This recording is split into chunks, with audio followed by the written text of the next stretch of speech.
Next.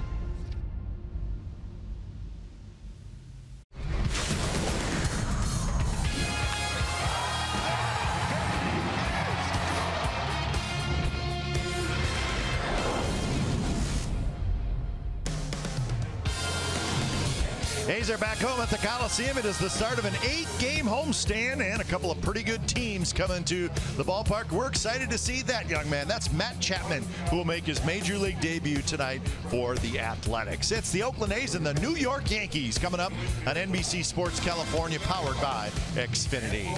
Hi again, everybody. Welcome to Oakland A's baseball, along with Ray Fosse. I'm Glenn Kuiper. Kind of a bittersweet day around the A's organization. We're excited to see Matt Chapman, one of their brightest prospects, Ray, but we're also sad to see longtime pitching coach Curt Young go as he was let go today. Yeah, that is too bad, because Curt Young, a great player when he played for the Athletics, actually the last championship in 1989. Great pitching coach. He moves on. He'll land with somebody. He'll be with another club probably as soon as next year. Scott Emerson takes over. Matt Chapman, good to see him. Tough to see Trevor Plouffe, the veteran, go from the Athletics, but those are the moves that were made. So there's Matt Chapman. He's a big, strong kid. Terrific defensive player. He's got lots of power, and we've heard a lot about him. He's been with the A's for 4 years now, and we're looking forward to finally seeing him in the big leagues. Well, we got a chance to see him during the Bay Bridge series as he was non-roster, so he played for the Athletics against the Giants here as well as over in San Francisco, so he's familiar with this park as well as across the bay, but it's great to see him at third base because, like you said, he can pick it. All right, so great year for the New York Yankees, and their best player is the talk of baseball, Aaron Judge. What a great story. Terrific young man. He's from Northern California, and boy, did he put on a show during batting practice. Well, he can hit the ball as far as anybody. This is regular game, so you can imagine what he does during BP. He does it during the game. He's leading the world in home runs. His batting average, his runs batted in. But the biggest and the best thing about him, he's great, he's big, but he's the nicest young man there is. This ball hit the scoreboard, by the way. That's probably the longest ever that you're going to see, and nobody could believe it. Let's just hope he doesn't do it here. And you can't miss him. He's 6'7", right. 280 pounds, Right. and he will have a whole bunch of friends and family tonight here at the Coliseum to watch him. So Aaron Judge and the Yankees, a great season for them, and it'll be up to Sonny Gray to try to slow down a very, very powerful Yankees lineup. Game 1 of the series, it's the A's and the Yankees coming up next.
On NBC Sports California is brought to you by Southwest.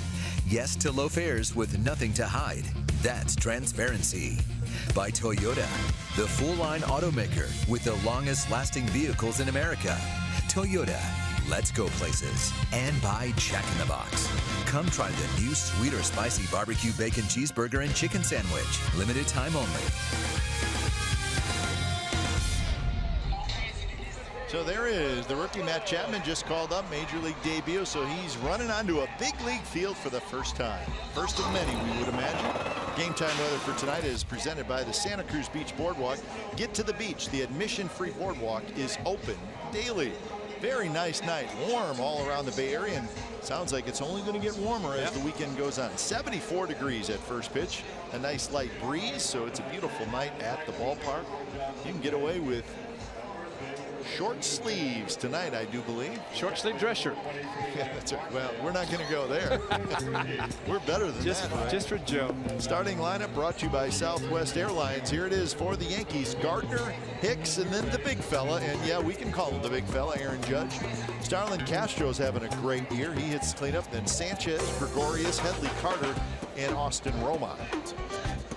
And for the Athletics, starting this 4-game series will be right-hander Sonny Gray. And for Sonny Gray, did not start against the Yankees in New York, but he's pitching much better as he's making his 9th start of the season. He has a 2-2 record. Started in Tampa Bay against the, or in St. Petersburg against the Rays. Had a no decision in that game. Had a 3-0 lead. I'd like to get that tonight. This is a club that scores a lot of runs, and there's going to be a lot of people cheering for the Yankees tonight too. So let's look at the defense for the Athletics. Davis in left, Davis in center. Pinder gets a start in right field. That's his 3rd start in the outfield. And then on the infield, Chapman, Rosales, Lowry, and Alonso with Josh Fegley doing the catching. That's your Oakland A's defense as Sonny Gray finishes up his warm-up tosses. And Ray, before we get the game going, we should wish Kurt Young the best of luck. Yeah. He was let go today by the Athletics, longtime pitching coach, and he's a terrific guy, and he's going to get another job somewhere, and we wish him the best of luck. Absolutely, yeah. He was heading home today. I was able to talk to him en route to Arizona, where he's going home, and he gets the chance to spend the summer with his wife Kathy and his children, and I'm sure play some golf. And as soon as the offseason starts, he's probably going to be in line for a pitching coach job somewhere, so we do wish him the best. So Brett Gardner digs in, and we're set to go. The A's won the first game of the series in New York on the Friday night. Sean Manaea, who seems to be the pitcher who is winning almost every time he takes the mound, but he started the Friday night, picked up the win. First 4 pitches, all balls to Gardner, and then settled down, did a great job. And he pumps the first pitch of the night in for a strike. Watches.com first pitch. Sean Manaea, he's going to pitch tomorrow night, so he'll watch closely this very powerful Yankees lineup. Hi, Sean. How you doing, buddy? Good luck tomorrow. Yep. Right. That's impressive. I thought he was answering the roll call. He probably was. So quick 0-2 to Gardner. Hicks will follow, and then Aaron Judge. Gardner at 264, good power numbers, 13 homers, 30 RBIs.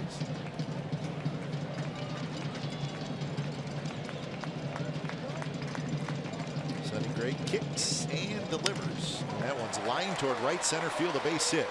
Gardner's got good speed. Davis is able to cut it off, but Gardner's getting into second base with a head first slide, and it's a leadoff double for Gardner and the Yankees here in the first. On an 0-2 pitch, which you hate to see. Well, look at the location of the breaking ball. It stayed up, actually came back towards the middle of the plate and off speed, and Gardner did not miss it. And 2 perfectly thrown pitches to start the at bat, and then a hanger, and he takes advantage of it. And with his speed, with the ball going into right center, he was going to be in for 2 easily. Started the season poorly, but what a pickup, and boy, he has gone tremendous with the home runs. In this case, leading off with a double. So here's Aaron Hicks. Aaron Hicks having a terrific season. He's hitting .314. Got 10 home runs, 36 RBIs. That batting average is 8th best in the American League. Umpires tonight, John Tumpane calling balls and strikes. Whitson at first, Barksdale at second, Barrett, the crew chief, is at third.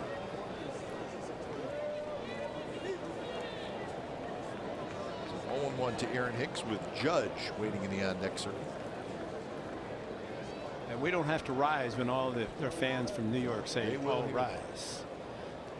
He is a big, big young man. That's Reginald Martinez Jackson in the walkway behind Judge, who Reggie hit a lot of home runs, but never as big as Judge.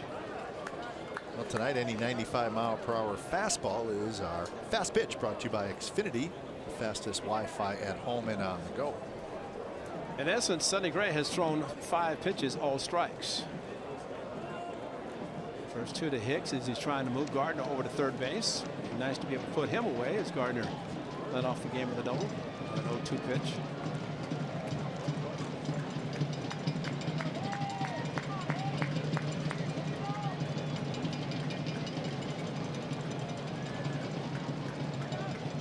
Hicks waits too long, and now he steps out as Sonny Gray trying to get the pitch he wants. There is Reggie Jackson. 71, just had his birthday that we noted whenever he turned 71. Nice block by Fegley as that one was spiked well out in front of home plate. And Josh Fegley very good at that. As against the Marlins when Sonny struck out 11, Josh Fegley, as we noted, blocked 15. And that's a great block for Fegley. That's tremendous, and that allows the pitcher to have the confidence to throw the pitch, and he doesn't want to spike it that much, but Fegley, a good job of blocking the ball. So I'll mark that down in my catcher's blocks. I think you should. Yeah, that's, maybe put a star beside that one. 1-2 pitch, nasty breaking ball, and Hicks strikes out. And you know, Kipe, the previous pitch in which Fegley blocked it allowed Sonny Gray to throw the curveball the way he did. He threw it hard, and Hicks could not make contact. That's a great pitch. Sonny Gray, look how hard this curveball is thrown. So it looks like a pitch that could be hit when they come to the hitter, and you see Hicks looking back, said, "How did I miss it?" Well, it's a great curveball. But Fegley showed already to Sonny Gray, "You throw it, I'll block it," and he did. So here's Judge.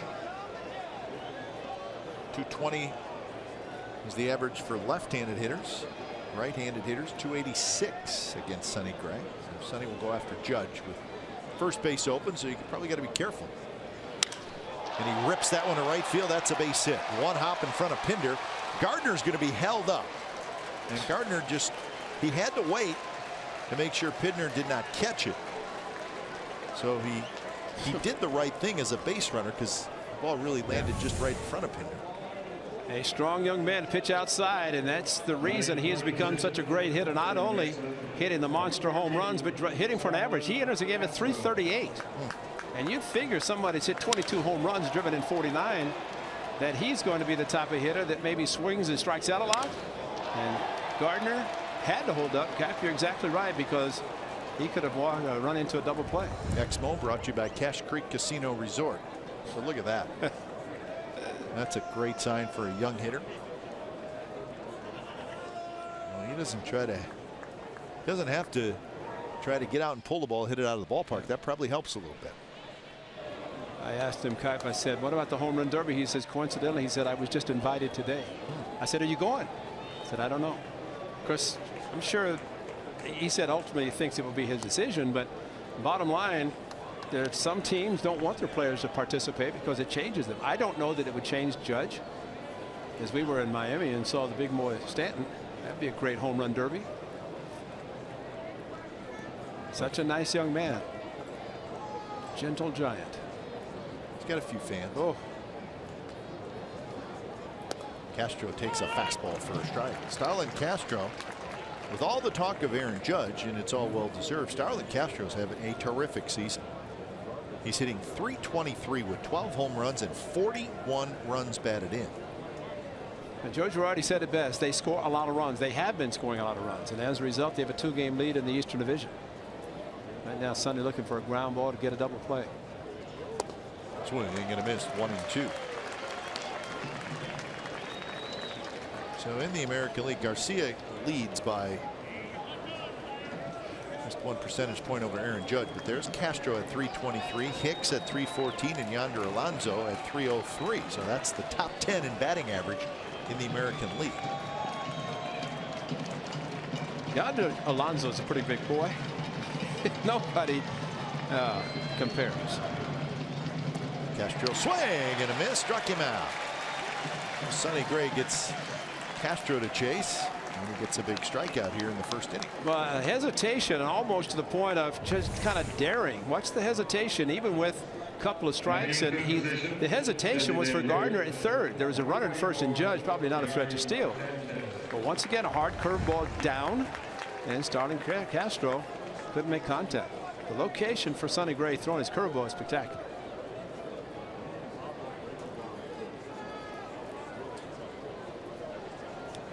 And they just keep coming, don't they, in this lineup? Yes, they do. This is Gary Sanchez, who's the DH. Sanchez spent a fair amount of time on the disabled list early in the season.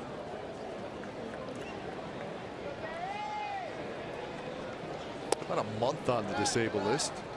Missed 21 games. He still has 11 home runs and 31 RBIs. He's done that in 37 games. Big, strong right-handed hitter. Gardner at third, Judge at first.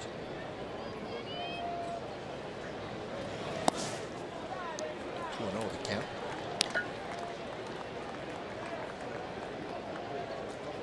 Really, you look at the regular players for the Yankees, and every one of them is having a good year. The only guy that's really not having a good year is Chris Carter. He's been struggling, and Carter's been playing a lot of first base for them. Greg Bird, the left-hand hitting first baseman, is on the disabled list. To a pitch. There's a strike to Sanchez. High strike there, CC, who can now be called CC because CC Sabathia unfortunately had to go on the disabled list. Yankees made a lot of roster moves today, a lot of moves. CC was supposed to pitch on Sunday, and Chris Carter could only be called CC days that CC Sabathia did not pitch. Now 3-1.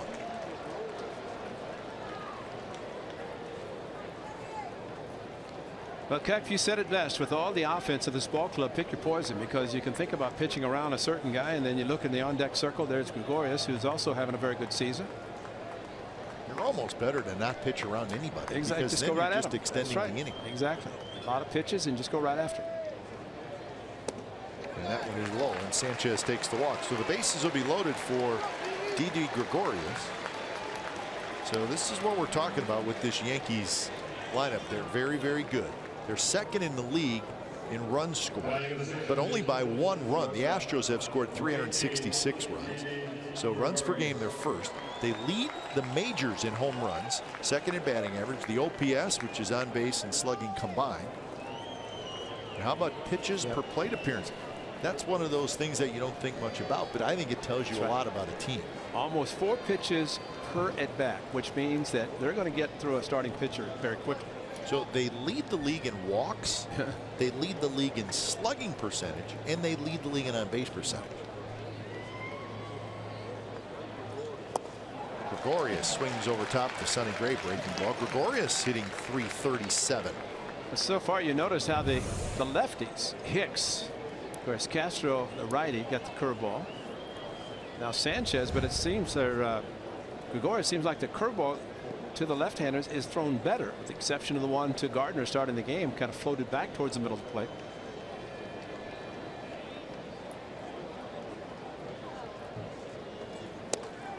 And it's 0-2. And you know what? You got to go right back, try to bury it, and just keep throwing and throw it hard, because another hard curveball, and what looks so good for a hitter coming in.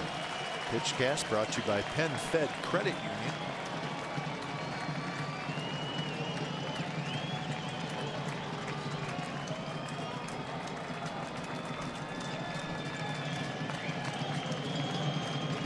Pitch, and that one is ripped toward right field. Pinder's back.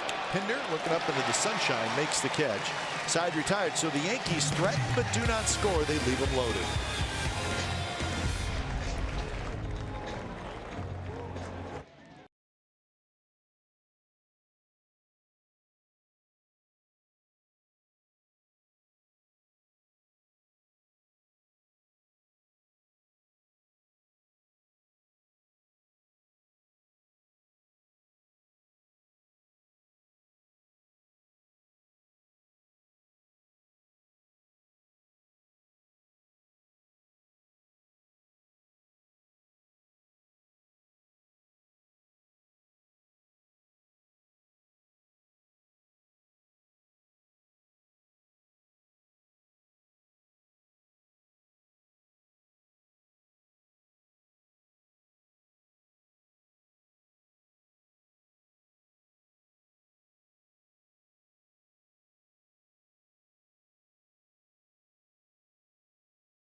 Is brought to you by Southwest Airlines, and here it is. Rajai Davis in center, Chad Pinder in right. Then pretty good middle of the order. Lowry, Davis, Alonso, and Healy all having good seasons. And Matt Chapman making his major league debut. Fegley is the catcher, and Rosales in at shortstop tonight.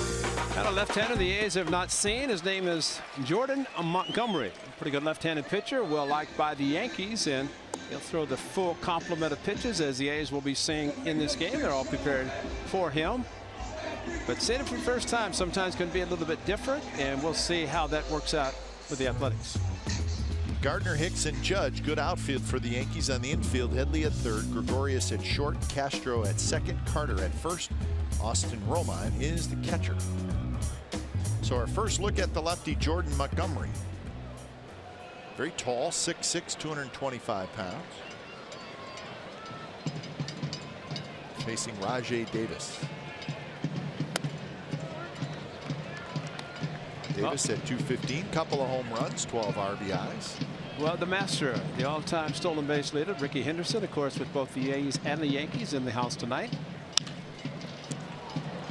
That one hit hard to Headley. Headley was playing right on the edge of the grass, and he throws out Rajai Davis. So we got, you're saying, what you're telling me is that we have Ricky Henderson and Reggie Jackson in the building? In the building tonight. They'll probably be sitting next together pretty soon. Their numbers are retired next to each other, 9 and 24. There's Ricky as Ricky.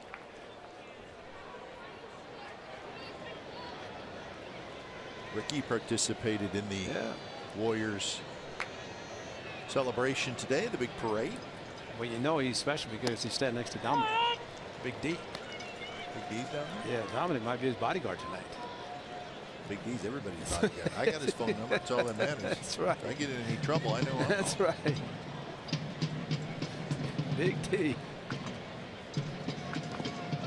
But one and one to Pinder. But with Rajai up, I was thinking about Ricky Henderson, because every time he's here, you can just see Rajai step it up a notch. And I asked Ricky one time, I said, when you're on the sidelines, can you pick up a pitcher's move? He said, absolutely. And he said with some of these high leg kicks, he might have had 1,000 stolen bases a year.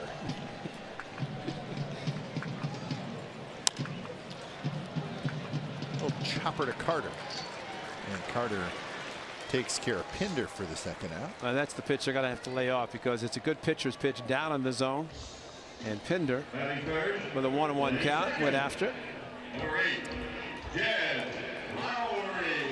Now with Ricky in uniform and Reggie not, they may not sit together in the diamond level. It may be a little bit hard for Ricky unless he changes clothes. So he's got Dominic next to him, so he's all set. Wake up.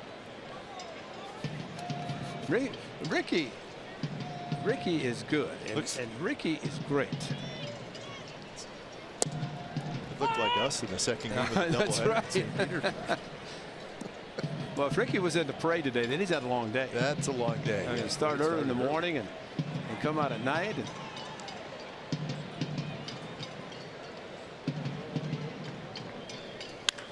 that one is hit to left field and hit well. Gardner's going back. Gardner turns around, and that baby's gone. Lowry gives the A's a 1-0 lead.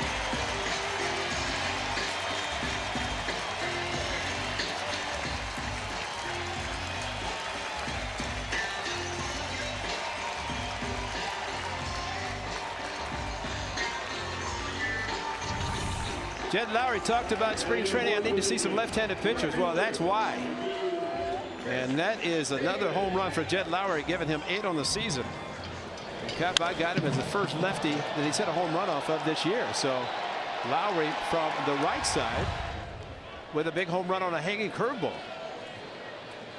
Let's see how fortunate the Yankees are that Gregorius didn't hit his out. He got a hanging breaking ball in the top of the inning, but Jed Lowry gets one and unloads it.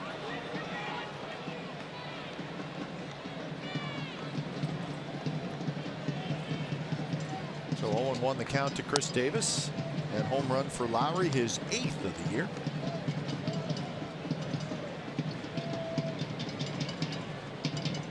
All those folks that are sitting out in left field, that's about how many people are out there for batting practice today. Yeah.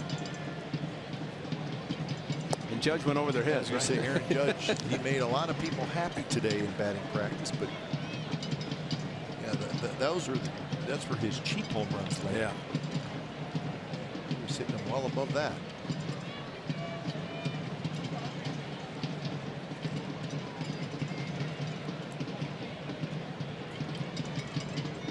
Pitch in the dirt.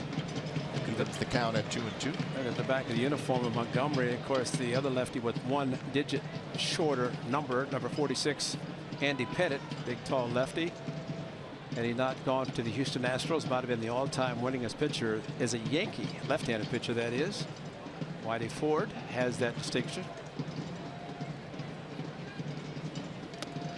And just missed off speed, stayed outside to Davis.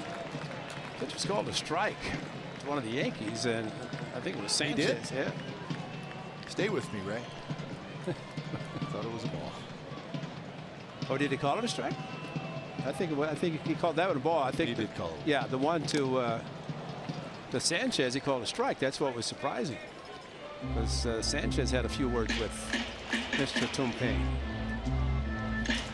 And after a hanging curveball came into the right-hander, he may not see many curveballs from the lefty into the right-handers tonight.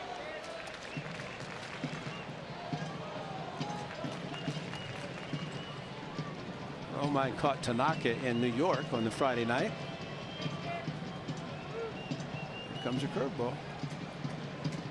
And that one bounced, just foul, backhanded by Headley.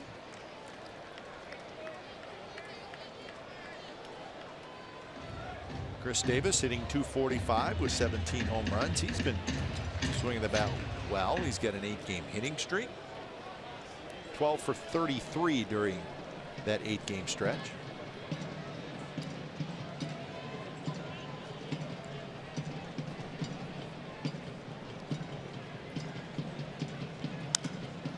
Pops this one up. Another off-speed pitch from Montgomery. Judge comes in. Castro should probably get out of the way, and he does. And that will do it. But the A's get an early run thanks to Jed Lowry's 8th home run of the year. 1-0 A's after 1.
One to nothing lead.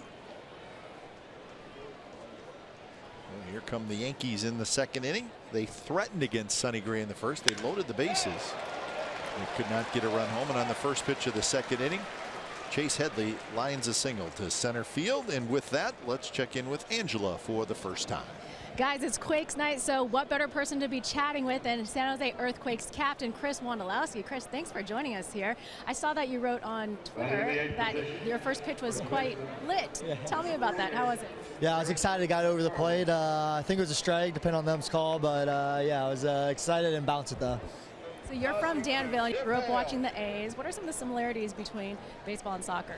Yeah, one of the things I really enjoy about it is that you have to, you play against your opponent and you have to try to find some of your strengths and utilize those and try to maximize those to the best of your ability. And what do you think about Dave Kaval's mission to find the A's a new ballpark? I'm very excited. I think he did a great job for the Earthquakes and getting the stadium, and Dave is a great man and the right guy for the job, and so excited to see what comes out of it and looking forward for the future. Thanks for chatting with us. Thanks, appreciate it. Wando, that's back up to you. All right, so Earthquakes night here at the Coliseum. Chris Wondolowski, he's a big name in Danville. Everybody knows him. Did I hear the word lit used? Yeah. That's the second time this season we've heard lit. So I think I should get lit. Well, that's up to you, Rafe. If you want to get lit, what, you can. What does lit mean? What would figure out the definition of lit is? Is that cool or good or what was? Well, help me out, Delaire. I just don't want Ray to get lit on the air. That's all. That's what I'm worried about. Well, I know. He said he'd like to get lit. I know what I remember lit being, but not that term probably. I think it's just good, all good. Yeah, it's good. Okay, because that young man used it one time, a 12 or 13-year-old. 0-2 the count to Chris Carter.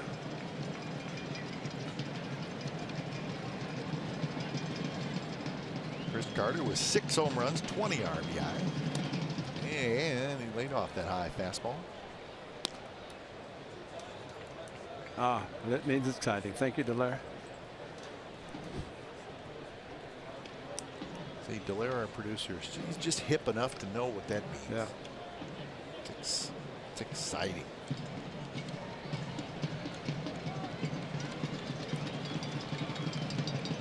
One and two. Hit to Lowry, one hopper, spins around, throws to Rosales on the first, and that's a double play.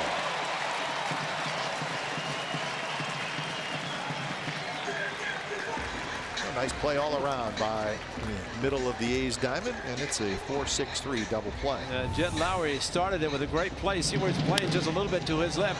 Watch Adam Rosales after he catches the ball in right over the top, throwing hard. Chris Carter can run once he gets started, and nice feed by Jet Lowry, hitting the bag with his right foot, clearing himself, and a strong throw getting Chris Carter by a step. That's a great play on both ends.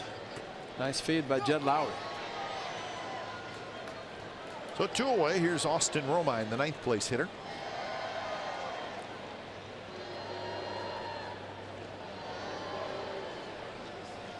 First pitch is a good one. Fastball down around the knees at 95.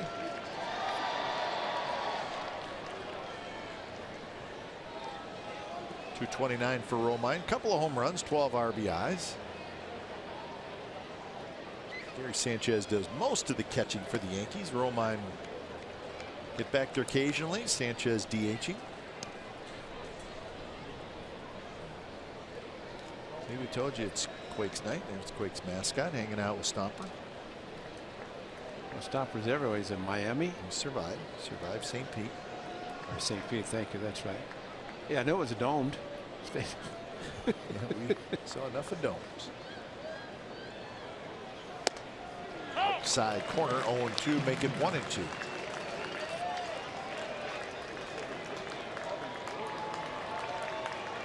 Sonny had a couple of strikeouts in the first.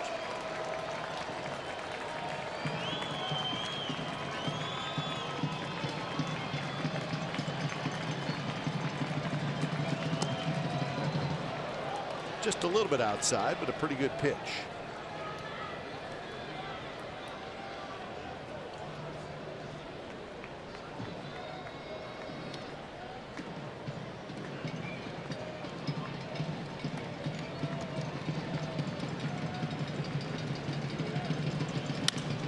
That one is ripped toward Pinder and right. He hustles back, gets to the spot, stops, and makes the catch. So leadoff single, but that's wiped out on the double play. Bottom of the second coming up.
On Saturday, July the 1st, the team will wear black jerseys from the era, and 15,000 fans will receive a dual bobblehead on Miguel Tejada and Barry Zito, presented by New Era Caps.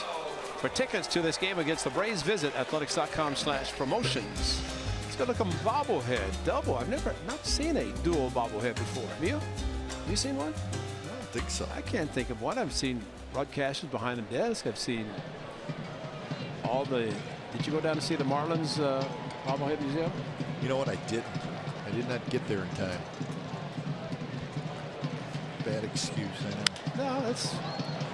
He had a lot to do yesterday. Shallow center. It's going to fall, maybe. No, what a play. That's Didi Gregorius. And trust me, folks, he was the only one who was going to catch it. And he did. That was a terrific play. Well, Hicks ought to take him out to dinner because he did not even come close to center field. That ball was up forever. Hicks kind of broke back and then kind of jogged in and maybe figured he didn't have a chance, hoping Gregorius would. What a play. Looking over the shoulder. That's not an easy play, especially the basket catch over the shoulder. Keeping his eye on it, and a tremendous play. So Gregorius has really become a very, very fine player. Having a great offensive year. Not easy to take over after Derek Jeter. So with one out, here's Ryan Healy. Healy has been a hot hitter as of late. And not just like for a series or for a week. He's been hot for a while. He's got a .364 average in his last 11 games. And really, really having a nice season. 282, 15 home runs, 40 RBIs. This was yesterday against Volquez, and you can see Volquez knew it had a pretty good chance of going, and it did. Right center field. This Volquez did not last the 4th inning. Marlins used 6 relievers to finish out the game, beat the A's. Good breaking ball, and that's 3-pitch strikeout. And here comes Matt Chapman. Let's listen in. Batting in the 7th position, third baseman, number 26, making his major league debut, Matt Chapman. That's the friends and family section of Matt Chapman. So they're excited. How could you not be? We think the young man has a very bright future with the Athletics. First pitch is a strike on the outside corner. Got hit in the left hand to start the season. Tried to play through it. And he said finally Jeff Decker told the trainer, told him and said he can't play, and that's the reason he missed some time. Wanted to try to play through it, couldn't do it, and then finally took some time off, came back, and of course a very powerful young man, strong hitter, although he's not as big as Judge, but can still hit the long ball. He's 6 foot, 215 pounds. He just turned 24 at the end of April. And he was the A's first-round draft pick in 2014. We had him up here in the booth. Very nice young man. Well, he's had the experience of playing here in San Francisco in the Bay Bridge Series each of the last 2 springs, which is good. Which means that the only guys that can come from the minor league are non-roster players because they don't want to get hurt and end up having to be on the disabled list. So Chapman, being non-roster, played during all the way through spring training the last 2 years, and he said it meant a lot to him to play in these big stadiums here and in San Francisco. See what he gets on 3-1. And it's a bit outside. So in his first big league at bat, Matt Chapman does not swing the bat, doesn't have to, as he's aboard, and that group is happy. I mean, it's just so great to like watch the families. They are so happy. And how could you not be? Well, he is a nice young man.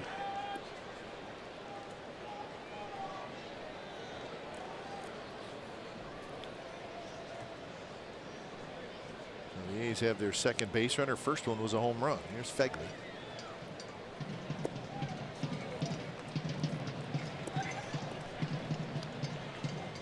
Fegley at 218, 3 homers, 7 RBIs.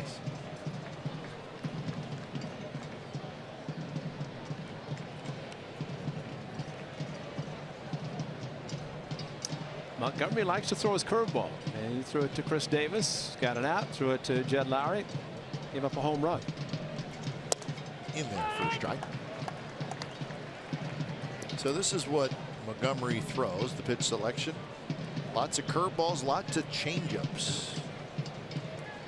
So he's got the full 4 pitches. Yeah. Well, you have to like the fact that he's right over the top with his pitches, and of course with the downward plane. This one in the air to left center field. Got a chance to get down, and it will get down. With 2 outs, Chapman is going to round third, but he's going to have to stop because the ball bounced over the wall, and that is a bad break for the A's. Because Chapman, well, I mean, he was at third base when the ball bounced over the wall. It was down low, and Josh Fegley went down to get it. Lower part of the strike zone at 91. It just, Hicks was going over. From our vantage point, he was not going to get to the ball, but he hit the warning track hard and did not hit the wall. And this young man can fly. I mean, Chapman's good speed, and he was going to score easily, and then that holding him up was simply because Chip Hale knew the ball was over the fence and it's going to be a ground rule double. Well, what you want the ball to bounce in the grass. Yeah, bounce on the grass, or bounce short enough of the wall that hits the wall and bounces back towards the infield. So Fegley is robbed of an RBI. Second and third, 2 outs, and here's Rosales. And that one is past the diving Headley. Fair ball, 2 runs are going to score. Rosie headed for second, and he's going to make it, and that's a 2-run double.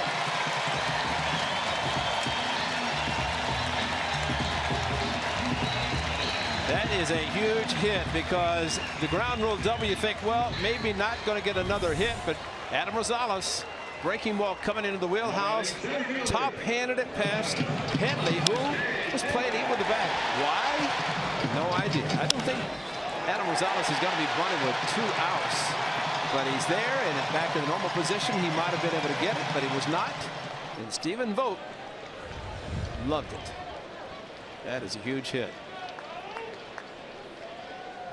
So all this with 2 outs, and the A's lead 3-0. Rajai Davis shows bunt, takes a strike.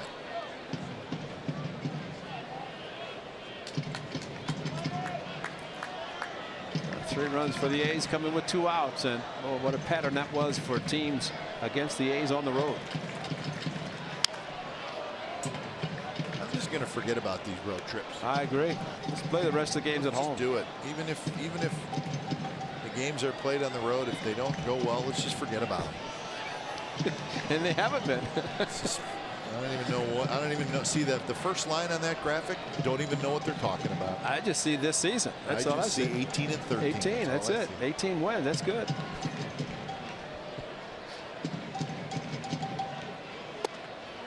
Close pitch. 1-2 the count. He's overall 27 and 38. So they had a 3-0 lead last Sunday, or make it Saturday, the doubleheader. That was in St. Pete. That one is belted down the left field line, but it's going to hook. Foul. A bit. Curveball coming in on his hands, and man, Montgomery likes to throw the curveball. The stats show it, but right now the curveball that he's throwing is coming right into the wheelhouse of the right-handers.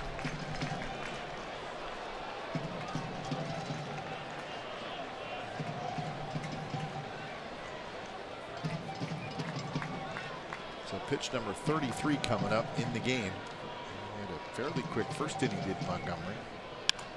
This one is tapped to the right side. Castro has it. He's got to hurry, and they got him. So you may want to check it because Rosales was coming around to score.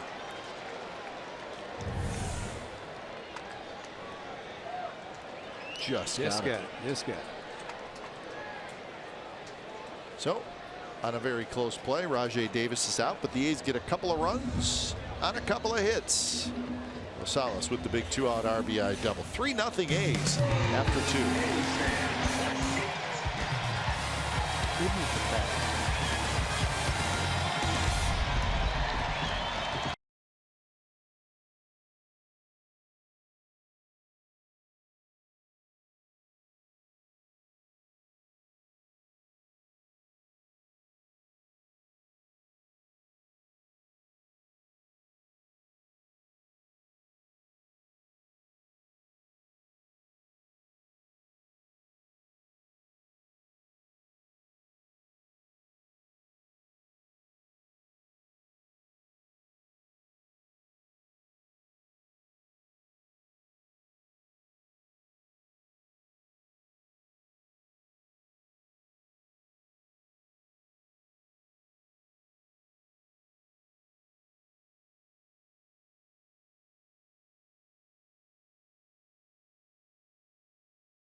Right next to each other up in left field. Reggie, Ricky, and Eck. Retired numbers. So there they are. Reggie number 9 here, 44 New York. Ricky, of course, 24 here. Dennis Eckersley, 43. Okay.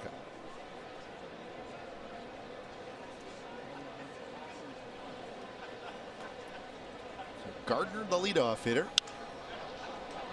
He doubled in the first, not this time though.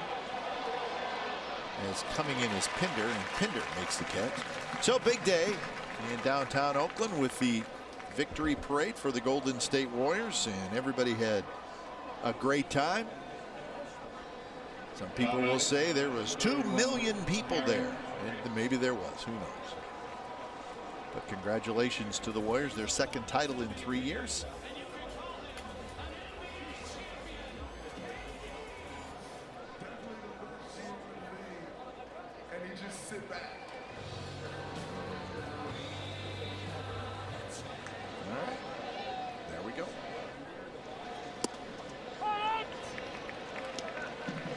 So dynasty in the making. Yeah, you could probably make that call.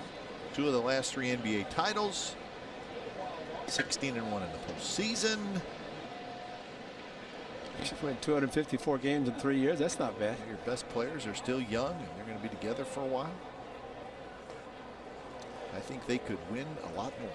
And it looks like it can be afforded to take care of any salary increases. Yeah, it's it's like a salary cap in the NBA, but it's very soft.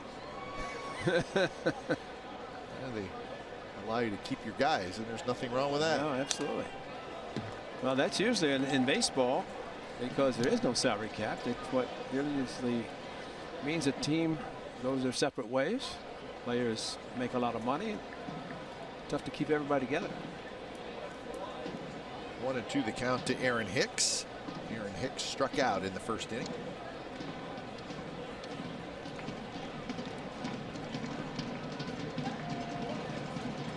Aaron Judge waits in the on-deck circle. Hicks bounces one to the right side. Lowry has it, and that's the second out. So that'll bring up Aaron Judge. Judge lined to single the right field in the first inning. Now batting. Judge is from Linden, California, which is just a little bit east of Stockton, so it's very close to here. He went to Fresno State. And a group of camera people, news people from Fresno State here to be a part of. You know, you look at the dugout, you could see this massive media people in the visiting dugout. I thought maybe it was Joe Girardi. It was Judge. And he handled it so perfectly. Drafted by the Yankees in 13, he actually said the Yankees were here. And he came down and said, you want to take batting practice? He said, yeah. So he took BP with the Yankees and stretched with them. He said it was a lot of fun. I bet it was. So he was picked out of high school by the Athletics in the 31st round. Said he had no intention of signing. He wanted to go to college. Did so at Fresno State, where he had 3 good years. He was the 32nd player taken in the 2013 draft. Just got a piece of that one. He's having one heck of a season. And this is still considered a rookie. Yes. Check it out. I mean, he's got it all covered, folks. Judge. How about opposite field home runs? Yeah, he saw the grand slam to the opposite field. And if he could hit that well to the opposite field and show the graphic with the number of hits to the opposite field, it's pretty impressive. When we were in Miami, you could get the New York Post. So I grabbed it one day, and they had a giant article about Aaron Judge, obviously, but it was about his chances of winning the Triple Crown. which as we know is not really very easy to do. Miguel Cabrera did it back in 2012.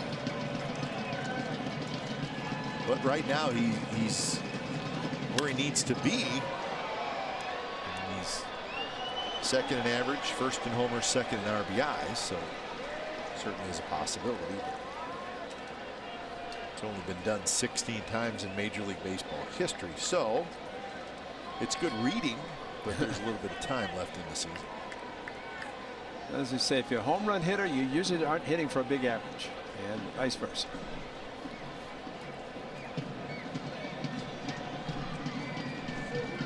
Two pitch, and now 3-2. Kari Yastrzemski did it in 1967, and then it was not done again till 2012. So that's how hard it is to do. Lead the league in homers, RBIs, and batting average, the Triple Crown. 3-2 pitch, nasty, and it's a strikeout, and it's strikeout number 3 for Sonny Gray, and he has a 3 up, 3 down, top of the 3rd.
NBC Sports California is brought to you by Provident Credit Union Super Reward Checking.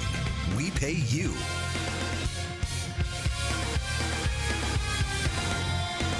So 3-0 the A's lead. It's the bottom of the third. A's and Yankees, the first of a big 4-game weekend series here at the Coliseum. Fireworks tomorrow night. Should be a big crowd. Pinder goes after the first pitch and drives it toward right field. Judge is there. He's got it. So tonight, Steve Scarsone. Remember Steve Scarsone? And he is coaching first base for Now batting second baseman. Athletics. He's traveling instructors. Now he is here because Mark Kotsay is away from the team. He's tending to some family business. So Mark Kotsay, the bench coach, is not here. Mike Eldreddy is now the bench coach. And that opens up first base. And that is why Steve Scarsone is here. Lowry goes after the first pitch. Judge dives, can't get it, rolls past him into the corner. Lowry hits the bag at second. He rounds second, and he's going to make it easily to third.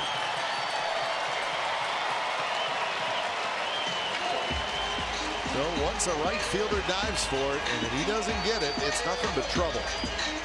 It's an automatic triple. Well, you watch Judge as he dives for the ball, ill-advised as it might have been, but he threw up his glove just at least trying to knock the ball down with his glove right there. Could not do it. And by the time the big man gets up, gets the big 6'7" frame headed towards the baseball, Jed Lowry able to have the ball slice away from the right fielder. Once it got past him, that's Jed. He's going to look all the way himself as he rounds second and look back to the outfield to see what's happening. And Chip, I trust you, but I'm going to watch myself. This is a big at bat, and that was a big miscue because it allowed Jed to get to third base with one out. Infield has to play in, or at least they do. And when again, we talked about this on the road trip. When you dive for a ball, that's fine, but if you miss it by that much, then it's probably a play you should not have made.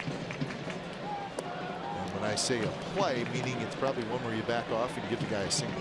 Well, and that's what you have to do. And Judge, after the fact, probably realizes he went after the ball, which he should not have. At least you have to know the way the ball's slicing, and if you have a 100% chance of catching, otherwise you give him a single, play the infield back, go for double play.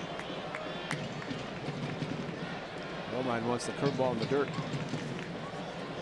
blocks it. So Montgomery has just one strikeout so far, but he's pitching 4-1 here.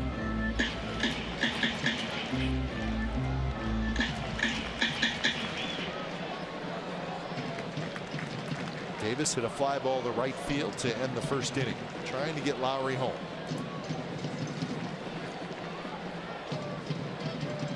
Larry Rothschild, 20 years ago, the manager of the Tampa Bay Devil Rays.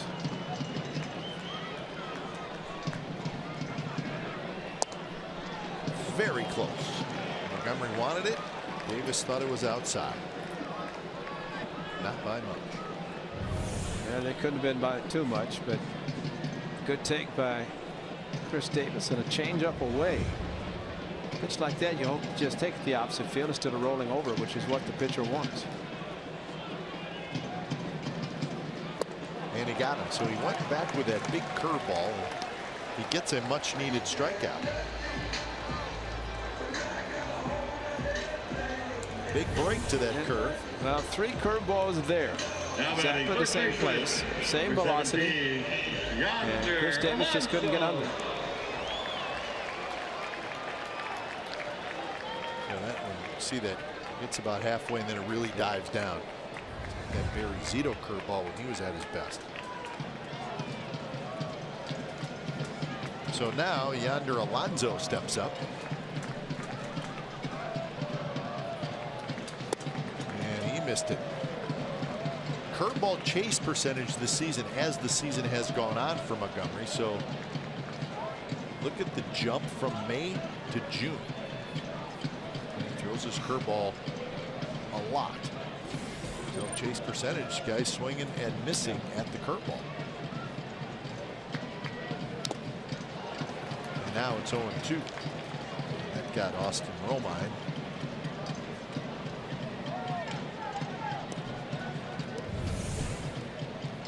The curveball and foul ball, right foot. Alonso in the second inning hit a little pop-up to shallow center field that Gregorius raced back and with his back to home plate made a terrific play.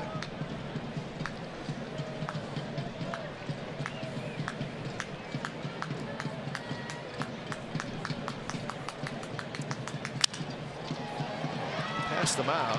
Gregorius with the shift on charges on the right side of the diamond. He's got it. So the A's do not get Lowry home. He was there with one out.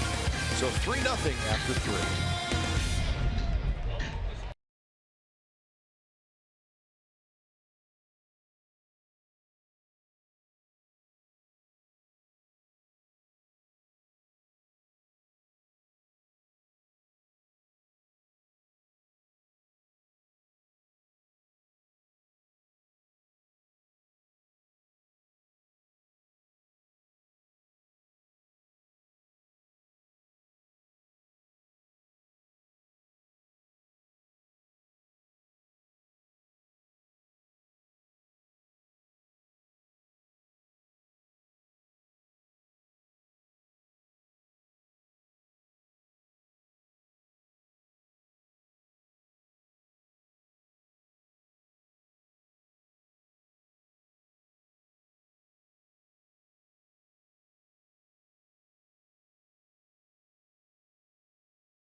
TV every night, every device. Watch every out-of-market regular season game live. Plus, get a free subscription to AdBet Premium.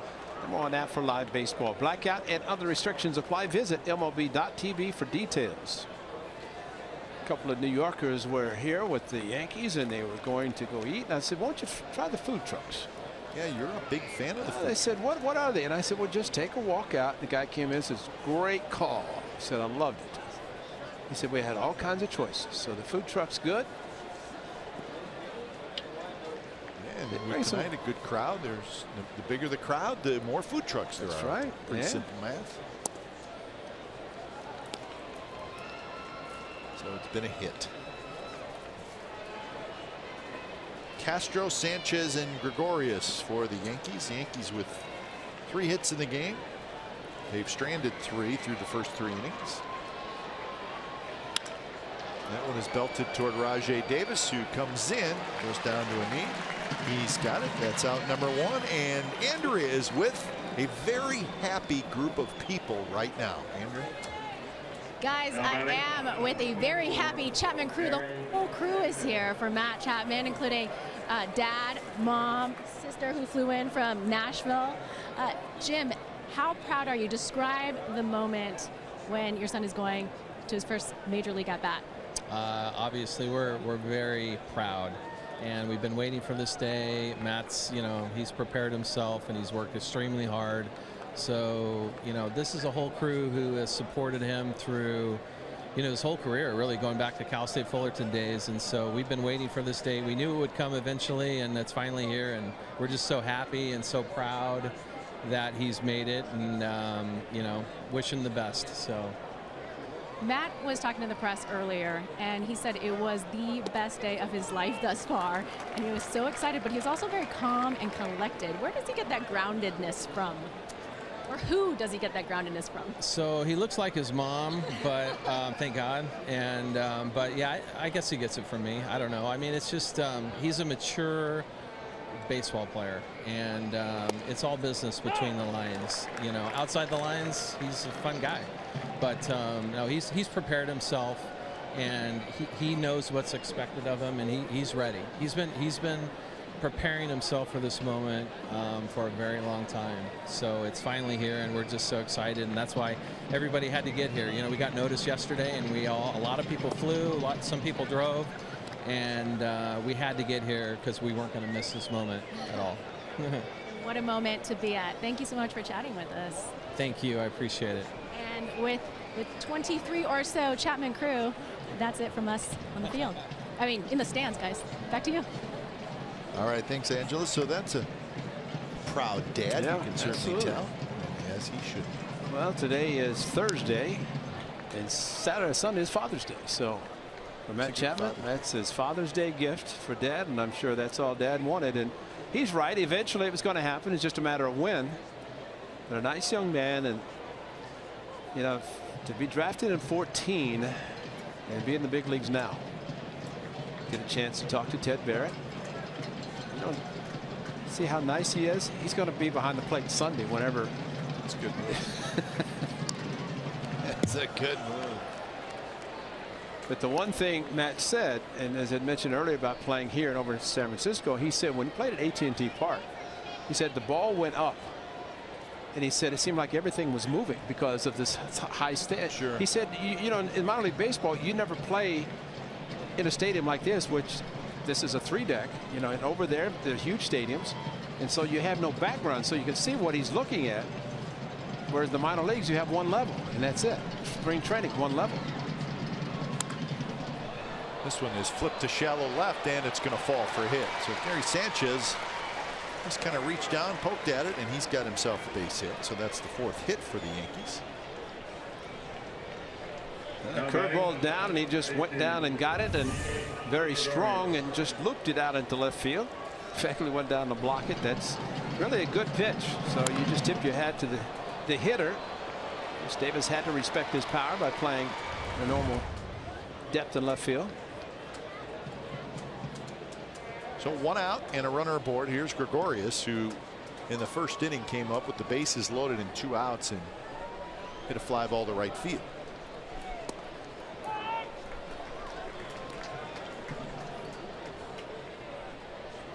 Gregorius sitting on a 16-game hitting streak. Got 25 hits in those 16 games.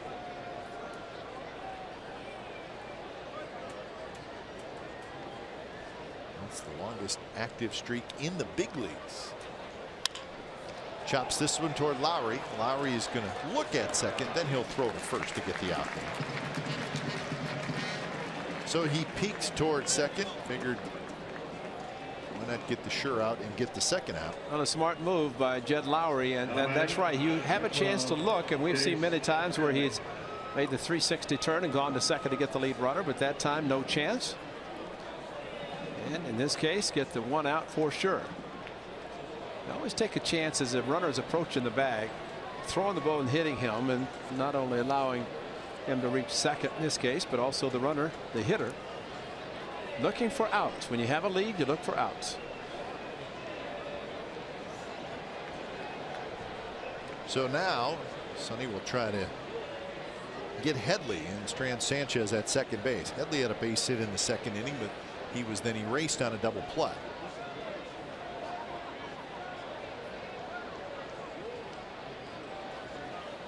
And the first pitch, a fastball for a strike. Sonny has walked 1 and struck out 3 so far.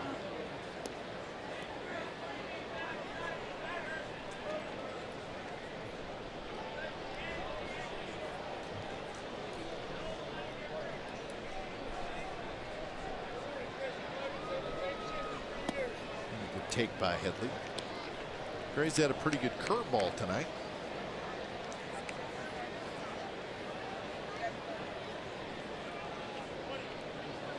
Every good curveball pitcher, one who is throwing as hard as Sonny Gray throws it, needs to have the confidence of the catcher to catch the ball, to block the ball. I think Sonny's problems last year was he elevated too many of his curveballs that got hit. Pitch, just missed low. Pitch down in the zone. Might have some hitters who can get under them, but not many. Sanchez was an exception with a blue base hit to left field.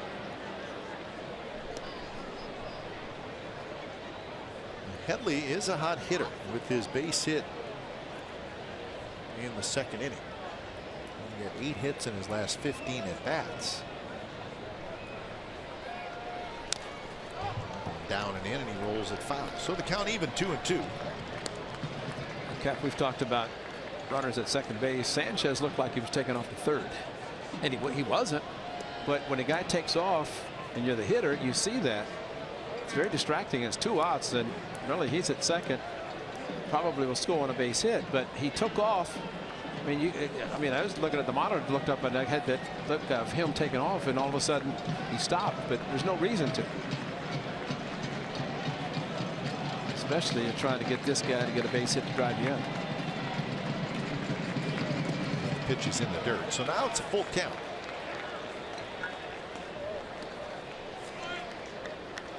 Good block again by Phegley.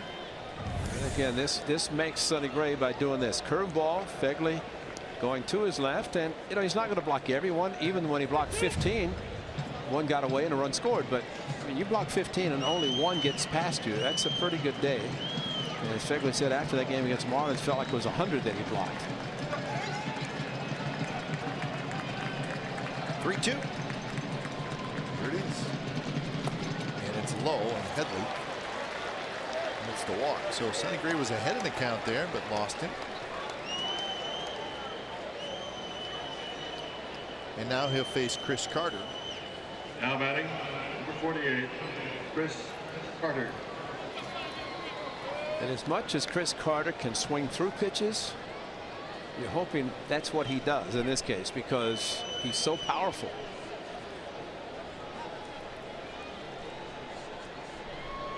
The Yankees have another first baseman, Greg Bird, who's got an ankle injury, and he's been on the disabled list for over a month. He's getting close to coming back, and I think they're looking forward to getting him back. Yeah. He's a big left-handed hitter, Which is perfect for Yankee Stadium.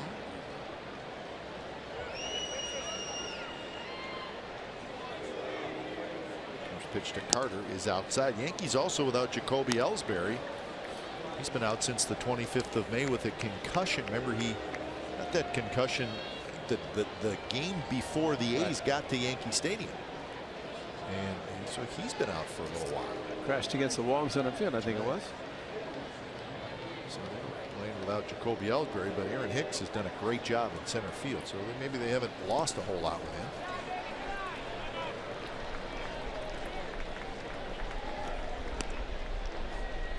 So 2-0 the count to Carter. Be careful here.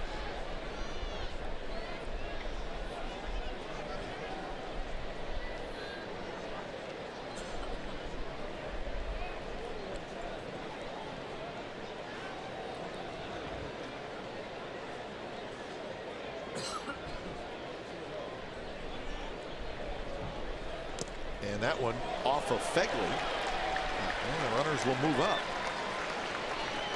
So now it's 3-0 with a couple of runners in scoring position. Phegley tried to backhand this one, and fastball down, and say sometimes it's the hardest to block. He didn't turn his glove properly, didn't get his body in front of it, and maybe reached up, tried to backhand the ball, got by. Marcus Jensen, the coach who works with the catchers down in the bullpen, will mark that down as one that should have turned his glove the other way, and he knows it.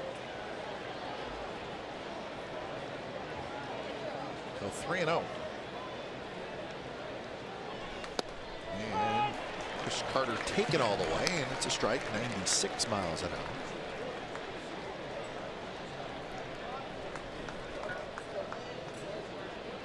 Carter with 6 home runs this year and 20 RBIs.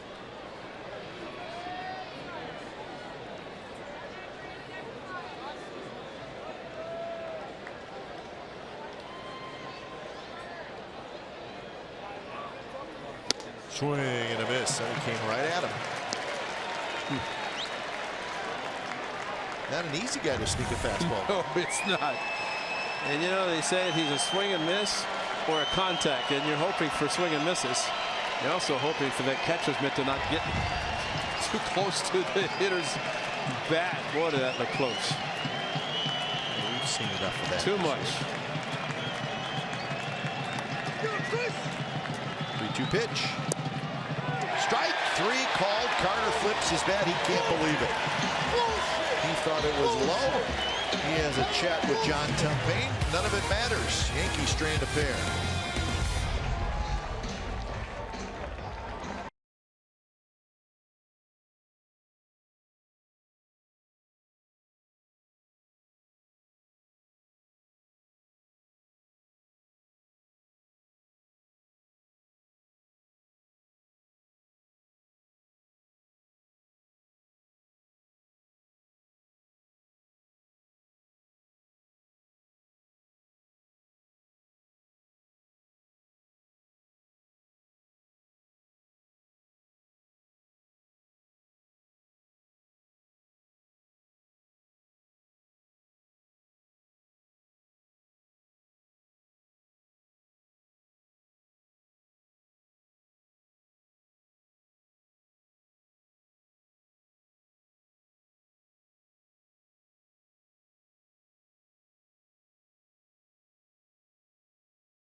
Presented by Ray Morgan Company. Following the Yankees in the A's game tomorrow night, fans are invited onto the field to enjoy an amazing fireworks show featuring an all-star lineup of sing-along songs.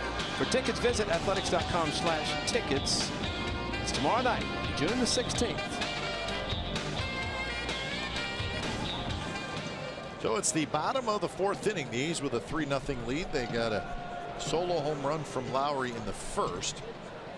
And Rosales with a 2-out, 2-run double in the 2nd. So that's where the 3 runs have come so far tonight, as they lead the Yankees 3-0. Healy, Chapman, and Fegley.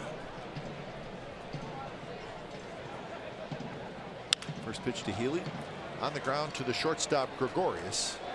And Healy is retired, so he's 0 for 2. And that'll bring up Matt Chapman.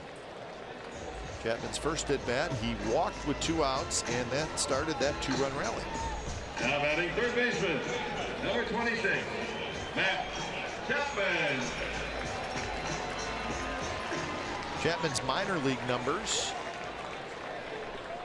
317 games, 80 home runs. So he's always hit for power. And this year was no different. 259 average this year, 48 games in AAA, 16 home runs and 30 RBIs.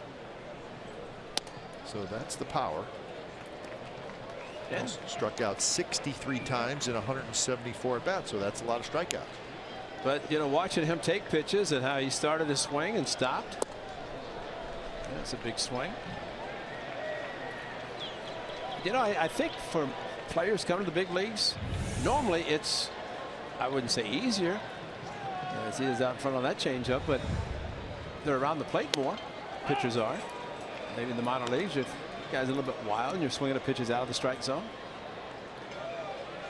So he walked on 5 pitches, and now he's behind on the count 1 and 2, with the 4th coming up. 1-2. Swing and a miss. That's that nasty curveball from Montgomery. 3rd strikeout. He won't be the only one to miss the curveball. We're at a pretty good number. 26. Joe Rudy will be here this weekend for the Jim Catfish Hunter Seagate dedication. Well, Ray, we talked about Chapman in spring training, and I think we both agreed on a comp player, and we said Matt Williams. Yeah. Young power hitter. Yeah. Very good in the field. Struck out quite a bit early on in his big league career, but a lot less as his career went on. And there's going to be some confrontations of Chapman versus Chapman. Raldos is healthy, and where's Matt? But I think it's great that young man gets a chance to come to the big leagues, and there are some failures and have some successes, and figure he's going to be here for a long time. Two of the youngsters there, Pinder on the left, Chapman on the right. 1-2 now to Phegley. Ryan Healy's like the old veteran, cagey veteran. Let me tell you what restaurants to go to, guys, because I've been around. He grinds it. Oh. He's grinding right now. Fair ball backhanded. Headley with a long throw, and it's in time. Like that ball sailed right over the head of Phegley into the glove of Carter, and it's a 3-up, 3-down inning for Jordan Montgomery.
Back, and tomorrow the Yankees are in town. You're going to get a ticket in our value deck, an authentic A's fan prize, and a food and drink voucher.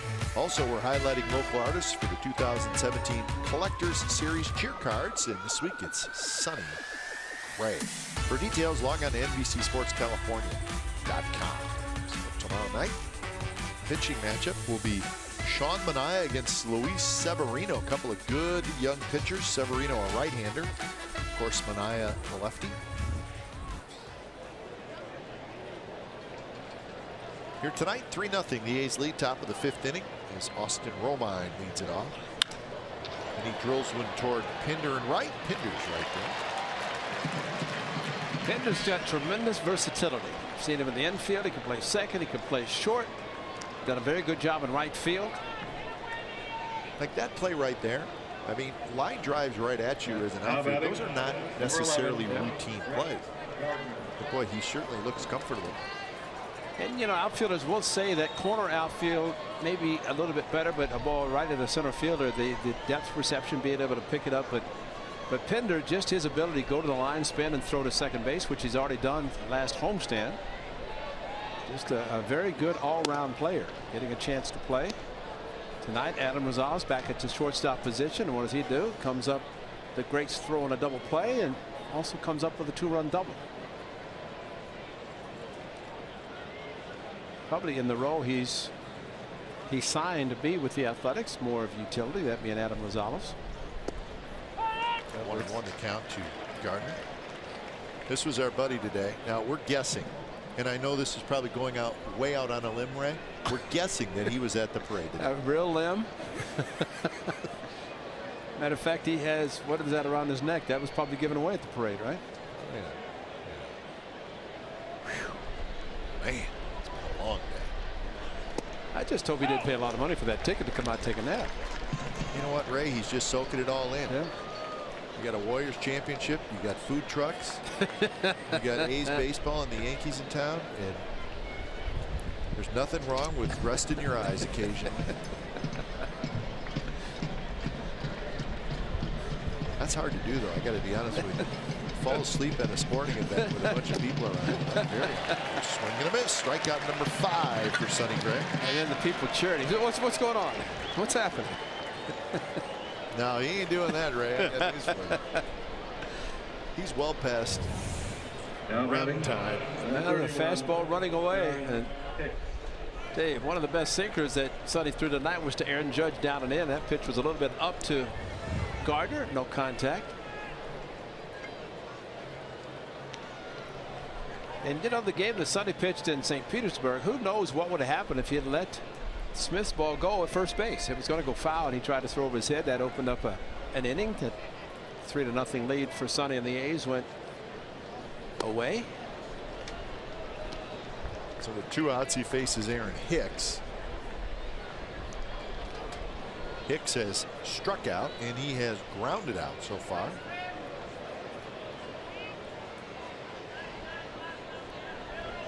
Sonny Gray has allowed 4 hits.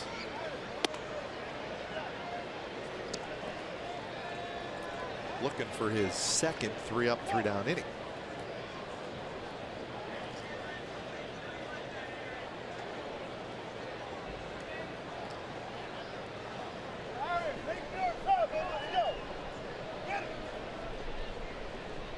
Hicks is a switch hitter. That slightly open stance. And that one's outside, 3-0.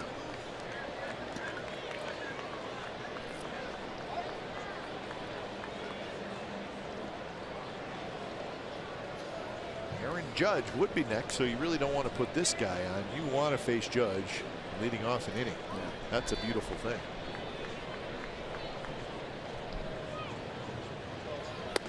There's a strike.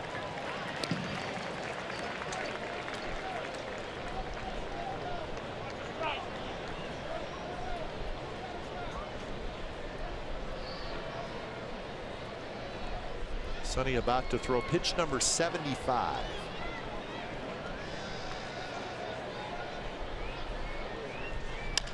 It's tapped to the right side. Lowry charges. Scoops up the short hop on to first, and Sonny Gray. It's a 3-up, 3-down inning. We love our guy. Go Warriors. Yeah, he just heard the bopping.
Wraps up on Father's Day this Sunday, June the 18th. 15,000 fans. We're going to Marcus Semien starting lineup action figures presented by Ashmead Lumber and Humboldt Redwood Company. Get tickets at athletics.com.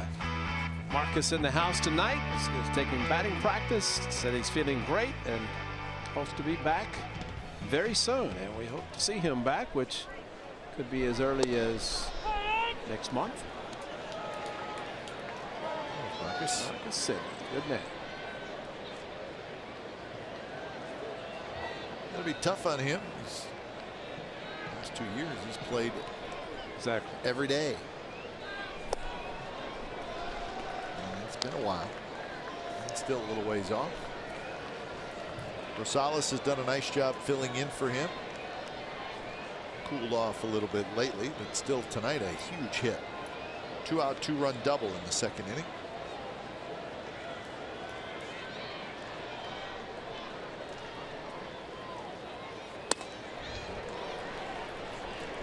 On 3 pitches, Rosales strikes out, and that gets us to our true story brought to you by McDonald's. My partner was there on this date in 1976.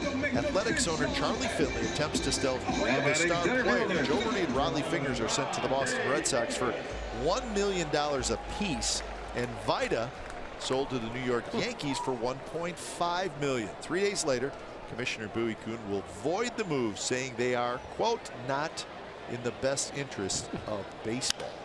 And all 3 became free agents, and he got nothing. I think the commissioner was probably in the right on this one, although Charlie and the commissioner, well, you know not the best of friends. You know what he called him after that, don't you?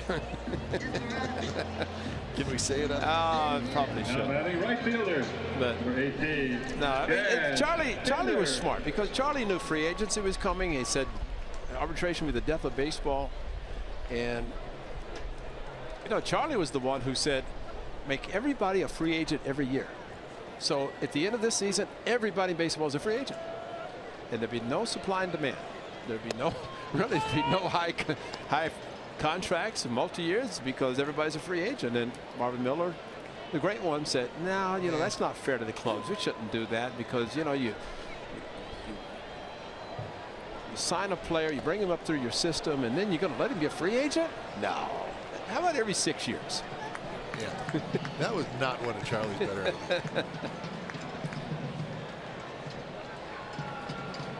Charlie got 3 consecutive championships. A lot of good things happened when he was the owner, and did draw a lot of people, but drew a lot of attention, as you're reading the book right now. He drew a lot of attention. Yeah. No swing. 1-2. The twilight right now as Pinder started, and according to the first base umpire, Chad Whitman did not go through.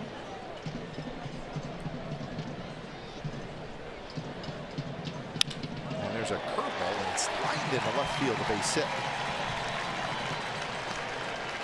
So Pinder has the base hit. See, that's the hanging curveball that every hitter wants to get. It's not the one that Chris Davis got. He got 3 very good ones. This, though, the hanger. Coming right into the zone. Good swing by Chad Pinder as his eyes lit up. And strong young man. Probably going to be a scratch golfer before his career is over, because of his height and his strength. And nice young man. The A's have drafted some not only good players, but good people. Right on the outside corner, a strike to Lowry. Lowry homered in the first. So the curveball to Pinder. How about this curveball to Jed Lowry? Very similar, just coming right in. And you know, hitter starts to swing, you're kind of thinking fastball, and you get a hanger, and that's what happens when a pitcher throws a hanging curveball. So that was home run number 8 for Lowry, and then he tripled in the third. So I think you know where we're going. That's right. He's got a homer and a triple, halfway there. And you got the 2 most difficult ones. That's right.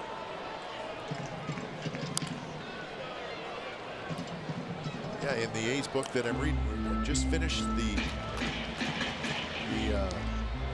catfish hunter negotiations with all the other teams when he became a free agent. That was something. I thought it was a quick deal with the Yankees. And at the end, it was a quick deal with the Yankees, but there was some other teams that were pretty serious about it. I mean, you talk about it. Cy Young Award winner in '74, 20-game winner, 4 or 5 consecutive seasons. Pitcher in his prime. Yeah, that's true. And, the market. But, that happened in '75, before the '75 season. And coincidentally, free agency started after '76. And still, when I did an interview with Catfish down at Hertford, he told me, he says, I still believe that Charlie knew his free agents were coming. He wanted me to be the first. Yeah, and I remember you telling me that, and it makes some sense. It didn't come across that way in the book. No, it doesn't. No, it really doesn't. I could see where that. But that was Catfish's feeling. I mean, he never got to confirm it. But Charlie was that way. And he was kind of a favorite of Charlie. Oh, absolutely. But, all those guys were. I mean, those guys that came from Kansas City, and that's why in the book, too, when it talks about the A's boycott in the Game 3 of the World Series, I never knew anything about it. Sure. It was like that group of guys that were together. And Reggie, of course, one of them. He came from Kansas City, and Rudy and Bando and Tennis, just the whole crew. 0-2 to Lowry. Fastball up and away. But you don't think of $50,000 being a lot of money, that you're going to not pay into an annuity, and a guy, it's automatic going to be a free agent. But back then it was. Still not chump change, but when you think of an owner, and Charlie made a lot of money, but I don't know, it just kind of fell apart after that with the whole organization. And they were asking Gene Tennis, who'll be in this weekend, about if free agency hadn't come to pass or whatever. He said, man, I don't know how many could have won. Could have won a lot more than the 3 consecutive. Yankees won 5, but at the time they did the 5, it was nationally playing the American League. No division, no league championship. It's straight American to national.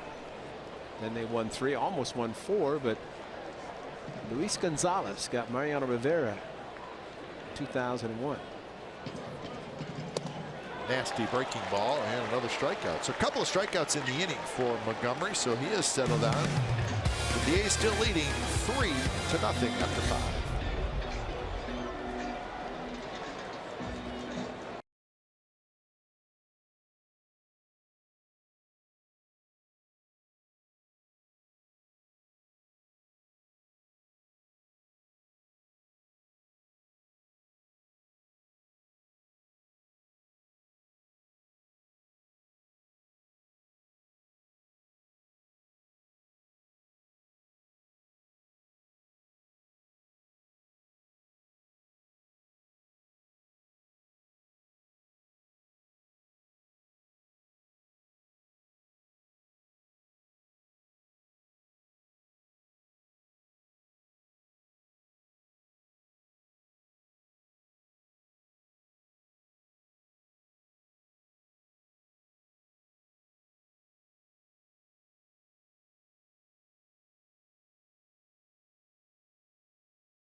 Brought to you by Max Muscle. Log on each week as our A's insider Joe Stiglitz talks baseball. It's available on iTunes, Stitcher, Google Play, and Spotify. His guest on his latest podcast is the great Steve Vucinich, better known as Bruce, the Godfather. Legendary figure in A's history. Only he and Connie Mack, 50 seasons. the Athletics. 0-1 to Judge Castro Sanchez, so 3 powerful right-handed hitters. It's a good challenge inning for Sonny Gray. He's done a good job tonight. 5 strikeouts and 2 walks so far, shutting out the second highest scoring team in the American League, the New York Yankees. Got him on 3 pitches. So Judge strikes out for the second time. And that may have been a perfect pitch. Yes, it was a pitch that just right over the top and got the sinker down and in. Off-speed curveball. I was thinking about the number 99. So many numbers retired by the New York Yankees, and the concern about maybe going to triple-digit numbers in the future. I think Judge is secure at 99. It's not like somebody's going to come in and say, "I want my number back." 99? Nope. It's not there. Castro had a good rip. This 99 looks good on his big back. You know, he can handle the number 99. Of course, Yankees uniforms don't have names on them, just numbers.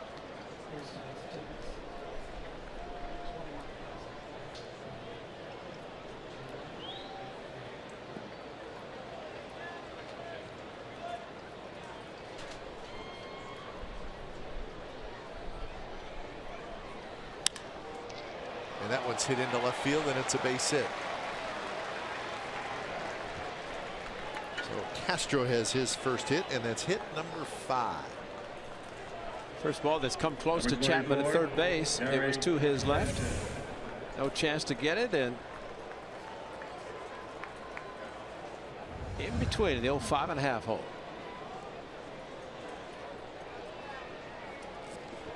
So that'll bring up Gary Sanchez. Sanchez has walked and singled. Yankees were just in Anaheim. They lost 2 out of 3 to the Angels. So they got a nice West Coast swing going.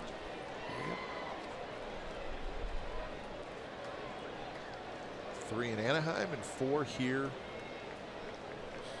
against the A's. Joe Girardi said he'll spend Father's Day on Monday because they will be here playing, and they're right back in New York about 2 a.m. So he said, oof, it's going to be a foul ball.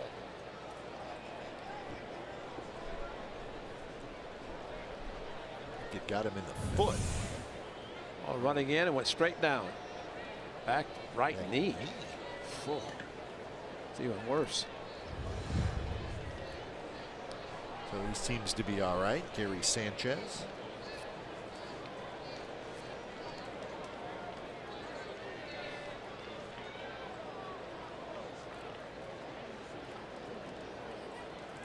Sanchez last year as a rookie hit 20 home runs. So that's a lot, right? In a full season, you know, he hit 20 in a full season, Ray. That's pretty darn good, right? he did not go. Certainly looked what? Like he did. Oh my! Wow. See the bad hit. Take that little loop. But he got 30 before 90 games, I think. Yeah. Was well, enough. He hit 20 last year in 53 games. Yeah. So he played in only 53 games, and yet he was second in the Rookie of the Year voting behind Michael Fulmer, the right-handed pitcher from the Tigers. So he made quite an impression in a very short period of time. And he has not let up this year with 11 home runs. So Major League history, at least 31 home runs in his first 92 games. McGuire, Sanchez, Jose Abreu, and Rudy York. There you go. Pretty good building blocks with Sanchez and Judge. And he takes low on 3-1. So now the Yankees have something going. I think that's the impressive thing about Sanchez is that he's aggressive. He likes to hit home runs, but he's patient. I mean, he's walked twice tonight and singled on a ball that was ready to be blocked by Fegler. Always like to see that guy who hits power, but still, Yeah. not necessarily a free swinger. So here's Gregorius, who has hit a fly ball to right field, and he has grounded to second.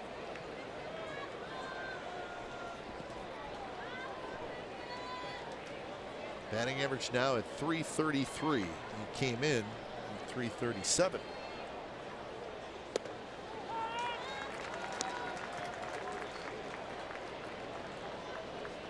Sonny jumps ahead, 0-1 the count. Headley, the switch hitting third baseman, will be next.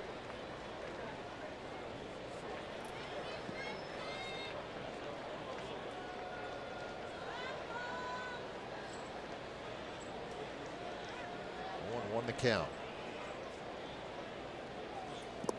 And he chases that breaking ball in the dirt. Now it's 0-2. Well, a ground ball would be good right now. Ground ball percentage last 3 seasons. Ground ball percentage this year up a tick from last year. How about this though, Ray? 68% of ground balls induced are on his 4-seam fastball. With movement, of course, we've been told and catchers have said every time he throws a pitch it moves. So 4-seam typically is straight, but it not maybe necessarily with Sonny Gray. But the pitch he threw to Judge for the strikeout down and in was a 2-seamer, and that was really no contact. So 0-2 the count.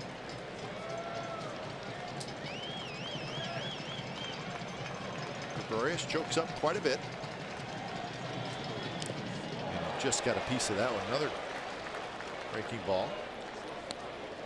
A good curveball, and he's throwing sharply, and except for one pitch, he's not hung the curveball, throwing them all hard, and just enough of a piece of the ball to stay alive. But Phegley looked like he took it off his body someplace.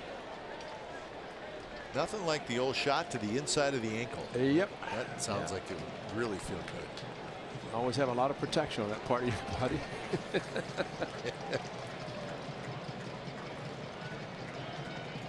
Phegley sets up inside, and the ball is hit into right field, a base hit. Castro's being held at third. Pinder gets it in, and he hits his cutoff, and nicely done by Pinder. And now the Yankees got some serious action. See, Phegley wanted that fastball in, and it was in a little bit, but Gregorius kind of dug it out. But it came back not enough. Exactly. Starting it in the buckle of the knees, he stayed in, and just like Gardner in the first inning. So like the first inning, Castro started. Just enough of a hesitation could not be sent, and Pinder did a great job charging the ball. But first inning, bases loaded. A walk loaded the bases, but now the A's have the bases loaded against them again with just 1 out. So here's Headley, a walk and a single tonight, and he taps the first one foul down the first base line. Numbers tonight: runners in scoring position, Yankees 2 for 6, A's 1 for 4. As a team this year, the Yankees are hitting .252 with runners in scoring position.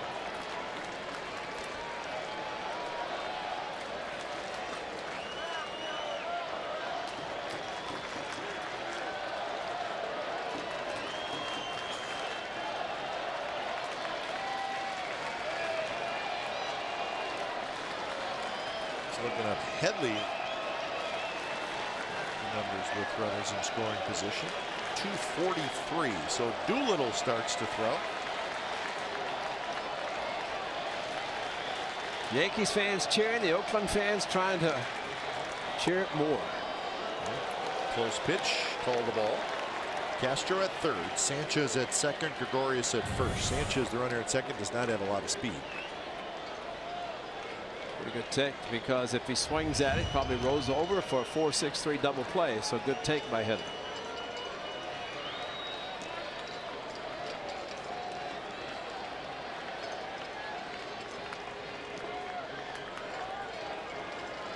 One and one the count.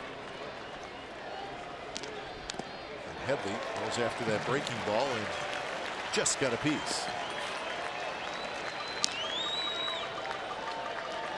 So 1-2. Sonny looking for a strikeout. Chris Carter is the on-deck hitter. I would not go to the well, Chris Carter, to play too much. And got him with a curveball, and 3-2. Last at bat, Chris Carter, but that was with a couple of runners on. Be nice to see if Headley could roll over on a pitch. Get that four-seam ground ball for 68%. There you go. On the ground ball ups.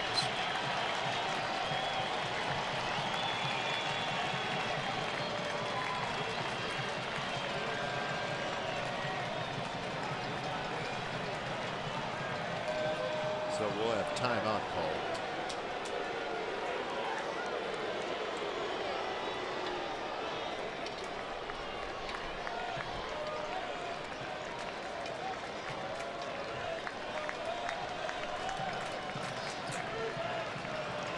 One-two. Nicely blocked by Fegley. Gray tried to kind of bury it down and in. The curveball, and we saw Josh Fegley go after a fastball, but you see the difference in how he goes after a breaking ball. It's like you anticipate a curveball being in the dirt. You don't expect a fastball. In the case of Sonny, because he throws it so hard, a lot of times it will go down very sharply. Curveball, Fegley does an exceptional job. 2-2. And that one is looped into left field. That's a base hit. One run scores. They're going to wave home Sanchez. Sanchez is going to score, and it's 3-2. The Yankees are on the board.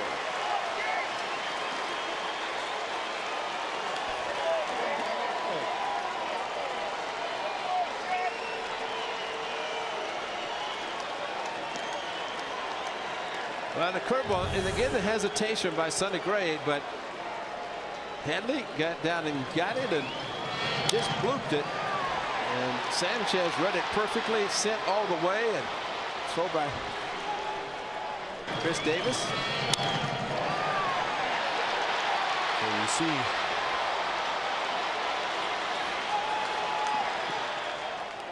Now batting, number 48, Chris Carter. Joe Espada, the third base coach for the Yankees. And he knows the scouting report on Chris Davis, and he was waving his arm immediately. Emphatically. Immediately. Bombastic, fantastic. Fantastic. So still only one out. There's Joe Espada. So Headley gets his 28th and 29th RBIs, and here's Carter. Well, the walk to Sanchez, and you don't think of a power hitter like Sanchez walking a lot, but to your point, Cap, he does twice tonight, and this time he scores.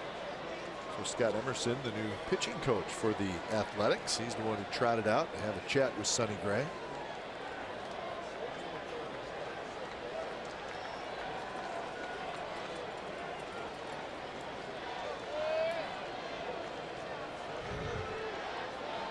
So 0-1 to Carter. Carter, yeah, he went around. So now it's 0-2. Well, he's fooled on the 3-2 curveball, which is understandable. This time thinking fastball, and that was the home plate umpire making the call. I guess you have one eye that can look at the ball, and the other eye can look at the hitter, whether he swings or not. And that's a lot of talent.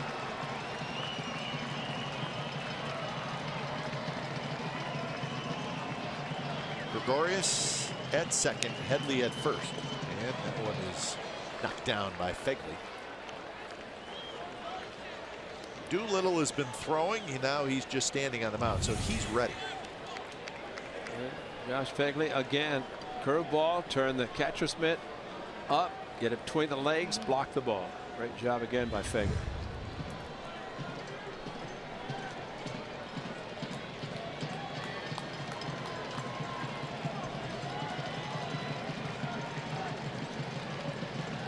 Carter tonight has hit into a double play, and he has struck out, and he takes low. Amazing, Ray, how a lineup like the Yankees, which is very good, and you kind of get through it. They're always grinding, but there always comes a time where all of a sudden the at-bats get better. Yeah. And we're seeing that in this inning. This is third time through the batting order, and you're exactly right. It's almost like Headley knew he's going to get a curveball with a couple of strikes and stayed back, hit it to left field. Now Carter takes a couple of close pitches, and it's 3-2.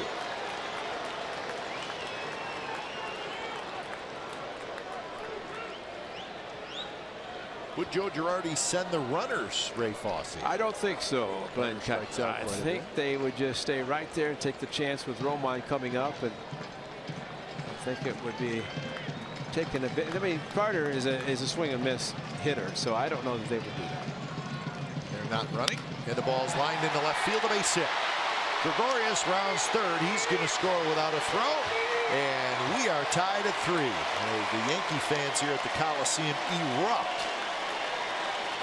And that ball shot into left field, and Bob Melvin's coming out.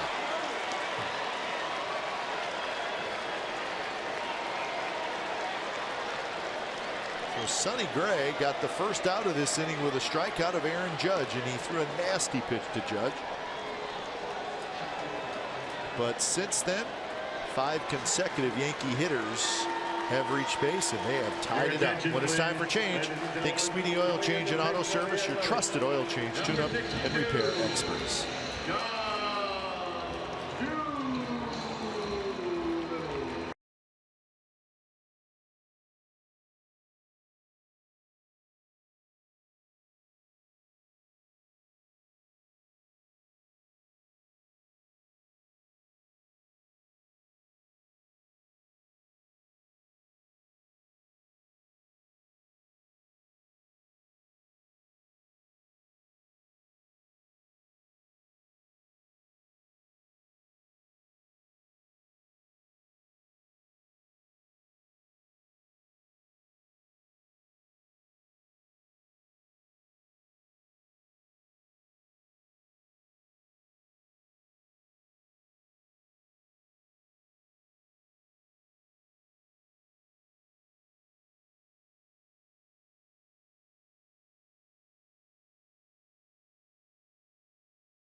On NBC Sports California is brought to you by Humboldt Redwood.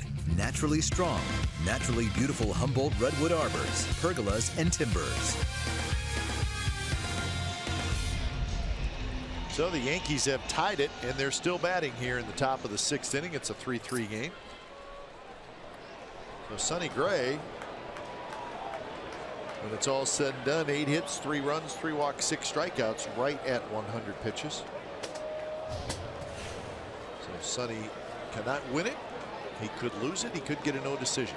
And I think originally Sean Doolittle was up for Gardner, who's the on-deck circle. But now it's facing right-hander Romine. And the first pitch is inside to Romine. Headley at second, Carter at first. You know, if you could show the curveball to Carter, his last at bat 3-2, that was called a strike, and then this inning, they left it right in the middle of the plate, and it was hit hard to left field.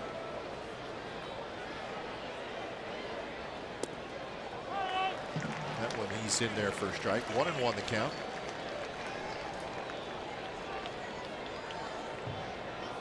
Carter with that hit picked up his 21st RBI.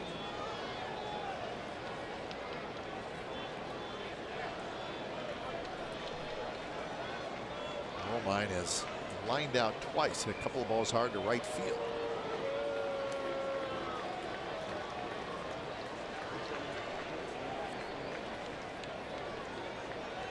New life for that man, Jordan Montgomery, who really settled in and pitched well the last 3 innings, and now it's a tie game. And the iPad, he's not watching the movie. That's an MLB iPad that essentially shows, probably watching Doolittle, some pitches that he's throwing. They're allowed to have it in the dugouts now. See the MLB logo on the back of the iPad. Of course, they could be going over the A's hitters.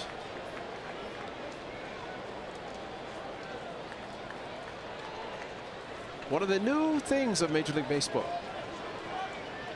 Not a bad idea. No. Can't watch cartoons. It's got to be baseball. Baseball related. Field of Dreams, or maybe, you know. Pop-up foul back behind the Yankees dugout.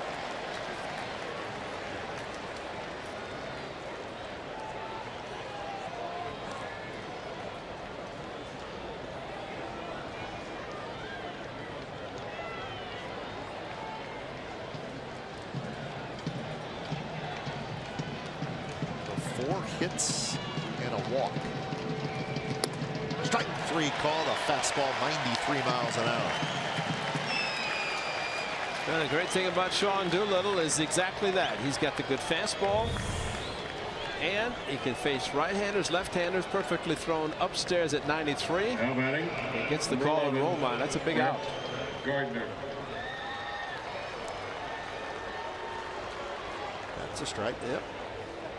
Okay, that stat we had, we're showing that the Yankees batters, what, 3.98 pitches per at bat. I mean, almost 4 pitches at a bat. And you look at this game, it's kind of been that way.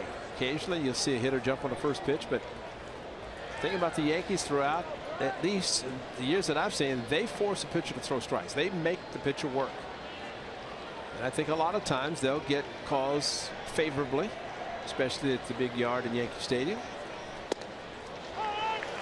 There's a strike to Gardner, who opened up the game with a double, and since then he has hit a fly ball to right, and he has struck out. Go-ahead run is at second base here in the top of the 6th.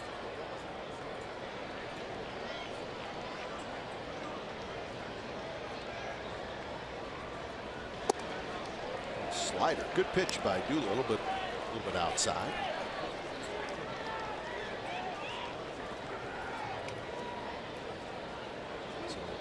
Doolittle can flip that slider in there occasionally. An occasional changeup. I thought his first appearance, I talked to him after the game in St. Pete, and I think 11 or 12 pitches had all fastballs. Out there a changeup, but it didn't look like it. It looked like just all fastballs. But I think for him, the recovery after he pitches, and of course tomorrow will be a big day for him after pitching tonight. Rolled over. Lowry scoops, throws, and they get the Speedy Gardner side retired. So Doolittle gets out of it, but 3 runs for the Yankees. Bottom of the 6th coming up. It's now a 3-3 game.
Baseball break brought to you by T-Mobile. Lonnie Chisenhall, a pinch hit 3-run homer So an interleague game where the Indians stopped the Dodgers' 6-game winning streak. Chris Sale, another 10 strikeout performance, but he lost 1-0.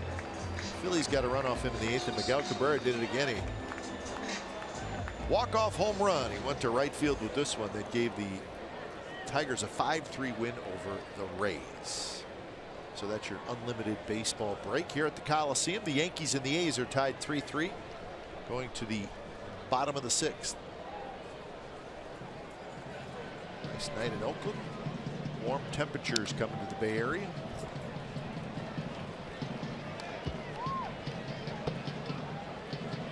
So the A's trying to get something going against Jordan Montgomery. Since the 2nd inning, he's allowed just a couple of hits.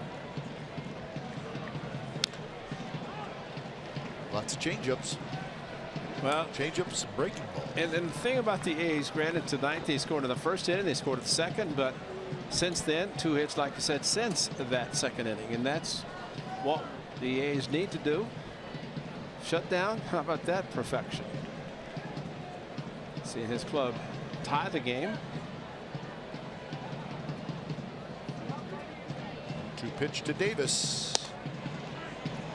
Just missed on the outside corner. See the flinch? John Payne, that right shoulder. Oh, not quite though. Didn't go up. Montgomery's been impressive. Yep. It's a tall frame and that downward breaking ball just like that. But the way he pitches down through the zone, it's pretty impressive. 6'6". They got a whole bunch of guys that are tall. Betances is 6'8". Judge is 6'7". Michael Pineda 6'7". Sabathia is 6'6". This guy's 6'6". Gregorius scoops, throws on the run, and that's a nice play by Didi Gregorius. Let's check back in with Angela. Guys, earlier today, the Athletics, Scots, and Major League Baseball had a dedication at a newly refurbished youth baseball field at Elmhurst Community Prep in Oakland. Hall of Famer Ricky Henderson was on hand along with Stomper, and after the ribbon-cutting ceremony, the Cal Ripken Senior Foundation led a baseball clinic for 50 youth from the Oakland Cal Ripken Baseball League as part of the Play Ball initiative.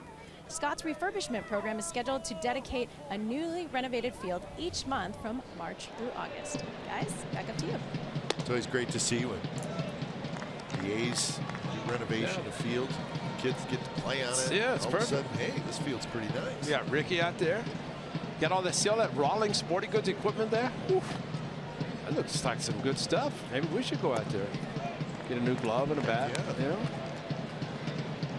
Hey, those fields are nice, man. Yeah. Well, it's nice because that's where the future big leaguers are, right in those fields, and everyone has the dream, go out and play, and it's nice that A's do their part to make that available to them. That one is hit high in the air to center field. Hicks is going back. Hicks is at the wall. He leaps. It's gone.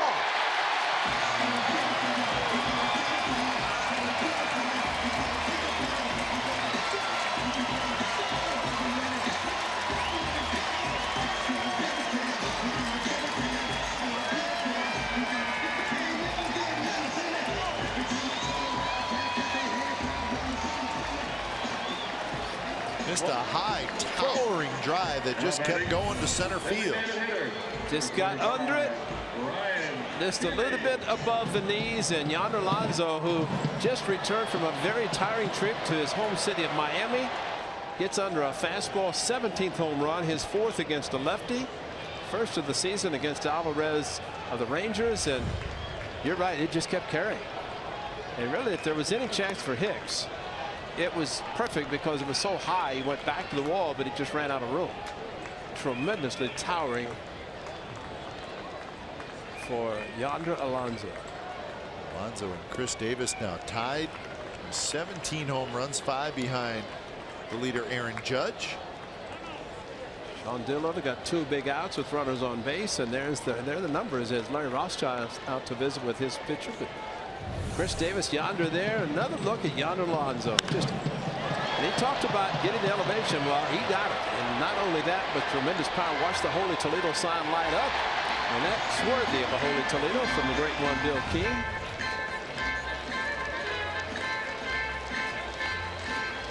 And Yonder was telling us on the plane last night, he said that was a very tiring time in Miami. He had his family, right? He hit 100, at least 100 every game.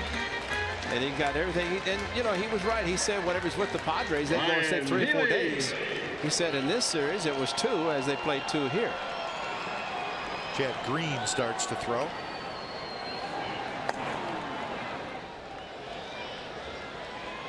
So here's Healy. So the A's have grabbed the lead back 4-3. So Montgomery does not get a shutdown. Yeah, so he's 13 for 14. Good call.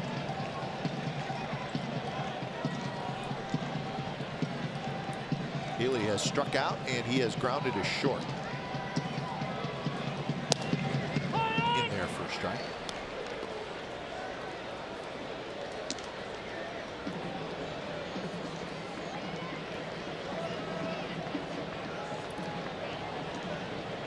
Pitch number 79 coming up from Montgomery. It's hit hard under the glove of a diving Gregorius. Healy has his first hit.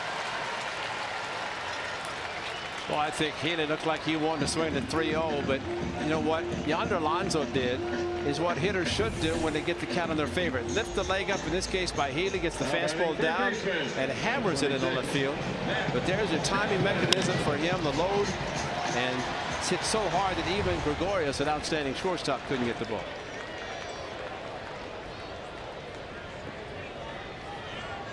So 1 away, Healy aboard, and here's Matt Chapman. Chapman's 3rd big league at bat.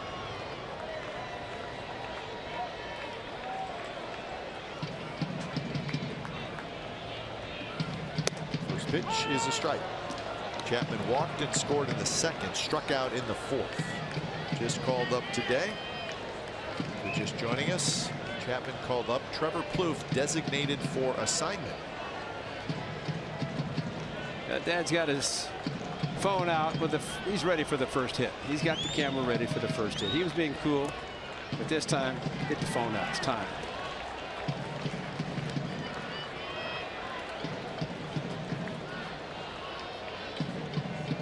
Chapman last year played part of the season in Double-A and the rest of the season in Triple-A. It's one of the biggest differences about a college player. Get the experience in a good college baseball school.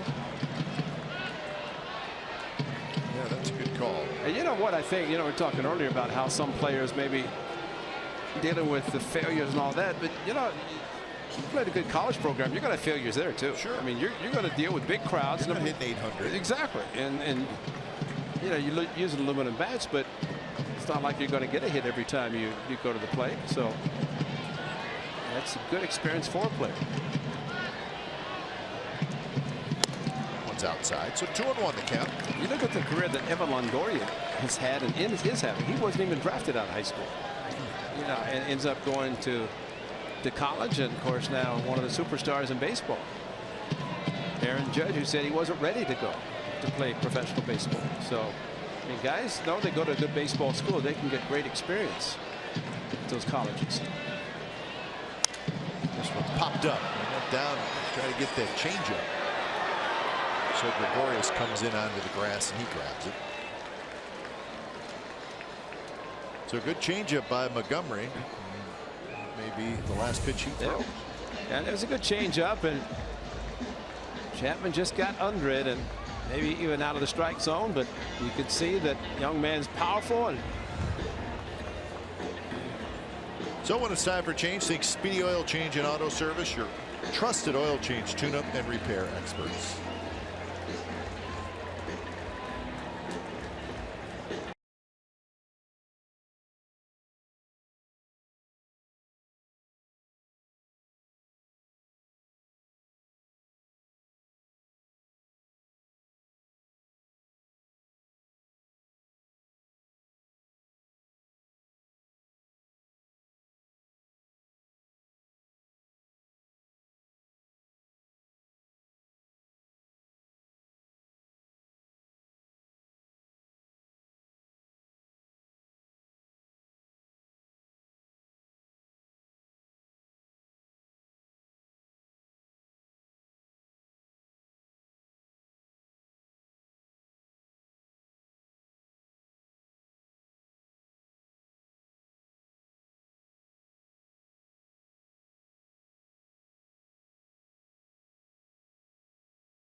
To Jim Catfish Hunter. Before the game against the Yankees, family and former teammates will unveil the new gate. Following this ceremony from 10 a.m. to 11 a.m., go to the Shibe Park Tavern and meet former players Vida Blue, Bert Campaneris, and more. You can join the reception and breakfast for $150 per person, with all proceeds going to the Jim Catfish Hunter ALS Foundation and the A's Community Fund. Game tickets and the separate reception tickets are available, as always, at athletics.com/catfish. Jim Catfish Hunter. So there's the numbers for Montgomery. Finishes with 83 pitches. And now it's Chad Green who comes in. First pitch to Fegley is outside from Chad Green.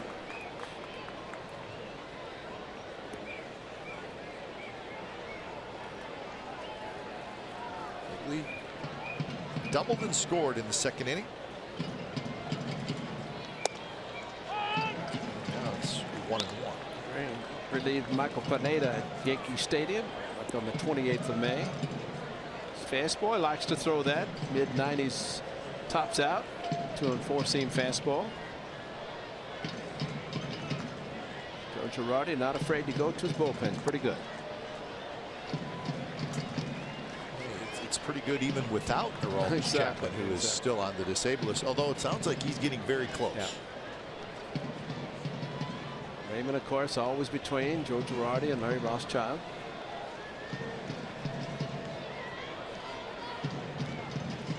No shutdown inning for the lad, and right now he's hoping that his team can come back right now after Sonny Gray left. Really no decision for him. Yonder Alonso gives the A's the lead, 4-3. 17th home run, straightaway center. Doing exactly what you should do. 2-0, get a fastball, let it go. 2-2 pitch. Just missed, and I mean just missed. Almost to the point you were waiting for the right arm to come up. Chad Green may have thought that it did not miss. Let's see. Oh, he's headed to the dugout. Well, it would have been a pitcher's strike. Yeah. 97. A little bit extra on it.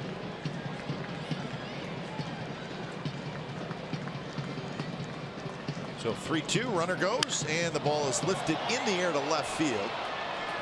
Playable for Gardner. And Gardner grabs it, side retired. Yonder Alonso. Yes, indeed. That's a home run swing, folks. His 17th of the year, and now the A's have the lead back 4-3 after 6.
Summer of love and fun at the San Mateo County Fair, June 10th through the 18th.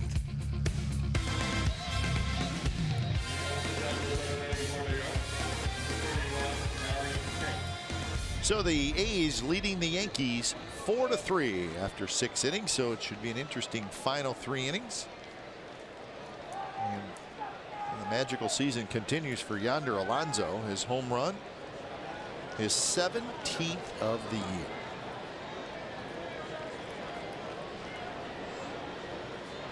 Yeah, I think this is one of the best things to see Sean Doolittle get 2 big outs and then come back out in this inning. And, you know, sitting down, coming back out. He's more of a setup now. Potential get back in the closing role. Key for him right now is to stay healthy. First pitch to Hicks is a bit inside. Hicks bluffed a bunt. Hicks, Judge, Castro. Who's the right-hander up, Cat? Because he's probably come in and faced the Judge. Looks like Ryan Madsen. Here come the Judge.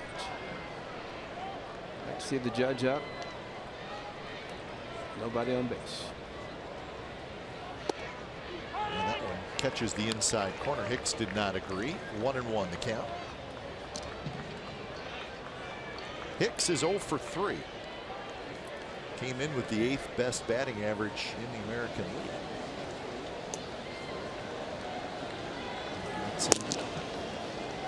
Getting heated up in the A's bullpen down the third base line. And that one bends Hicks back out of the way. He's been pretty consistent at the 93-mile-per-hour range. Sean Doolittle, which is good to see the consistency.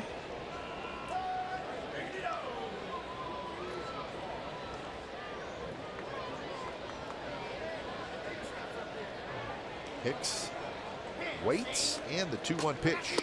Swing and a miss. In fact, we've always seen when Doolittle pitches up in the zone, it just seems like it's about 120. Look at the location up.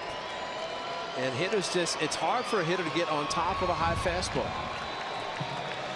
Have a tendency to kind of pitch under it or to swing under it whenever he pitches up in the zone. And he got him. Threw it right by him at 94 miles an hour.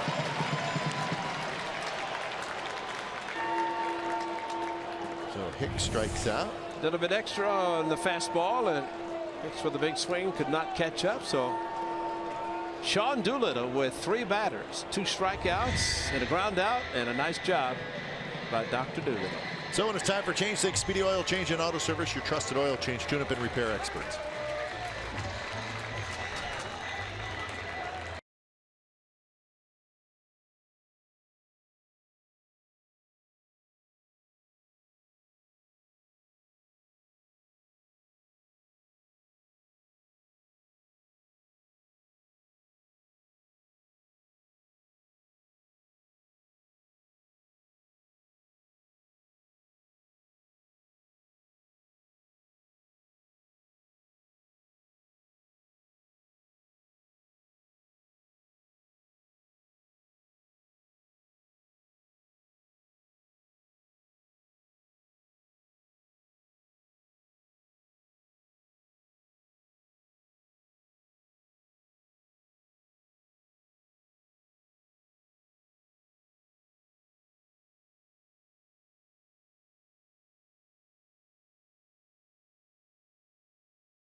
Friday, July the 14th, that's Against the Trap for our annual Bark at the Park event presented by Eviderm Natural and Nylabone.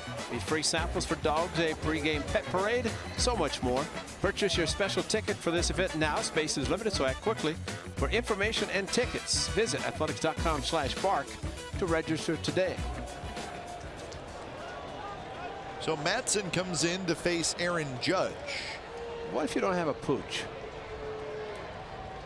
Don't sit in that section. It's the only thing I can think of. Tap toward Chapman. He's got it. Throws across. Great eye. Judge is out. There's your gun. First play tonight for the young man. And when you're talked about being a Gold Glover when you're playing AAA, that says a lot. And charged it, got the hop, and watch this cannon. Just a nice, easy, straight across. And Now batting. Yonder Alonso said, great kid, don't have to pick it. And a strong throw and gets him by plenty.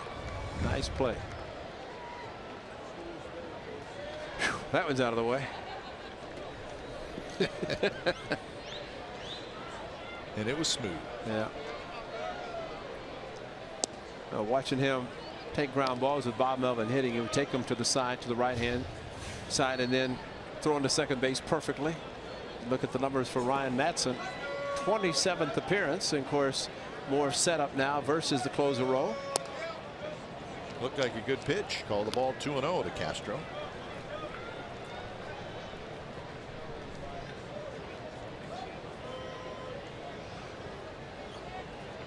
Castro has one hit tonight. He's 1 for 3. Singleton scored in the 6th. He got that 6th inning started with the 1-out base hit.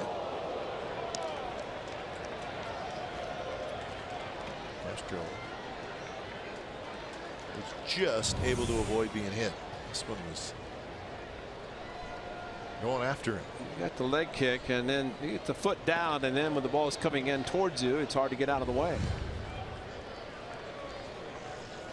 3-0 pitch, and that's a strike. So now it's 3-1.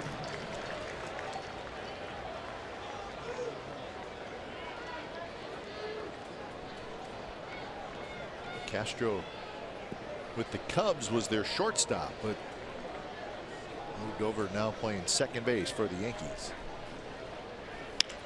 That one's going to drop in front of Chris Davis for a base hit. Though Castro is 2 for 4.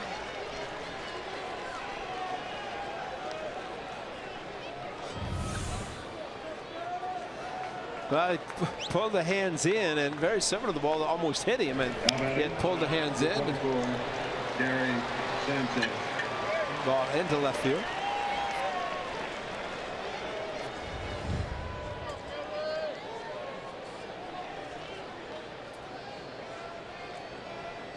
So that'll bring up Gary Sanchez, and lots of power potential here.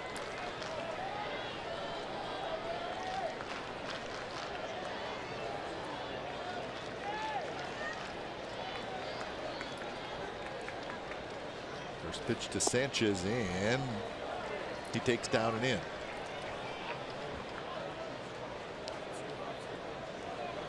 Madson likes to throw the fastball in, and Castro able to pull the hands in. It just, if you're going to get it in, get it far enough in that a hitter cannot open up and have it seem like a pitch down the middle. Runner goes. Fegley's throw. Got him. Dropped the ball. No, the ball trickles out of the glove of Lowry, and he's going to be safe. Wow. Boy, they called him out, but Lowry could not hold on to it. And that was too bad. That was a changeup. That was a changeup, and Fegley still threw a bullet. But maybe the runner arriving at about the same time and just got him in the back, and Jet can't believe the ball did not stay in his glove, but that's Barksdale. Changeup, and Josh Fegley, a perfect throw. And just maybe the backside knocked the ball out of the glove. Fegley thought he had him. He was heading to the dugout when he saw this out call. And Lowry just cannot believe it came out. But look where it hits him in the backside, and maybe at that point, maybe headed up in the webbing so far that it could not hang on. What a strong throw by Josh Fegley. So give Castro a stolen base. So now he is the tying run with a tough out at the plate. They're saying it's stolen. They say an error?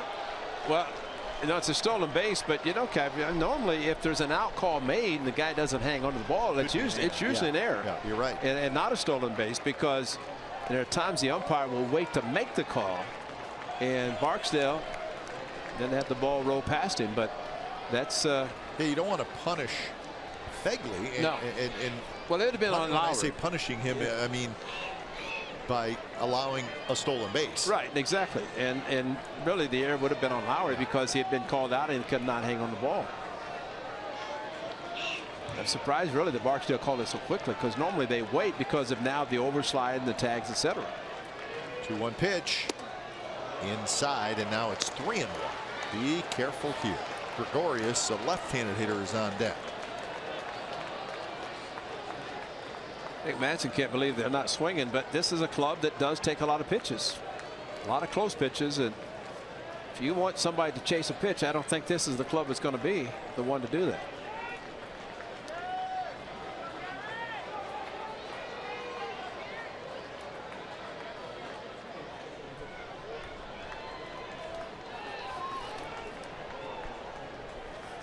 Madsen, a long look in, has to be careful here. 3-1 pitch, and he makes a perfect pitch, a fastball on the outside corner. Yeah, I think Sanchez is looking in. The way he's taking the pitches in, and the way he takes this pitch, look at the front side, how it opens up. He's thinking, give me a heater in the inside part of the plate. And I mean, just if you watch that, you shouldn't go back inside. You should stay outside. I mean, if you're watching his midsection, his foot, the way he's set up, I mean, either the pitcher or the catcher can see that. 3-2 pitch is hit high in the air. Pinder on the move. Pinder near the stands, and he cannot quite get it. He slides into that side wall, and that's concrete. Yeah. And there's a lot going on down there, as we like to say. Well, he went after it, and you go to the slide. There's only, you know, really, it's going to stop you. It's going to be the concrete wall. But going to the slide, realizing, but might have banged his right knee. Got his left foot, right foot.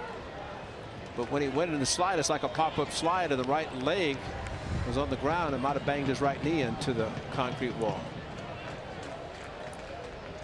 Great effort by Pinder, just unfortunately what stands.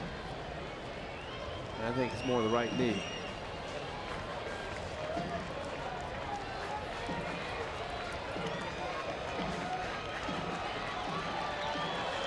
So we'll do 3-2 again.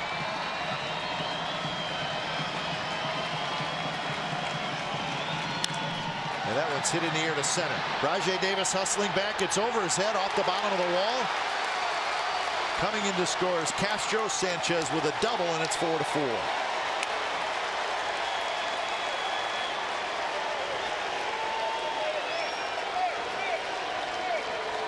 So Sanchez has been on base all 4 times tonight.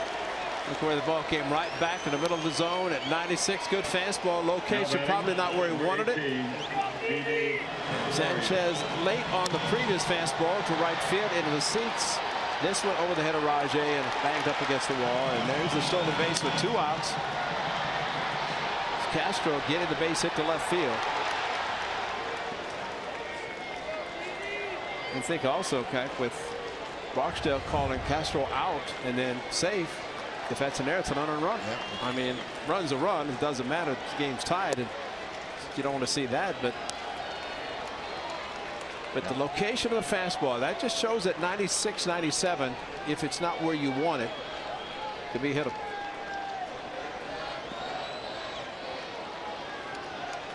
1-0 to Gregorius. He's 1 for 3.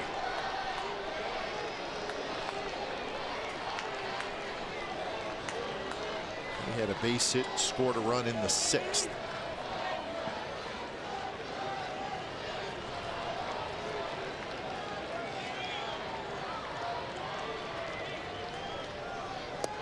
Right at the knees. Good pitch by Madsen.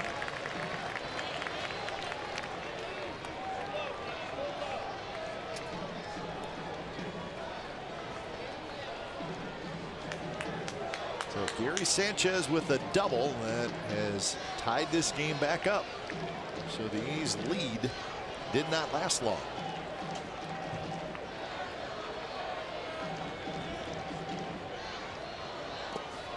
Fegley blocks it.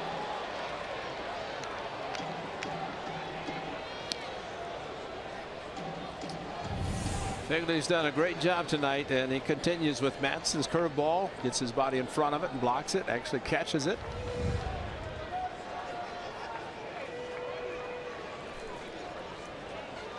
He's proven tonight 2 things that he does exceptionally well: blocks balls in the dirt and throws exceptionally well.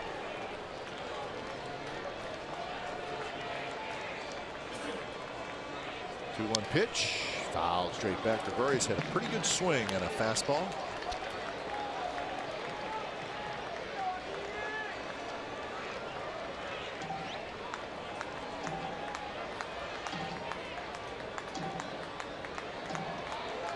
2-2 with Sanchez at second.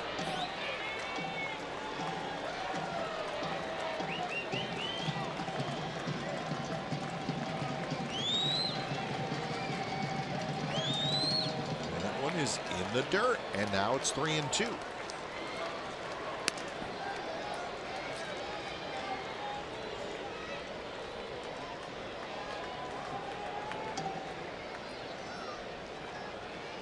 Quick discussion between Phegley and Madsen. Phegley trying to give him a verbal sign even before. Headley another switch hitter in the on deck circle. He'll be batting left-handed. Hayes would like to see him leading off the 8th. But the changeup, to be effective, needs to be thrown somewhat close to the strike zone so a hitter sees it like a fastball and maybe swings through it.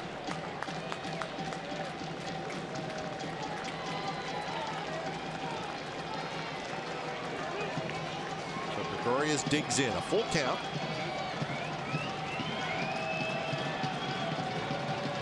Swing and a miss. A high fastball. Gregorius chased it. So a run for the Yankees, 7th inning stretch time, and we are all tied at 4.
Sports California is brought to you by Airport Home Appliance. It's back. The Airport Home Appliance Warehouse Sale.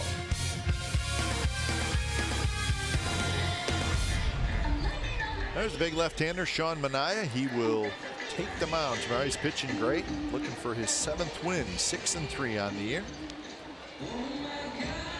Yankees will partner with Luis Severino, a very good young right-hander for the Yankees, one of their prized young players. He's 5-2 with a 2.75 ERA. So really, a couple of the better young pitchers in the American League. Our coverage starts at 5:30 with A's pregame live. First pitch is 6:35, so a half hour earlier tomorrow. First pitch. Matt Joyce steps in. Joyce is hitting in Rosales' spot. There's the versatility of Chad Pinder, come from right field to shortstop, and Joyce can go to right field, so that's nice to have a player who can play different positions. Joyce loops one foul.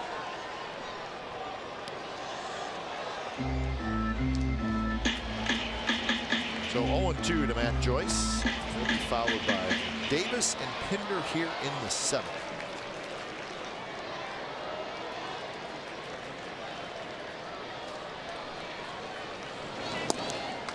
Oxford now throwing. Big John.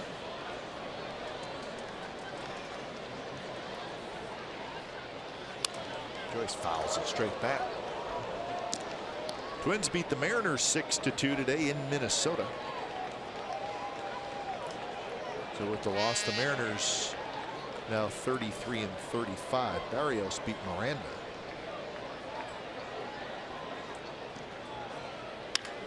Line drive, left center field, a base hit. Matt Joyce with the big turn. He's going to hold up.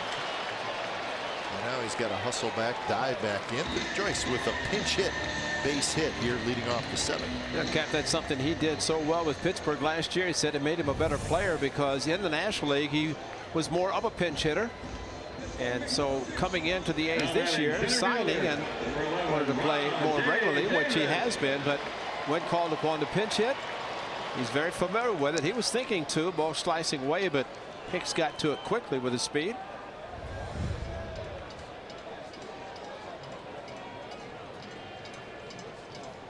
So here's Rajai Davis.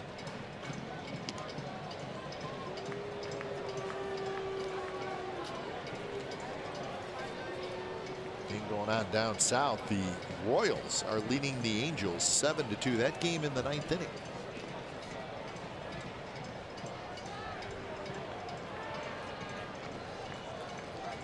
Davis to bunt. Bunts it up the first base line. Carter throws just in time to get Rajai Davis. So Davis will be credited with a sacrifice, and now the go-ahead runs at second base for Pinder. Not a bad idea. Rajai bunting for a base hit. Almost beat it out with the foot race, but at least got the go-ahead run in the score position. He has a couple of opportunities to get him in. Rajai has not lost a step. Good handshakes from his teammates, and see if somebody else can get the job done to bring him in. Pinder up the middle, base hit. Matt Joyce rounds third. Matt Joyce will score without a throw. Pinder comes through, and this back and forth game goes back to the A's as they lead 5-4. Pinder's 2 for 4. That's a great job, and the sacrifice. I mean, that's baseball. You get a leadoff single, tie game in the 7th inning. You get a sacrifice bunt down, and then a base hit right back up the middle. Chad Pinder, strong young man, second hit of the night, and especially with the pitch that stayed up, goes down and gets it, and just like that, single sacrifice base hit. A's have the lead again. Young man's getting a chance to play, and he's got some pop in his back. Chip Hale, always exciting to see him raise the right arm and get it going. So Pinder gets his 19th RBI. So the A's have scored here against Chad Green in the 7th inning.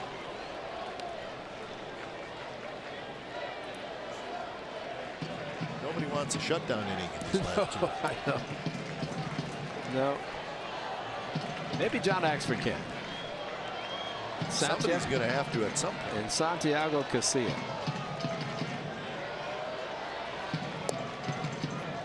One and one to Lowry. Still only one out. Davis to follow.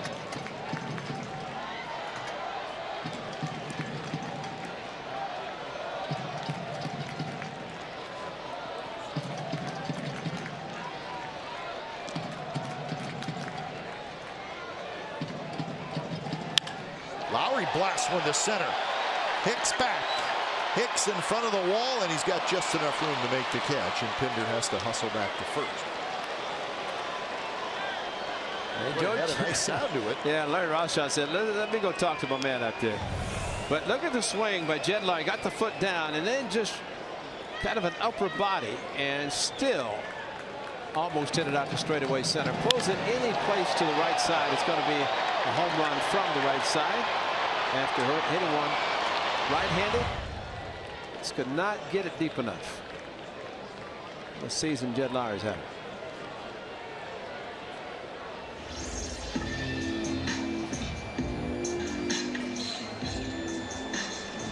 So the quick chat is over, and Chad Green will face Chris Davis. Chris Davis.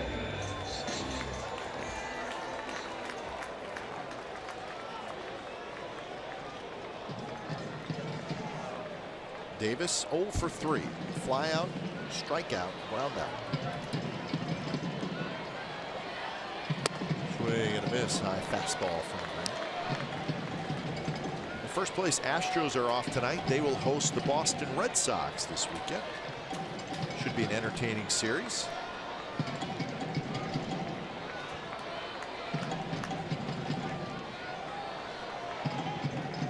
Red Sox lost an interleague game tonight to the Phillies 1-0.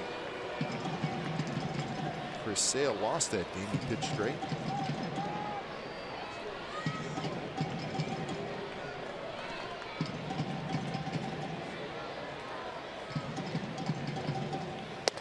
Right there with a fastball, 96 miles an hour. Now, May 28th, the A's losing with Michael Pineda pitching, but then Green came in and Chris Davis, home run number 15, a line drive to left field. 2-2 fastball. Those were Memorial Day uniforms, the A's wearing in New York and then on to Cleveland on the Monday. Trying for second, and Pinder's going to make it. He got a good read on that ball in the dirt. That's exactly right, Kuip, and what a great job. And with the breaking ball, Sanchez throws extremely well, but Pinder, he banged his knee into the wall, and maybe the head first slide got him, but the curve ball, he read it, took off with the ball. Nice block by Sanchez, but a little secondary, and then took off. And Pinder with the head first slide, so he made a banged hard. Maybe it's to talk to Ricky about sliding head first. After all, Ricky won the big head race tonight. I mean, Ricky's in the house. I mean, not to say those races are fixed, but come on. Ricky's in the house. Ricky got to win. I mean, Ricky Henderson Field. Ricky's in the house, and a big head Ricky won. There he is. Sunglasses and a smile. 2-2 pitch. Davis is able to hold up. So full count with 2 outs. A's have taken the lead back here in the bottom of the 7th. Protection, Yonder Alonso. Just did get a fastball again. See if he can do the same as he did in New York.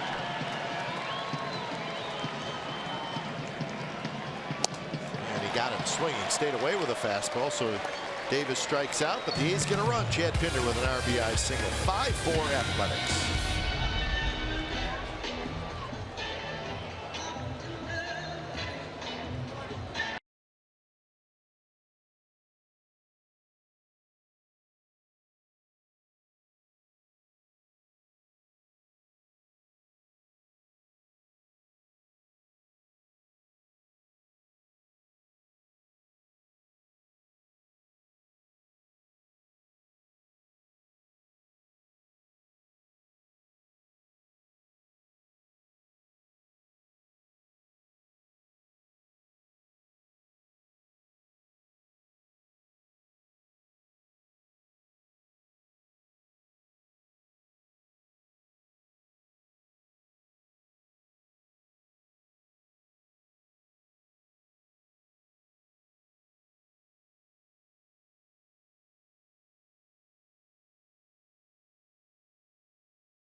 NBC Sports California is brought to you by the 2017 Jeep Cherokee with an EPA estimated 30 highway miles per gallon. By Southwest, yes to low fares with nothing to hide. That's transparency.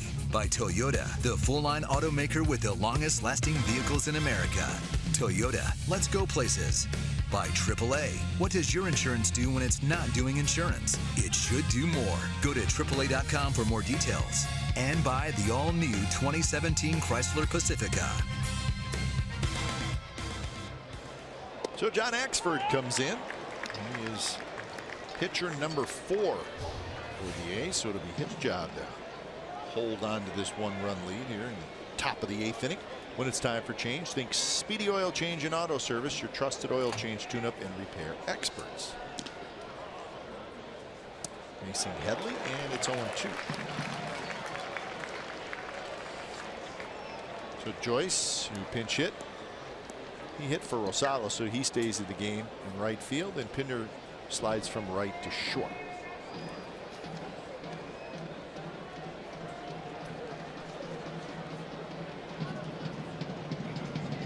0-2 pitch, got him swinging, stayed with that hard curveball.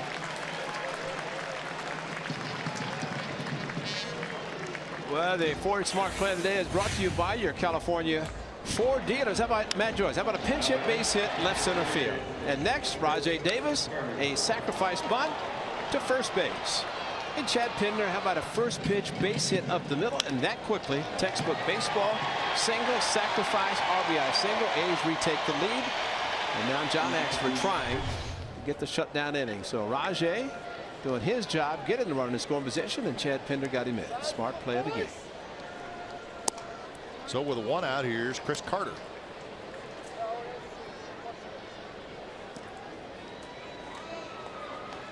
So Matson goes 2/3 of an inning, gives up 2 hits and a run with a strikeout. Doolittle went 1 inning with a couple of strikeouts. All that coming after Sonny Gray went 5 1/3.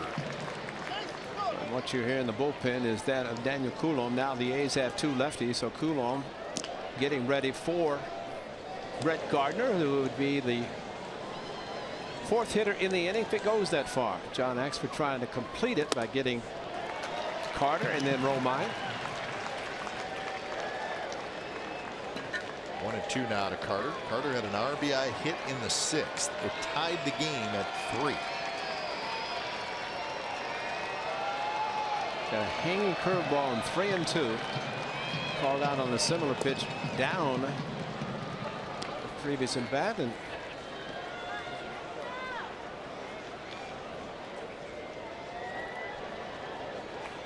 Carter last year 41 home runs in Milwaukee.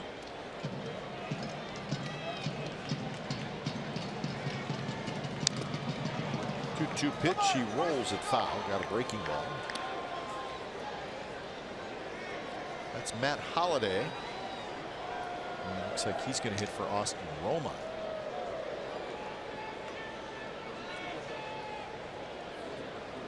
There's 3 bench players for the Yankees. Holliday, Ref Snyder, and Torres. All right-handed hitters. Not close, 3-2.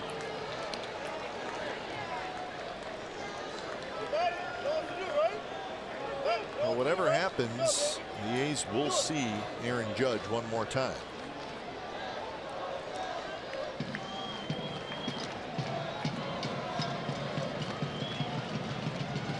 Pitch is hit high in the air to left.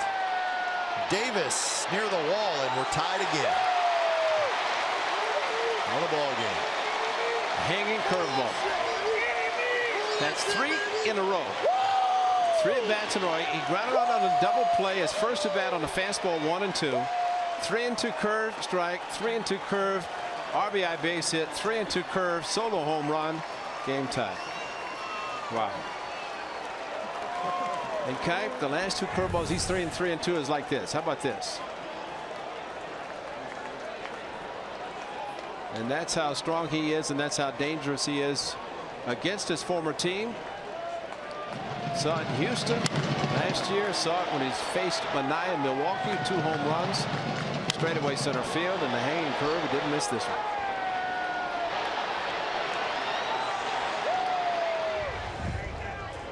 So home run number 7 for Carter, and it's a big one. So 5-5 game here in the 8th, and here's Austin Romine. Well, you're talking about all the big guys. Chris Carter's right in the middle of it. That's right. Didn't even mention. He's tall and big. So Matt Holliday sits down after the game gets tied. So he'll wait it out, and Romine stays in there.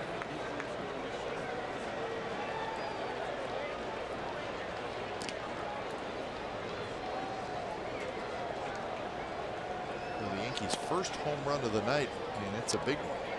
So they now have hit 106 home runs this year.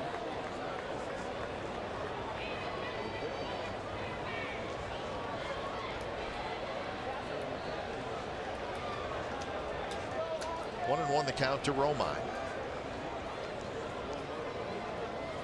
Swing and a miss as he swung at a ball.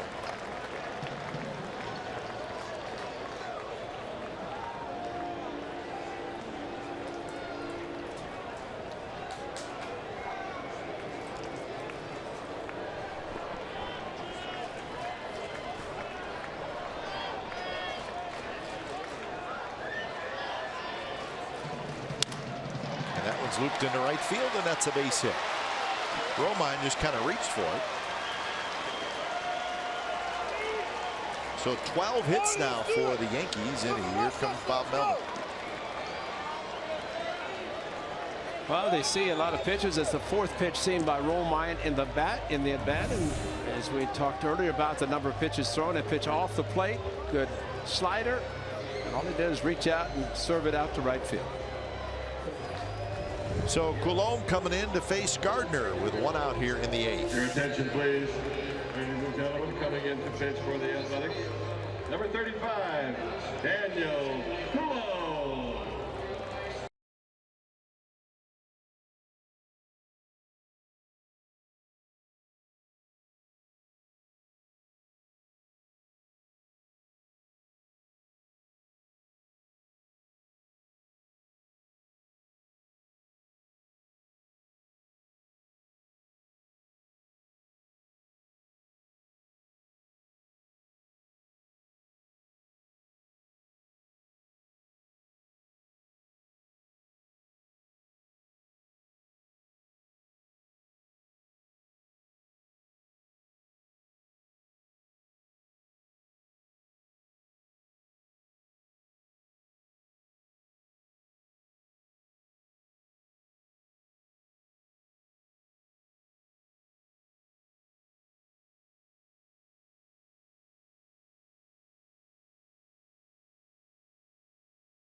On Saturday at 6 p.m. on NBC Sports California as the Quakes host the first place Sporting KC at beautiful Via Stadium in San Jose. The home of the authentic Earthquakes fan is NBC Sports California.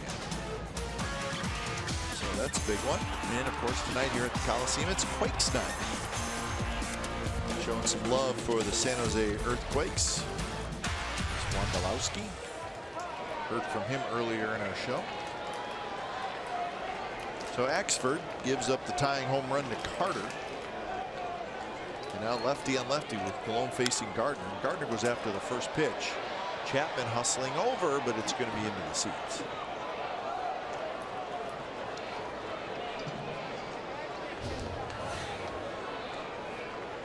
Coulombe, a workhorse, his 27th appearance.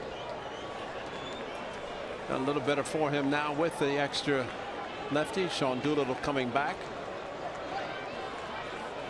and throwing well as Doolittle did, facing three batters.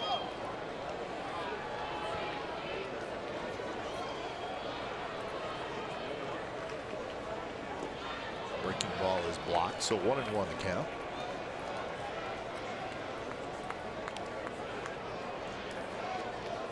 Left-handers are 8 for 40 against Coulombe this year. 200 average. He has been pitching well as of late. Just one earned run allowed in his last 9 2/3 innings.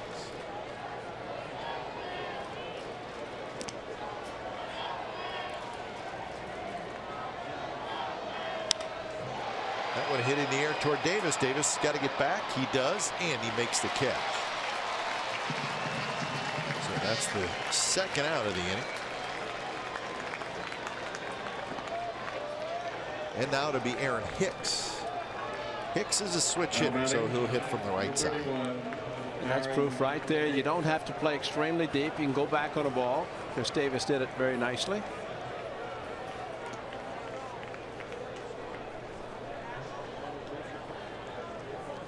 Hicks is 0 for 4, so he's been quiet. Couple of strikeouts and a couple of ground ball outs.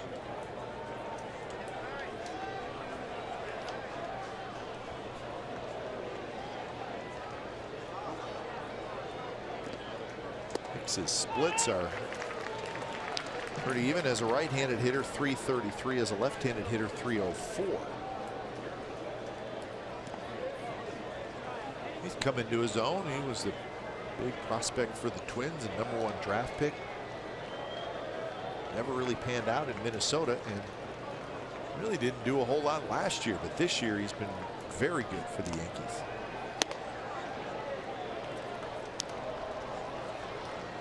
So an interesting note: Alonso, Justin Smoak, Aaron Hicks, all #1 draft picks in the same draft, and all kind of putting it all together this year. That's right. Good point.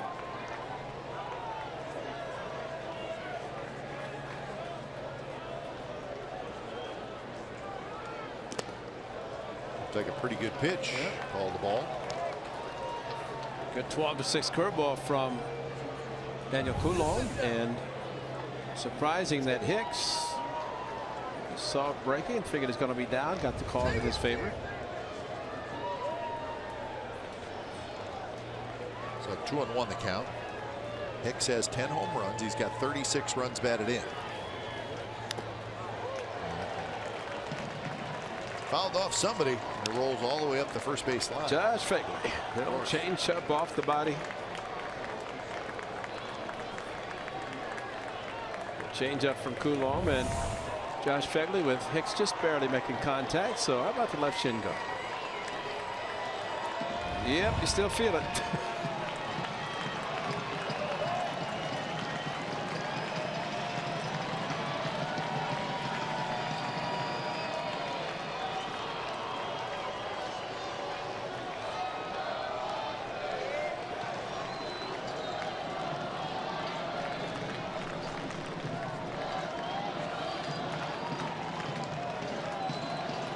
So Hicks finally gets back in there.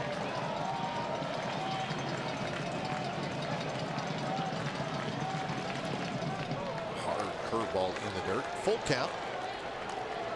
So that'll help the Yankees. It'll get Romine moving. Josh Phegley, again, the workhorse tonight between all the pitchers the A's have put out there. Continues to do it with the curveball.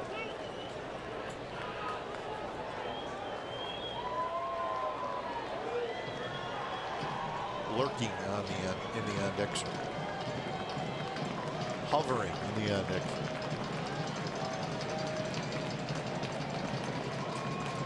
Runner goes. 3-2 pitch in the hole. Backhanded. Pinder showing off that strong throw. Got it. Alonso hangs in there, digs it out. Nice play on both ends. Worth another look. Carter's home run has tied it as we head to the bottom of the 8th.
Corner brought to you by your local Toyota dealers. Crazy game. 5-12-0 for the Yankees, 5-9-0 for the Athletics. Both starters were good at times and struggled at times, and neither is going to get a win or a loss tonight. Lowry and Alonso have homered for the A's. Carter has homered for the Yankees. Time now for the Jeep drive of the game. It is Yonder Alonso. How about number 17? Fourth this year against a lefty, and this one is towering fly ball. Center field, Hicks jump, could not get it. Montgomery is now 13 for 14 in shutdown innings. Yonder Alonso trying to do the same as faces the former Athletic Tyler Clippard. Alonso with a big rip.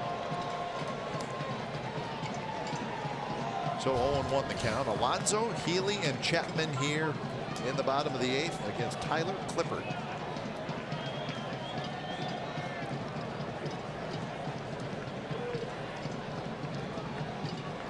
Clippard is having a good season, but he did not pitch well against the A's in that series at the end of May at Yankee Stadium.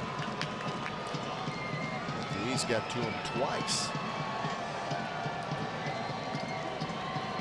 A's lost 2 out of 3 in that series. They won on Friday night 4-1, but then lost game 2 3-2, and lost the rubber game of the series 9-5.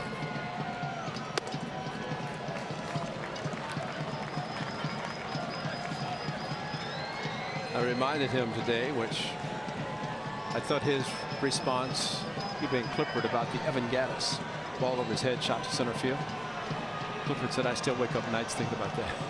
He said only one guy could ever do that, and that was Gattis. We were all shocked to see him swinging a pitch over his head and still hit it straightaway center. Good changeup, and that's what he's always had. Clean shaven, of course, now with the Yankees. You have to be. Big fella, Dylan Betances. I've said big fella like 9 times tonight. He is big. And Chapman is tall, too. He's not as big, but he is tall. Throws triple digits pretty consistently. If the A's can get through this weekend series without seeing him, that means 7 games without seeing Chapman. Line drive, center field, a base hit. Alonso picks up his second hit. Well, maybe it's whoever scores last wins. Off speed, and Yonder Alonso just on fire, unbelievably. Center field for a home run, center field a base hit. And the fact that he's staying back and really almost saying, I'm strong enough, I don't have to try to go out and get something to roll over. I'll just stay back and hit it up the middle.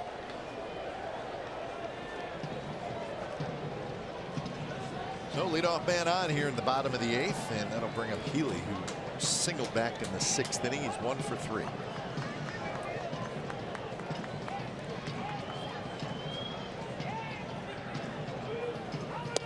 Pitch is in for strike, 92 miles an hour. It's really one or the other with Clippard. Fastball or that changeup that just kind of floats in there.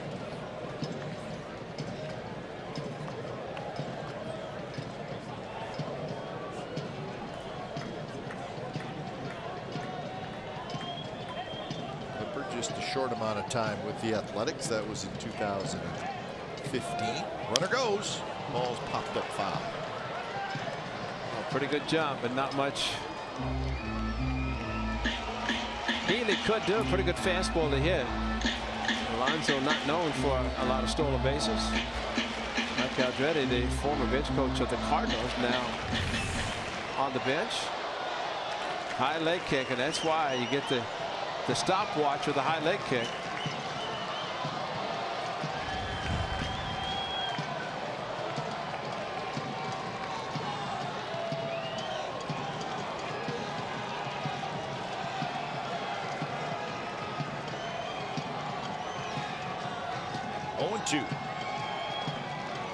Swing and a miss. He went upstairs, and it looked like an off-speed pitch. Yeah.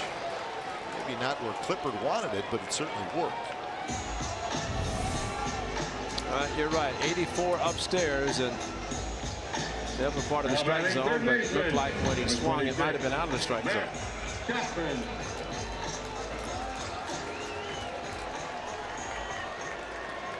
So here's Chapman. Family is still hoping that tonight they see his first big league hit. We'll see if it happens right here. He has walked and scored. He struck out. He's popped to short.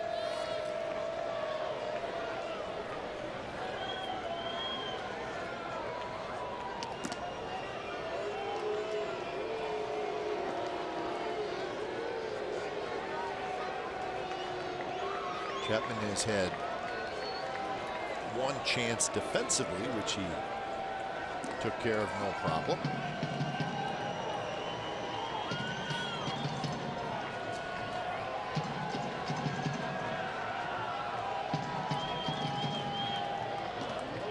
Look at Matt Chapman's face from a little bit of a distance. He resembles Mark Ellis a little bit. Probably a little bit more power than Ellie. Ellie could pick it at second.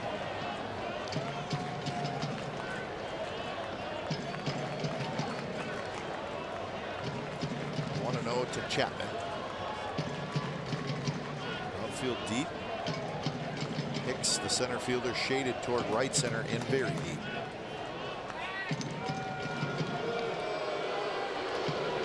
Trying to cut anything off in the gap.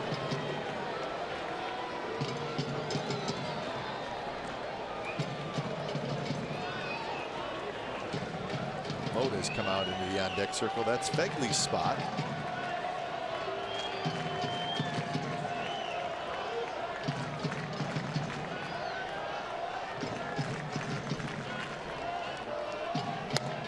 Missed again. Close pitch, but 2-0. Chapman in the driver's seat. Just a little bit off the plate. Chapman started and decided to let it go. Like the call. He's got to be going. He's got to see a changeup. So sit back, hit a changeup, and just hit a home run your first major league game.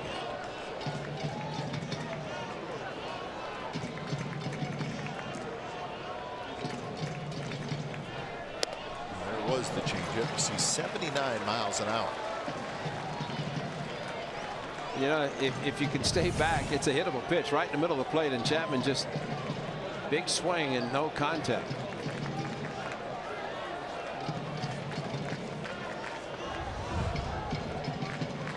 2-1 the count.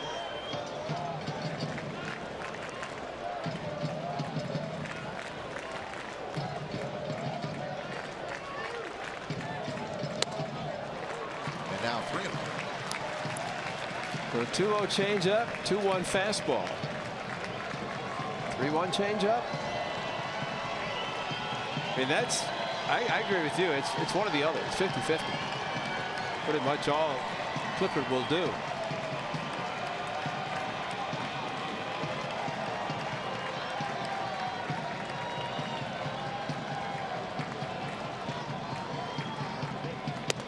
Pitch is a changeup, and it floats in there first strike. It's quite a pitch that Clippard had. Well, it's a lot of body, and watch him throw his body at it and pull the string on top of it at 79. So his fastball was 92 out of the strike zone. Changeup at 79, 13 differential. Probably throw it again 3-2. Alonso, the runner at first. Not running, and it's outside. He walked it. So he went with a fastball. Yeah. Chapman walks for the second time. You know, Cap, if you're going to take a pitch, you'd like to make sure it's far enough away that there's no question about whether to take it or not, and that was. Ladies and gentlemen, for the Athletics, batting for John Fegley. So number 21, the same thing at Yankee Stadium. All right, he said, I'm gonna go get Clippard. Clippard and went to the fastball away. 92, just overthrew it. Well, you have a young man pull the string again, but he decided to go the fastball way off the plate. So Dellin Betances is coming in. He is the Yankees closer, and they're going to him in the bottom of the 8th inning. of a 5-5 game. How about that? So we'll be back.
And Kelly Johnson bring you the Happy Hour. It's also available to listen live and as a podcast on NBCSportsBayArea.com.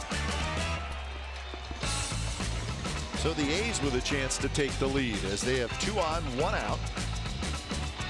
Bottom of the 8th, but they're going to have to do it against really one of the best relief pitchers in all of baseball, Dellin Betances. He throws hard, but he also has a wipeout curveball that sometimes you swing at because he throws so hard and he's so big, standing on top. Just think before they lowered the mounds how big he would look. So he's pinch hitting, or he's facing the pinch hitter Stephen Vogt. And he's 6'8" as Betances.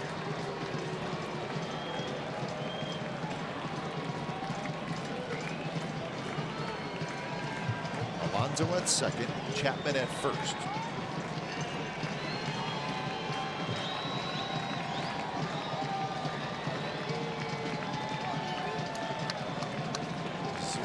Allowed in his last 20 consecutive appearances. Well, he could give up a base hit. It wouldn't be his run, but the A's would take it. Stranded 10 out of 12 inherited runners. He's inherited 2 here in this ball game. 1-0 to Vogt. This is badly. 2-0 to Vogt.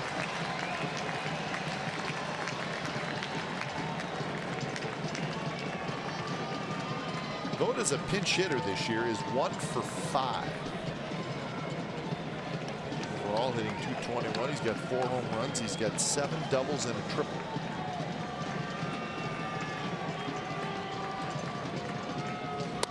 Missed again. 3-0. That one was running up there at 98 miles an hour. See, now Stephen Vogt just zoned down and the pitch was up and just let it go. It's out of the strike zone. So good take by Vogt.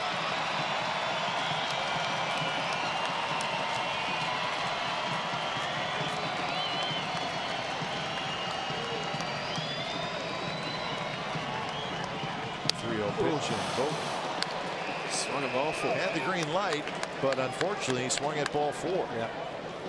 And he knew it. Just a little bit too anxious and tried to go up and get under, and that's a tough pitch. And consider it's out of the strike zone. The only chance he had to get loose in this at bat, that was the 3-0 fastball that he knew was out of the strike zone. Slider that was up as well, and now it's 3-2.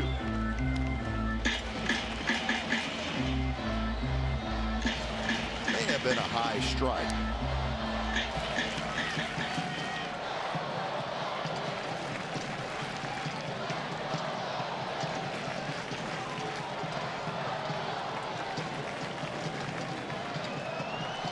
And a slider that Wow.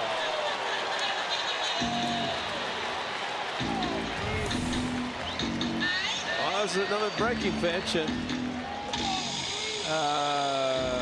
let me hurry up and go to first base before the umpire changes his mind. Wow. So here's Matt Joyce with the bases loaded and 1 out against Dellin Betances. Joyce pinch hit in the 7th. He had a base hit and he scored a run.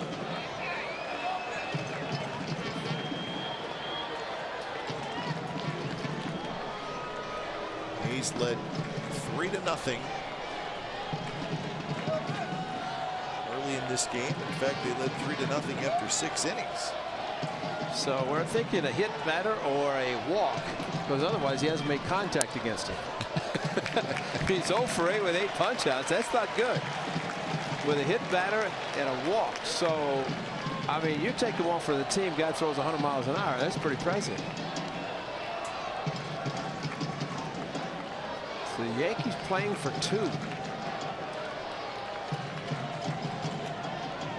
Gregorius been right up the middle, and it's a 1-1 count.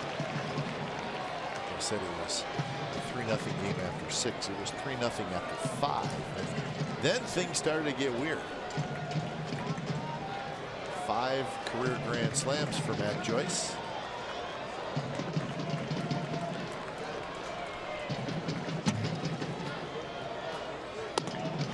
Lays off that fastball at 98 miles an hour. So now the count is 2-1.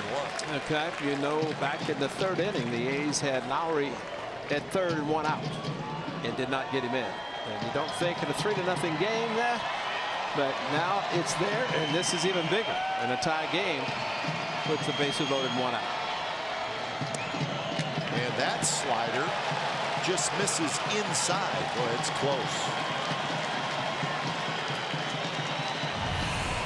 Stay with the breaking pitch, and really it's breaking sharply, but off the plate. Matt Joyce, good job of taking the pitch. Has he thrown a fastball yet? He loves that slider. Here it is, 3-1. And Joyce swings through a 99-mile-an-hour pitch. And if he's got a 99 in his back pocket, why is he throwing the slider when he can do that? 3-1 when the hitter knows it's coming. Wow. That's impressive. Looks like a slight hesitation from Joyce, wondering if he's going to get the heater. What will he throw here? 3-2 pitch. Went with a fastball and it's rolled foul.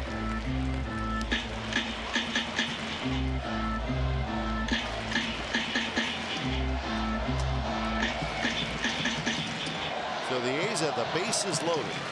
Only 1 out. Rajai Davis is the on deck hitter.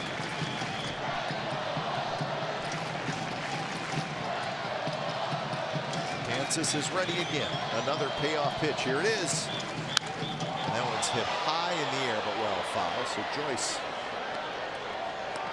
may have been thinking fastball that time as he was way out ahead of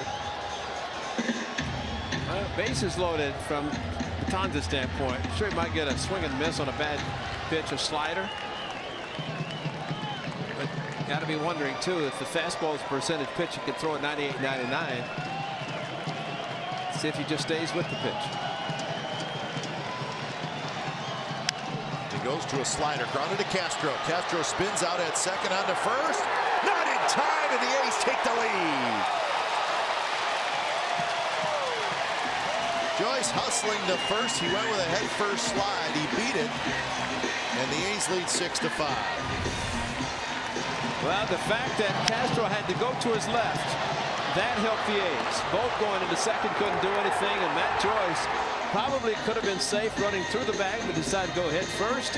It worked, and there's the difference. You cannot take out the middle infielder. So coming across the bag was Gregorius. Did he get to the bag quicker? He got to the bag before the throw. Didn't matter. He's safe. Got the breaking ball. 3-2. Matt Joyce really busting it. Made it safely to avoid being doubled up. So the A's have put up a picket fence and retake the lead again. What a game. There's Rajai Davis. Rajai Davis pulled off badly on that slider. So Casilla is ready to go. And of course, it's not going to be easy. This is not a it's going to be easy kind of game. No. It'll be Judge, Castro, Sanchez, the 3, 4, 5 hitters for the Yankees in the top of the ninth.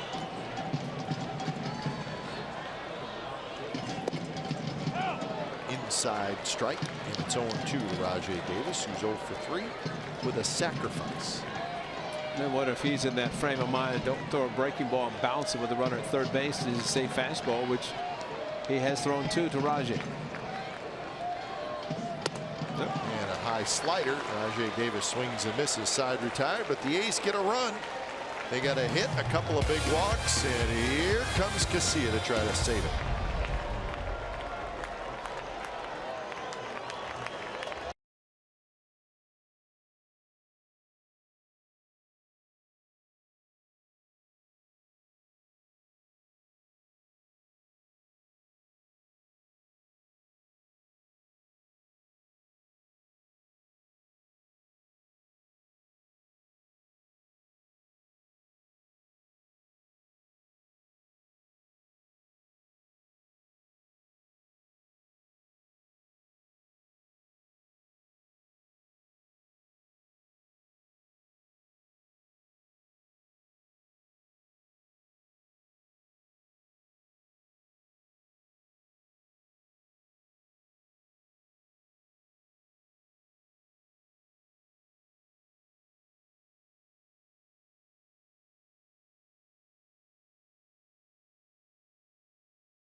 Seventh inning, and he's able to knock in the go-ahead run here in the bottom of the eighth. So the A's have a 6-5 lead, top of the ninth.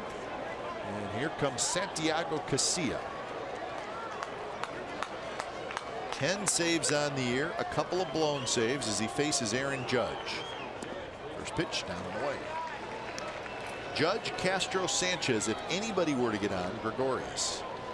So Vogt is now behind the plate. 22 home runs for Aaron Judge.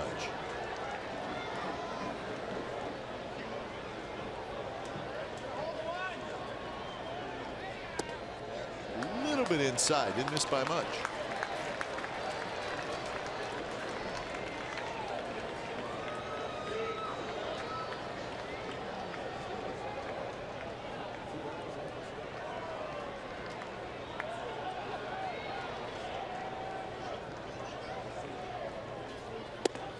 Missed again. Same pitch. It's close.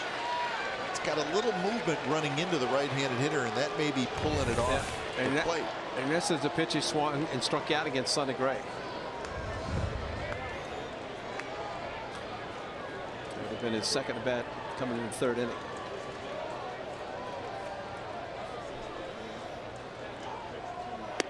And that one in there first strike.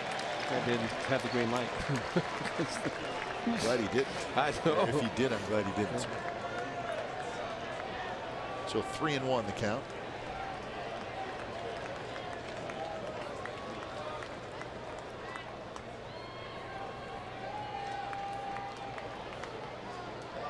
Long look in. And now Judge thinks it's a little bit too long, so he'll step back. Probably feels badly stepping out. He's such a nice guy. Yeah. But, you know, you take too long, I have to.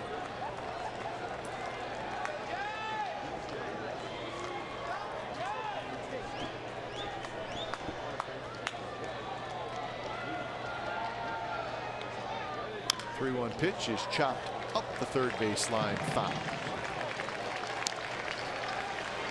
Big swing by Judge. They stay tuned for A's post-game live presented by State Farm. Coming up right after the game, Brody Brazil, Jose Canseco, and Bip Roberts are all standing by. We're trying to hand them a victory. Certainly makes their job a little easier.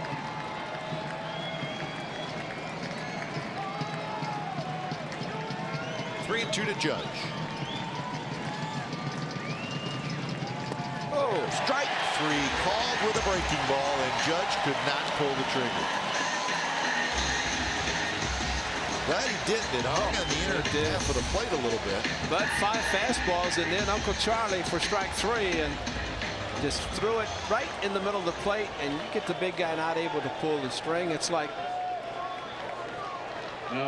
Sano with Minnesota when he got him in the 9th inning with the bases loaded, 2 outs. Oof.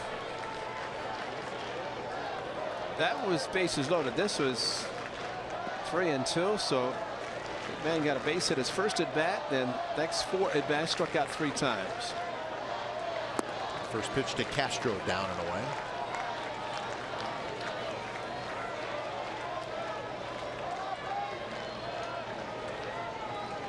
Daniel Colon got the final 2 outs in the top of the 8th inning, so I guess he would be the pitcher of record. 6 pitchers have been used tonight by the Athletics. Not close, 2-0. Well, you don't want to keep going hitter favor fastballs, or just can't go to the wall too often, because you're going to get somebody that's going to get into one. And Sanchez follows Castro. We saw what happened back in the 7th inning with those 2 after 2 outs.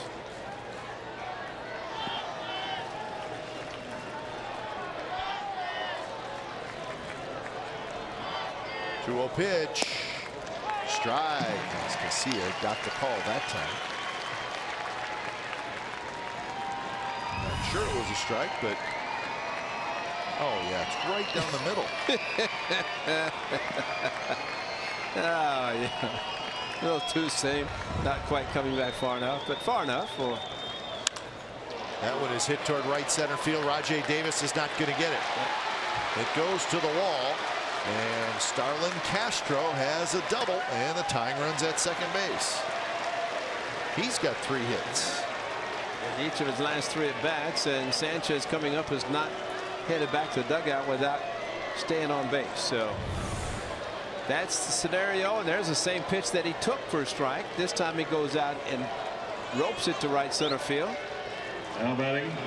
Then stands like the great late Roberto Clemente, who just flew open, hit everything line drive to right field.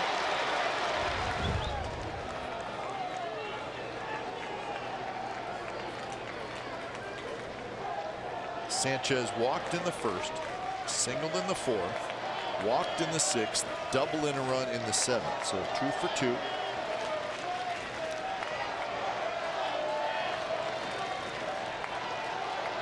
$11 home runs, 32 runs batted in for Gary Sanchez.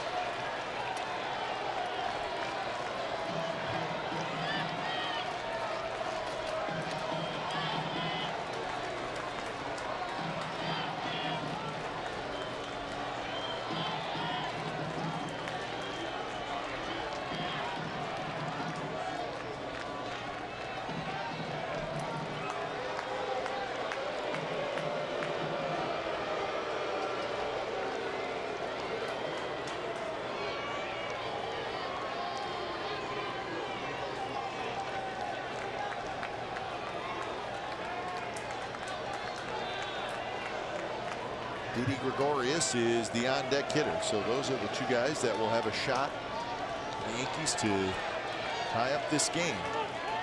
And Sanchez with a very late timeout request, and it was granted by Tom Payne, but really much too late, I think.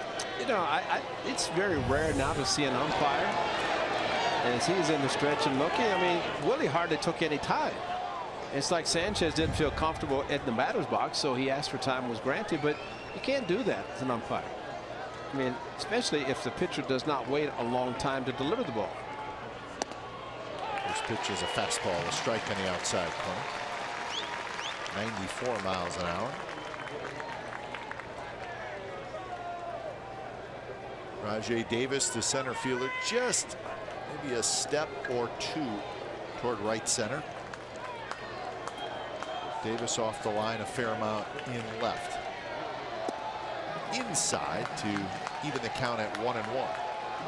Pretty good hole on the right side where Lowry's playing near second base.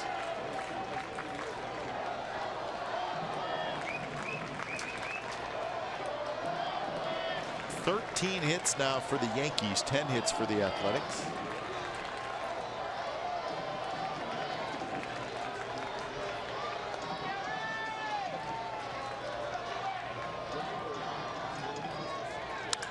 Up the middle, Lowry dives, can't get it. Here comes Castro, and he's going to score, and the Yankees have tied it here in the top of the ninth. So a couple of huge hits tonight for Gary Sanchez. On base 5 times. This time with 1 out, gets the base hit up the middle. Previous at bat, a double to center field. Right through Willie and Jed Lowry, nice effort. He couldn't get it, but allowed the big man to extend his arms. Hits the ball hard, doesn't he? He hits it very hard, and really no chance to. And Lowry had it past it. Strong young man, and Castro with the double, Sanchez with a single, and a blown save for Willie. So 33 RBIs now for Sanchez, and here's Gregorius.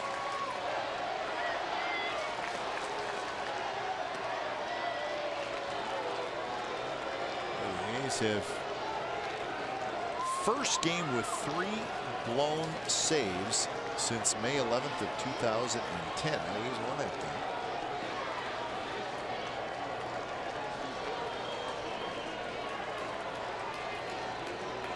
First pitch to Gregorius is inside. And the A's led 3-0. They led 4-3. They led 5-4. They led 6-5.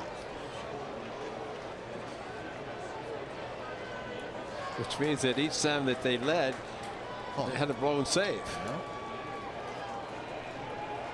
See the picket fence, and the A's hope to keep it right now where it is tied, and they can add that picket fence with another 1 in the bottom of the 9th. Betances stay in the game. I mean, their bullpen is quiet right now. He'll stay. No, but right now the A's have to go back in the dugout tied, take their chances. Because best case for the Yankees, it would be Betances 1 more. And can't see he'd go beyond that. Swing and a miss, 1-2. So Casilla, it's his 3rd blown save. So he's 10 for 13 now on the season.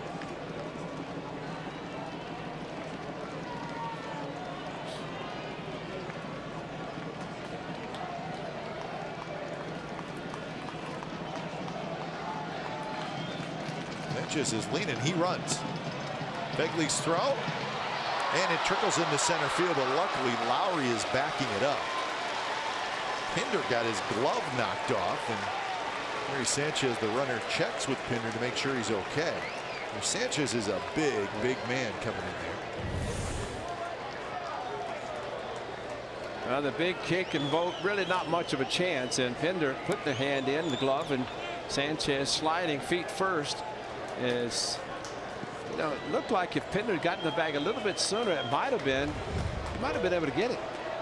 But he knocked his glove off his hand because he arrived about the same time as Sanchez. High pop up to shallow left. And Davis grabs it. Well, Sanchez stays at second base, and that'll bring up Chase Headley. So the Yankees Looking for one more hit. Casillas says, let's get in the dugout.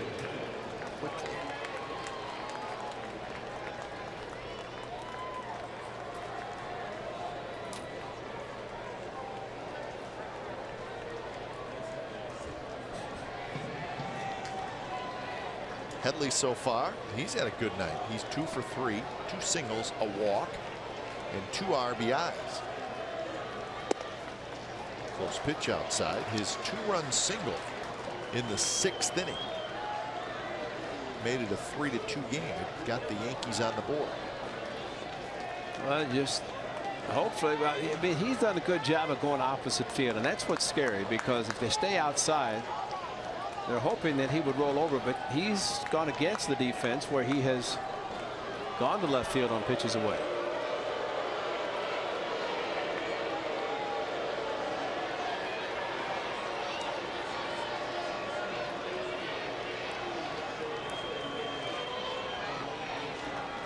He's against the Yankees in the first 5 innings. Sonny did a great job getting out of the first. About 2 hits the next 4 innings. And then the Yankees have scored every inning since.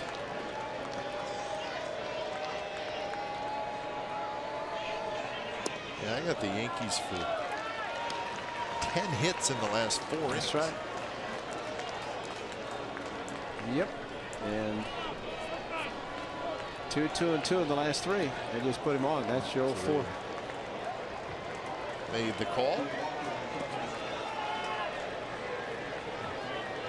Emerson's going to come out.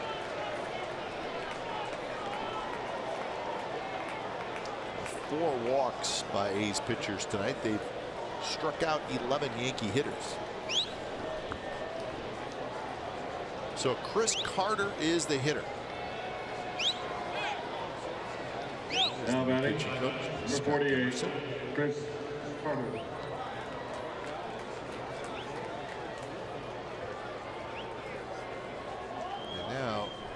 Check on Gary Sanchez as the trainer and the manager can come over and look at him.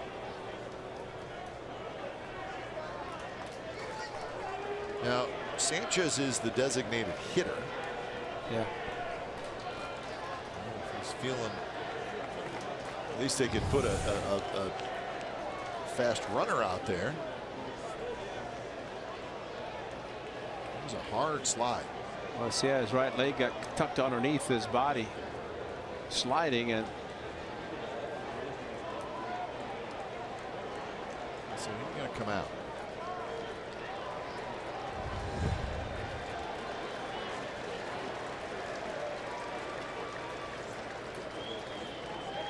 So we'll see who the runner is at second base. It's an important runner because of the speed. It's going to be Torreyes. Ronald Torreyes will be your pinch runner for Sanchez. Your attention, please, ladies and gentlemen. Running for the arc, number 74. And he has no problem running. He can run. Yes, indeed. So that's the go-ahead run. The Yankees have tied it here in the 9th inning.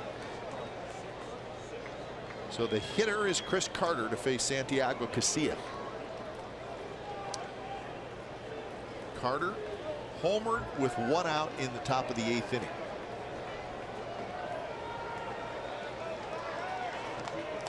His home run tied the game at 5. First pitch in for a strike. Well, this is the hanging curveball. John Axford threw it. Chris Carter hit it. You know, Cock, I think Chris Carter fits in the category of a big power hitter, which means he feasts on off-speed pitches. Yeah, off-speed. Yeah. And mistake combined. I mean, that's almost hit him. 1-1 the count. But fastball's up in the zone. He took one down the middle, but it's like he reacts. Boom, right there with the pitch. That fastball is inside, but he takes that little stride, cocks his bat, and you throw an off-speed pitch, make a mistake, he'll crush it, which unfortunately he's done it tonight.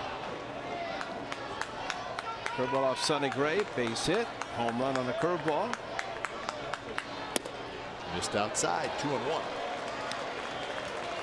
So 23 pitches for Casilla here in the ninth, and he's still trying to get that third out.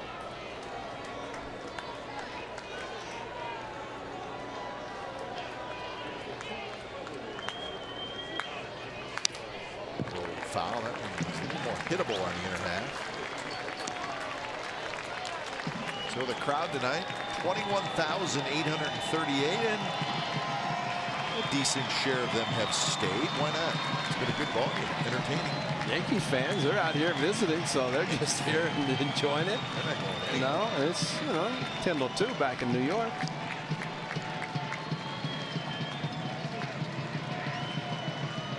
Throw the curveball, will he throw it hard to where he swings and doesn't take advantage of a mistake? Fastball. And it's inside. So Torreyes at second, Headley at first. They'll take off. So base hit to the outfield. They're going to score. Oh, yeah, easy. That's Austin Romine.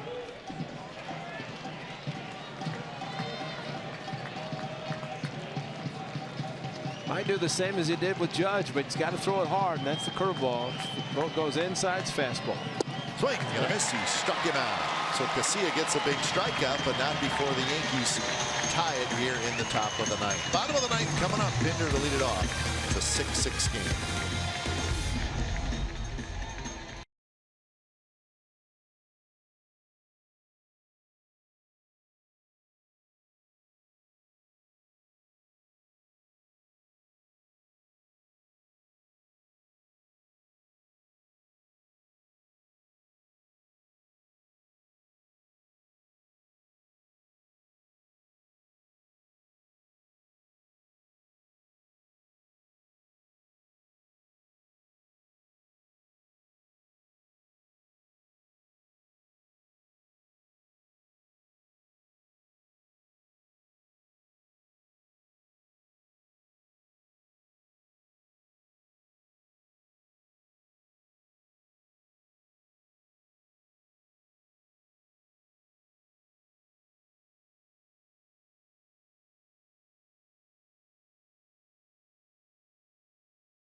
Copyrighted telecast is presented by authority of the Oakland Athletics and may not be reproduced or retransmitted in any form, and the accounts and descriptions of this game may not be disseminated without the express written consent of Athletics Investment Group, LLC.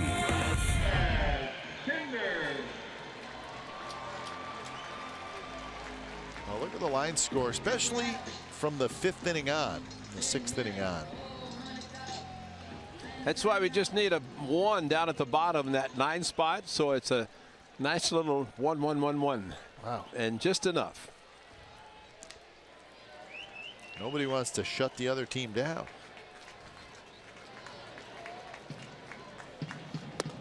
Slider to Pinder in for strike. Betances faced 3 hitters in the 8th inning. Gave up a walk, an RBI fielder's choice, and then a strikeout. Hayes took the lead.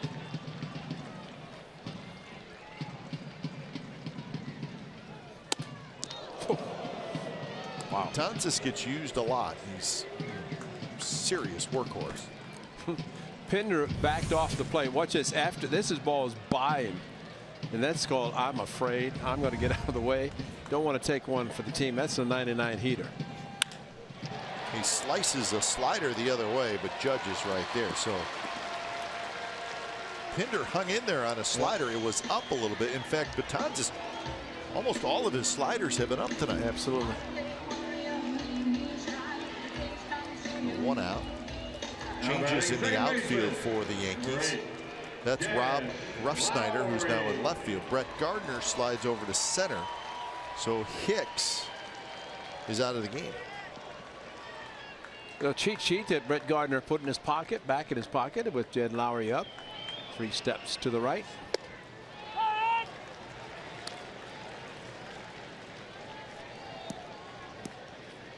Lowry, a homer and a triple tonight. That happened in his first 2 at-bats.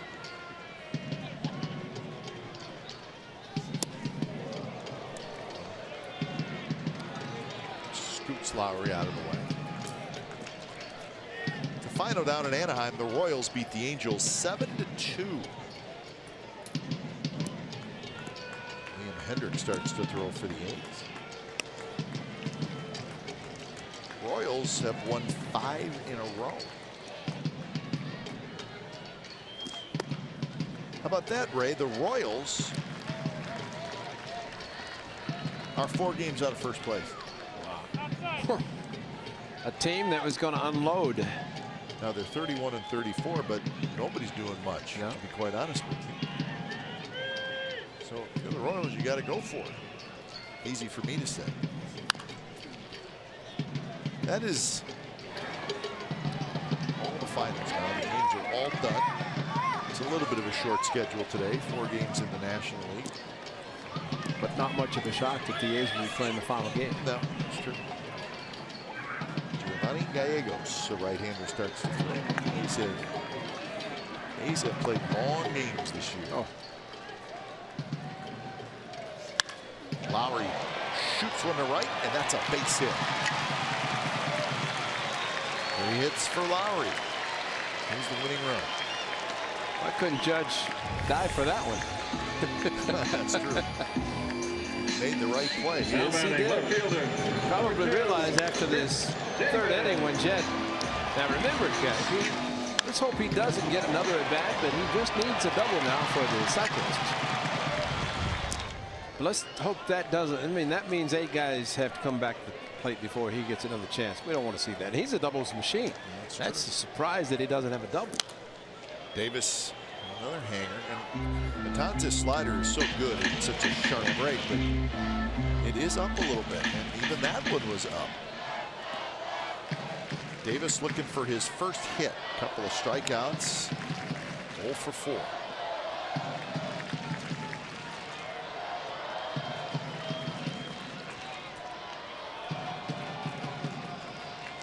Hot hitting Yonder Alonso is in the on-deck circle. He's got a couple of hits.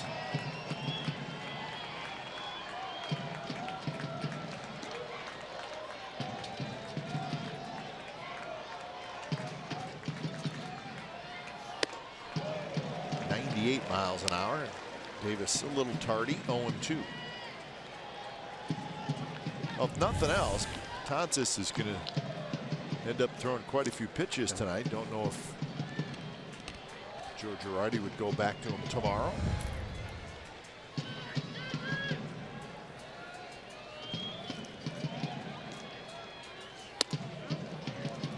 Again. Chris Davis can just put a solid swing on one of Betances' pitches. Betances can provide the power. Chris Davis can provide the bat speed, and they result in a ball that hit so hard so far may end the game. Got to catch up to it though.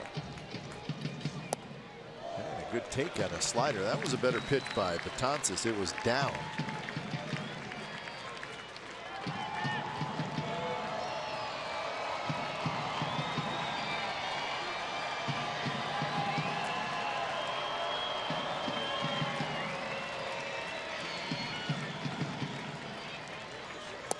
Pitch. Whoa, just missed. No, I wouldn't. It's amazing that he took it. It was off the plate.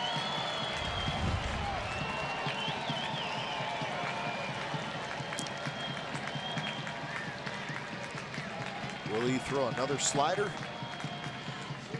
The answer is yes, and it wasn't a good one, and it's a walk.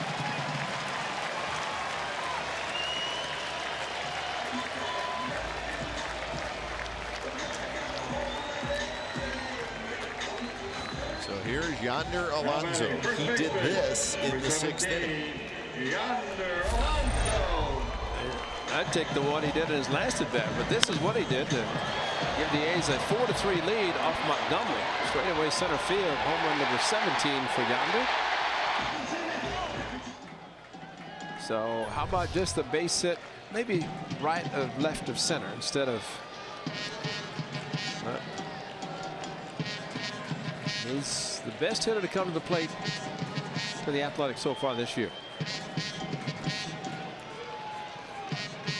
First pitch. There's that slider again, and he does not have the good slider tonight. And his average slider is still better than most, but this doesn't look like he's got a great feel for it. Even the one he threw to Chris Davis kind of backed up on him.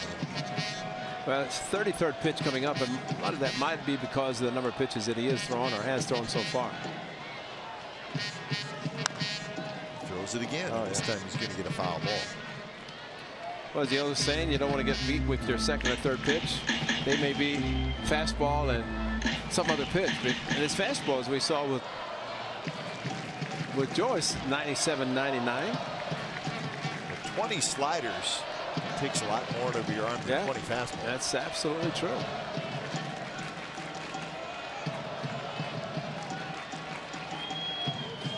Swing and a miss. There's the high fastball.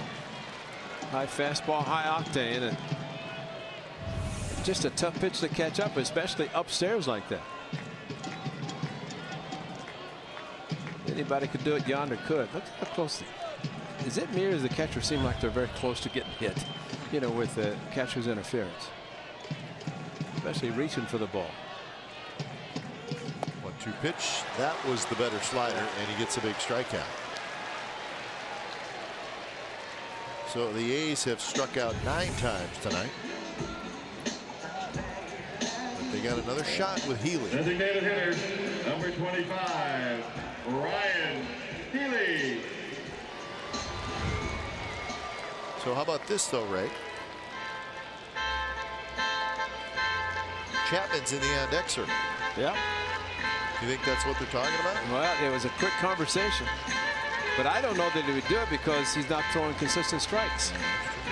I mean, plus he may be careful. He may throw some sliders to Healy.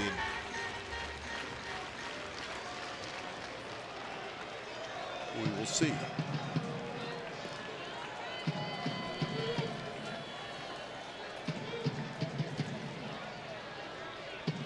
First pitch to Healy, and it hit him in the hand. Now you're going to get what you just said. And that was a slider too, yes, Ray. It just was not a good one.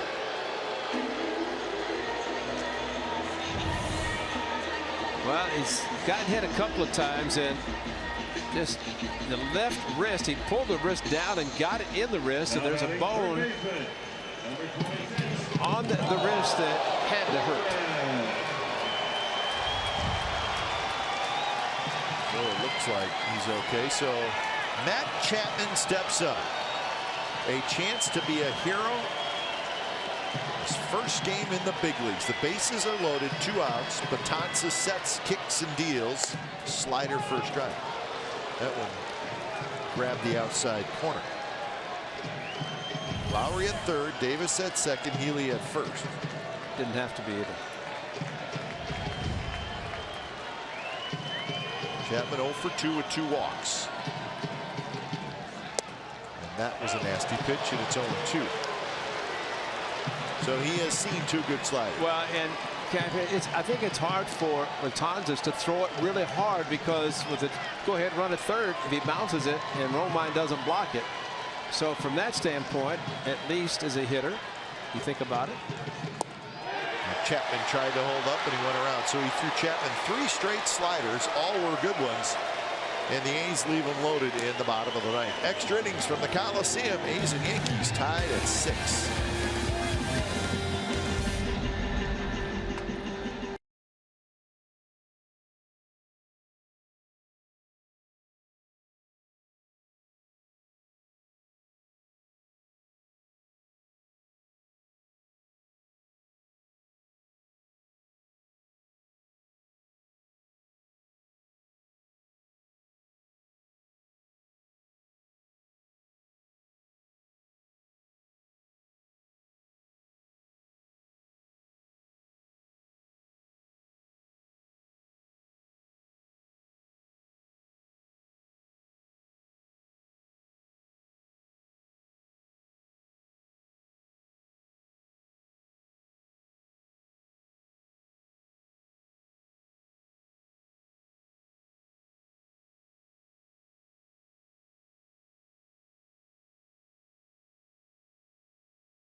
with family-friendly fireworks. That's a tongue twister. That's a fireworks day early with the A's, the biggest and best fireworks show in Northern California. It's presented by MLB The Show, only on PlayStation, that will follow the A's versus the White Sox game on July the 3rd. Plus, enjoy the free fireworks show right on the field. For tickets, visit athletics.com/happy. That's athletics.com/happy. Family-friendly fireworks. Do it. Say it again. A little quicker. Family-friendly fireworks. Can't do it fast on July the 3rd. How about extra inning baseball? Yeah, I was just reminding you of the 18-inning game the A's played. Remember when Big Nate Fryman shattered his bat and got a base hit? Yeah, that's great. Thanks for thanks for reminding But that us. was a day game, partner. That was a day game. Well, the A's doing an extra innings. 2 and 3. The Yankees are 2 and 2.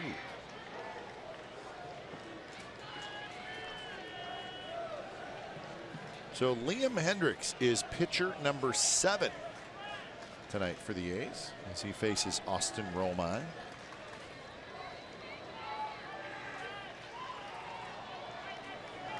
Romine, Gardner, and Refsnyder.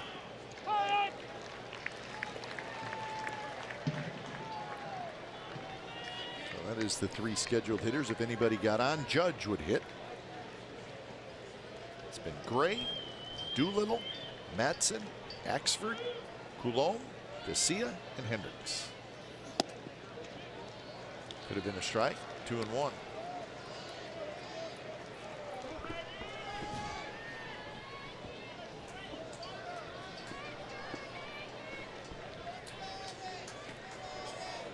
Romine is 1 for 4. He had a base hit in the 8th inning, and he had a good rip that time. Fouled it right back to the screen.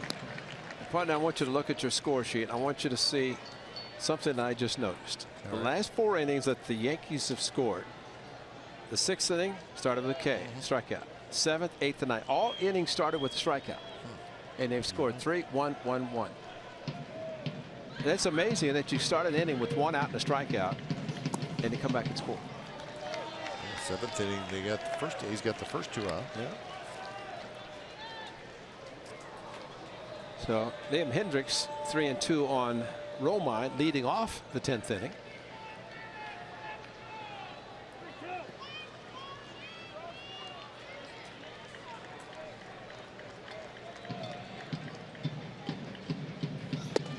Swing. That's good. Fastball. That's not what we wanted. No, come on, man. Strikeout there. Good fastball from Liam. But, you know, the A's didn't score last inning, so maybe that's the difference. We're changing it. Number 11. But that is unbelievable that the last 5 innings for the Yankees have all started with a strikeout. Hey, remember the guy we showed that was sleeping? Yeah. You think he's still here? You think he's at home watching the game? Probably DVR'd it and look at it himself. Snoring. Oh, man. Ricky Henderson's not around anymore either. He said, I'm gone. Gardner goes after the first pitch, hits it foul, 2nd level. The amazing thing about the Yankees, of course, they have a great following. And Joe Girardi said that the fans are really coming out because the team's playing well, younger players, they're all playing well. But you can think about the people in New York right now. It's after 2 o'clock in the morning. Yeah. But there are people still watching. Listening to John Sterling. Yeah. Well, Susan. So Gardner has a 1-out single, and he's a base-stealing threat. Gardner's got 7 steals in 8 attempts.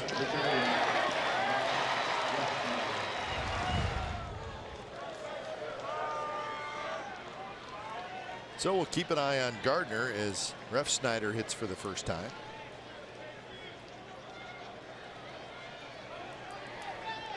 The only bench player the Yankees have is Matt Holliday.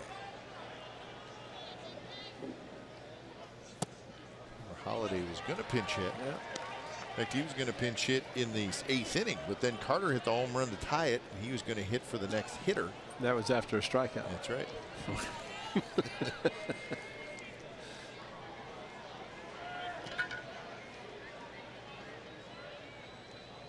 Snyder not playing a whole lot.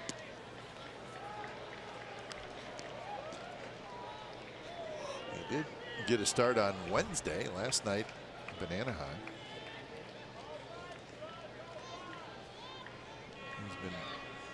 Every team has a couple of those guys that go back and forth between AAA and the big leagues. It's happened 3 times for Ruff Snyder. Well, the Yankees were in Columbus, Ohio, was bye-bye Balboni. He just kept going back and forth. Yeah, they're not there in Scranton. I know. Yeah.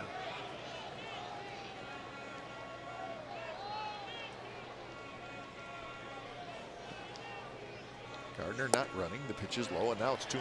Gardner has a big lead. Yeah, they can't think so much about him, though. That's, you do not want that to happen.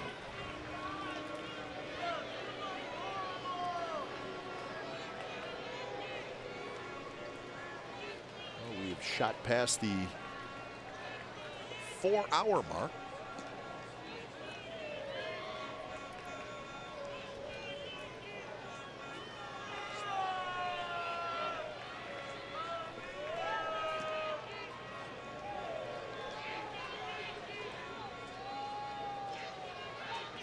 Gardner not running, and the ball's popped up on the right field line, and it's going to be first row of the seats. I think, or did it go behind the advertising panel? Yeah, I would. There is no way I'd stick my hand out there. It's like Noah's Ark down there with animals. I would not stick my hand out there. That's a good one, partner. Look at the guy. The security guard has his gloves on. He said, "Let me get it." Go in there with 5, you come back with 4. Gardner was running that time, and ball's fouled back, so the Yankees put Gardner on the move. Well, that's after Ruff Snyder swung at a fastball inside off the plate. Found it over near the Possums.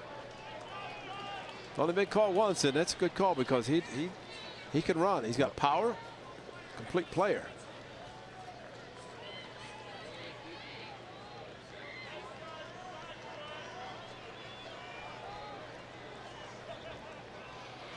See if Gardner takes off again. Aaron Judge is in the on-deck circle.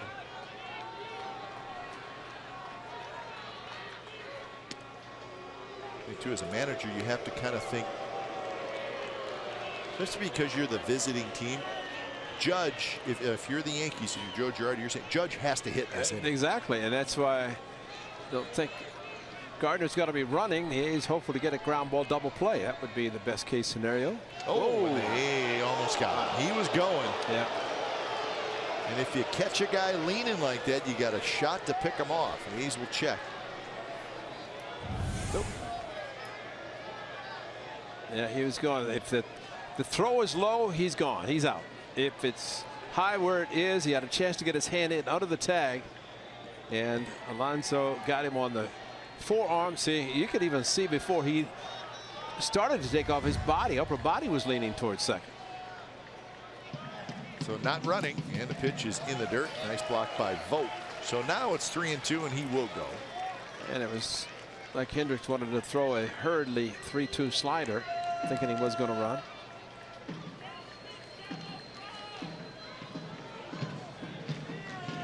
Lots of work for this A's bullpen tonight. Welcome to the pitching coach job, Scott Emerson. That's true. A lot of video to watch. Yeah. Gardner runs. Ball's tapped up the third base line. Chapman has it. His throw to first is not in time, and Gardner goes all the way around to third.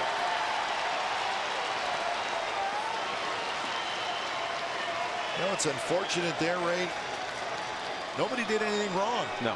It's just a good play by Gardner. I mean, Chapman has to go after this because they almost got him. Yeah, well, look at the throw he makes, and he just short-armed it and got rid of it quickly, and strong throw, but fortunately Alonso caught the ball. Gardner was running. That's what enabled him with the throw going from the third baseman over, and he was already on the run, so he could go to third easily.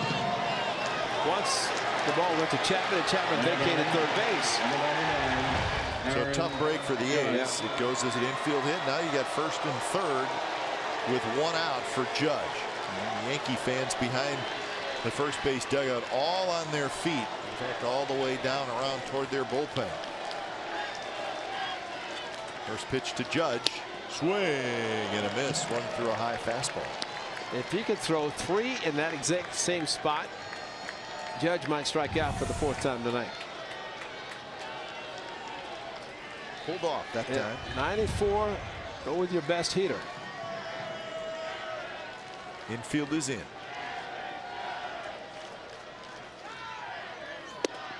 Good pitch right on the inside corner with a fastball, and Hendricks jumps ahead 0-2. And he's got a good fastball. Liam does, and stay there. Maybe even go upstairs, try to get him to swing at a bad pitch, especially the good fastball. You have that kind of heater.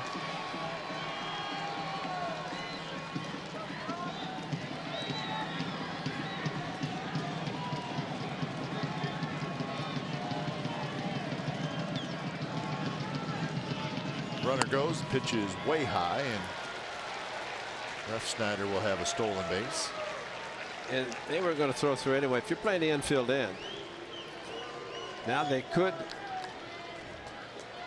wall Judge, but I think they'd go after him and just see if they can get the strikeout, especially with 2 strikes. He's a great hitter, but he will strike out. I mean, he struck out, as Ray mentioned, 3 times tonight, 78 times on the year. Remember, Sanchez, if he could get Judge, then they could take the chance of walking Castro to face Torres, who is in place of Sanchez. Blocked by Vogt. Now it's 2-2.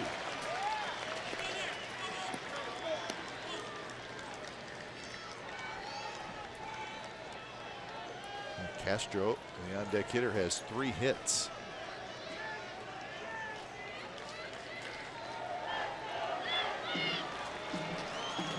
So quite a ball game tonight here at the Coliseum. Outcome yet to be decided. In the dirt, pretty good take by Judge, and now it's a full count. So he really hasn't teased Judge enough to maybe make him chase a pitch.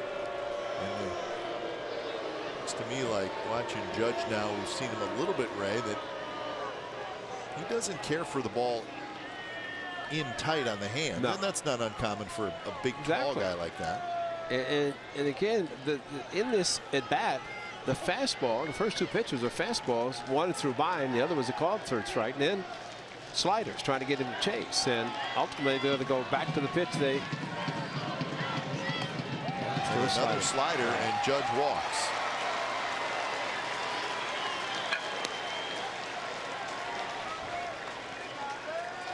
So 5 walks now by A's pitchers. So now you can't do anything with Castro except go right at him. Number 14, Starlin Castro. Castro, a bit of a free swinger, but not really a guy who necessarily strikes out a lot. He does not walk a lot. He hits, swings, and expands his strike zone. And he chased a high fastball there.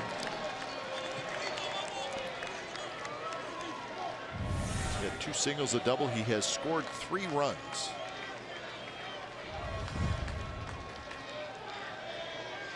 Also struck out and hit a fly ball to center field.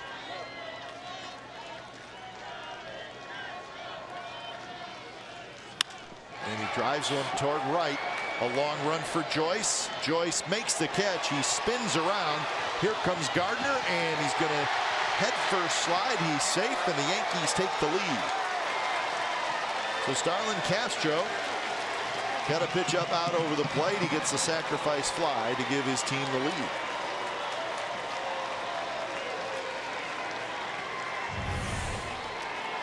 Wanted to go in, left it up, and towards the middle of the plate. Gardner was going to score. It was going to take a miraculous throw. I mean, good, strong throw by Joyce. But if you can't block home plate. Number 17, Matt Holliday. So now they will go to Matt Holliday. He's hitting for Torreyes, and he is the final bench player for the Yankees. Well, since it was the DH spot, then that's the reason they could pinch hit. And here, Joe Girardi, he's just going for that extra insurance run. Yeah.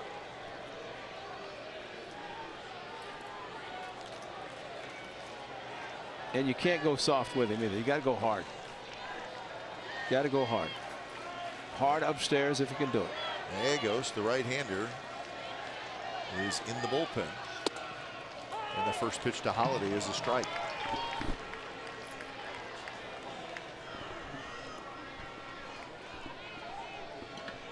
Dylan Betances, who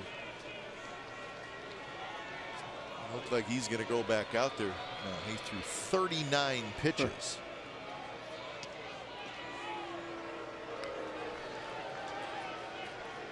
So he's going to sit back and let somebody else close it.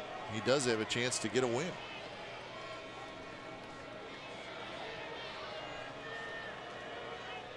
Oh, 1 to Holliday.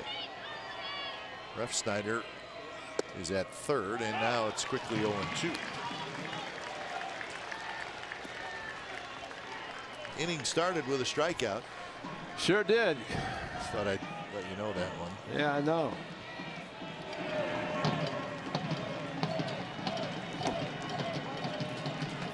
So he's ready. Giovanni Gallegos.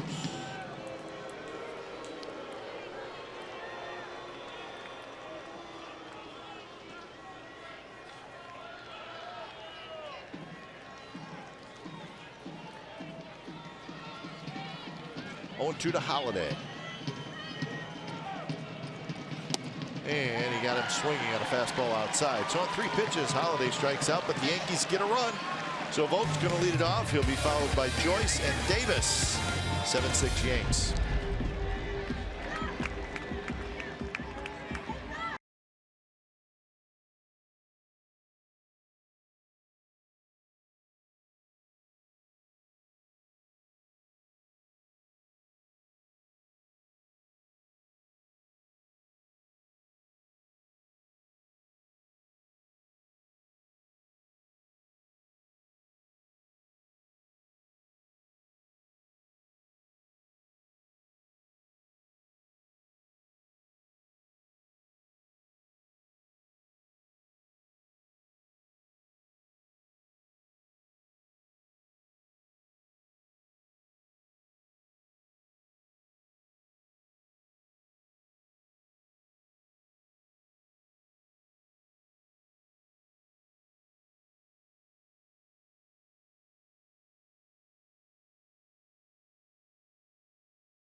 Will dedicate the Seagate Inverse to Jim Catfish Hunter before the game against the Yankees. Family and former teammates will unveil the new gate. Following the ceremony from 10 a.m. to 11 a.m. go to the Shire Park Tavern, meet former players Vida Blue, Bert Campaneris, and many, many more. You can join the reception and breakfast for $150 per person, with all proceeds going to the Jim Catfish Hunter ALS Foundation, the Ace Community Fund.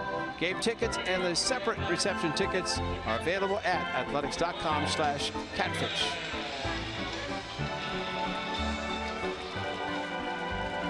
Well, the Yankees are handing the ball to a rookie who has never had a big league save, Giovanni Gallegos.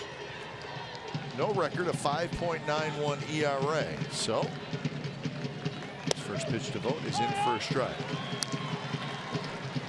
Fastball, slider, changeup, 2 and 4 seam fastball, and that was the first pitch. Fastball right down the middle. He's 25 years old. He's from Mexico. Giovanni Gallegos. Good breaking ball, drops right in there for a strike, and it's quickly 0-2. Well, you're accustomed to seeing hard-throwing Betances or Aroldis Chapman. And here comes a guy you've never seen before. Probably not that much fun for a hitter. No, it's especially when you're trying to get a run to keep the inning or the game going in the bottom of the 10th.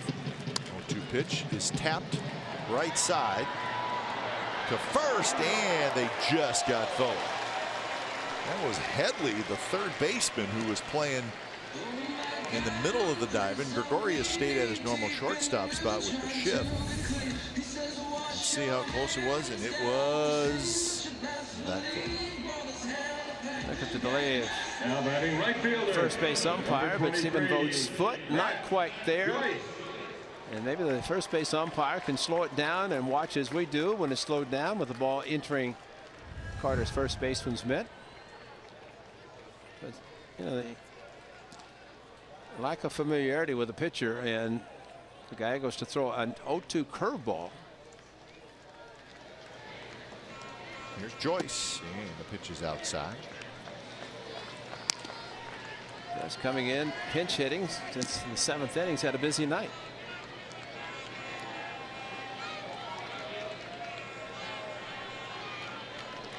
Well, big hit in the 7th, big at bat in the 8th.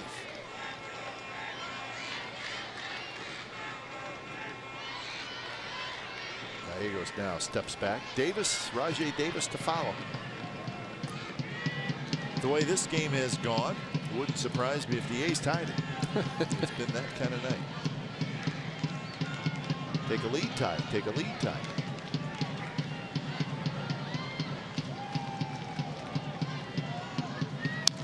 Good swing by Joyce. He got a fastball at 93 miles an hour. Was right on it.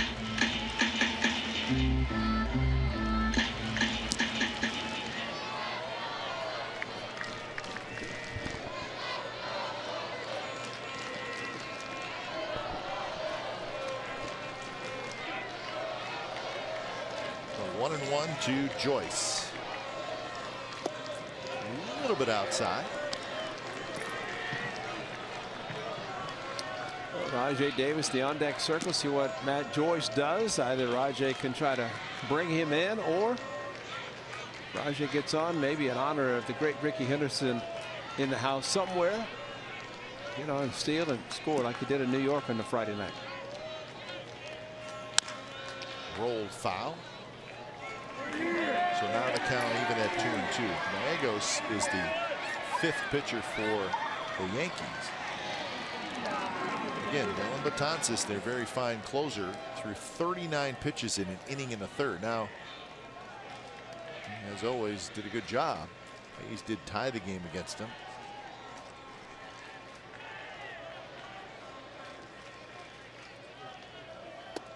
Not close, 3-2. A's closer Casilla picked up his 3rd blown save in this game.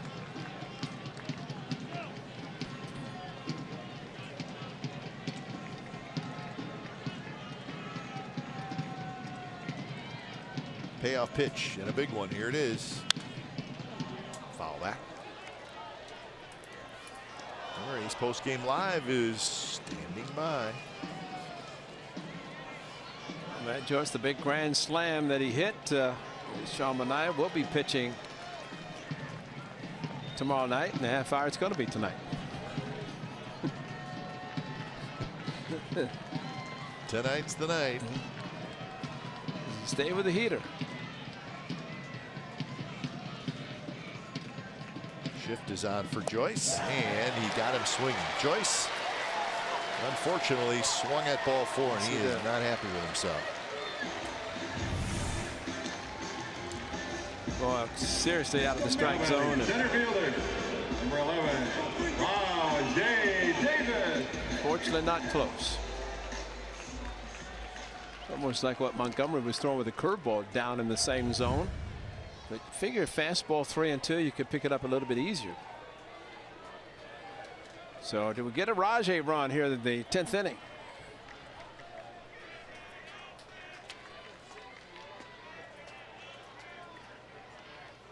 And the first pitch is low to Rajai Davis. Anything to get on here.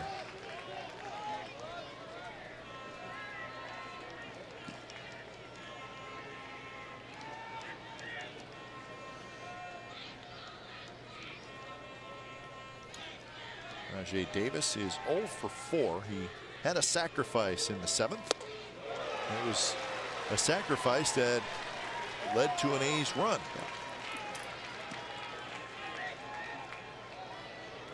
He's had a leadoff single in that 7th inning, then a sacrifice, and then a Pinder base hit that gave him the lead. A's have had 4 different leads in this game. It's hard to believe. Hard to believe. Line drive, base hit right field. He's still alive as Davis gets his first hit. Do your magic, Rajai. That's right. We've seen it before. Yeah. Pinder's been hot. Fastball up from the right-hander to Rajai, and Rajai choking up, goes to right field. Figured Aroldis Chapman's not there, so just take a base hit to right field. Big Head won the Big Head races, and Ricky's in the house with the Sleeping Giant from the Warriors Parade. And Rajai, I wish he said it. Chris, he said, talk to you later, buddy. I'm going to be running. Yeah, I'm gone. I'm gone. Love to stay, gotta go. Yeah. Rajai will maybe try to draw a throw just to see what kind of pickoff move Gallegos has. So he will check on him.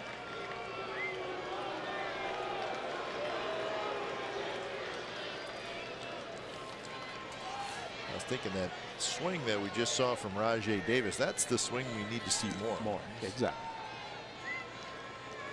He's tried to hit home runs this year. Rajai not going. And the ball's lined to right field. Judge over. He's going to play it out of hot. And he drops it. Davis is digging for third. Chip's going to hold him up. And the A's are at it again. And Aaron Judge knocked that ball down. Fortunately for him. And boy, if it scoots past him, this game is obviously tied. First pitch hitting by Pinder, and right there, put the glove up and knocked it down. Pinder gets into second base. They're going to intentionally walk Lowry, so Chris Davis. 4 fingers for Jed Lowry, and there's the big boy, Rajai. He was going to third, Pinder to second. Rajai rounded third base, helmet flipped off, and he was thinking about even going beyond that. So Chris Davis with the intentional walk to Jed Lowry, and that right there, my partner, is why I don't believe that new rule is good, because you've got the tying run at third base and you've got to force a pitcher to throw 4 pitches in an intentional walk, and you allow him to put up 4 fingers and he goes to first base. It's fair. I mean, seriously, that's been my contention all along, because this is a pitcher saying thank you very much, and Chip has got to hold him up. Ball almost scooted by Judge. And that was a play too. Again, we've talked about this now a couple times. If Judge dives for that ball and misses it, well, the game's automatically tied, and it could be worse. That's right. So, yes, if he catches it, the game's over, but I think he made the right decision. Absolutely, I agree. Because it's a ball that he probably could have dove for, but yeah, it was slicing away from him. So the intentional walk to Jed Lowry. Chris Davis has a chance to be a superhero. Bases loaded. First pitch to Davis is low. One thing though, Ray, and this is what I'm always skeptical of. If you walk the bases loaded, that's right, which the Yankees did by putting Lowry on, it puts a great deal of pressure on the pitcher and catcher. And as soon as you fall behind in the count, the pressure grows.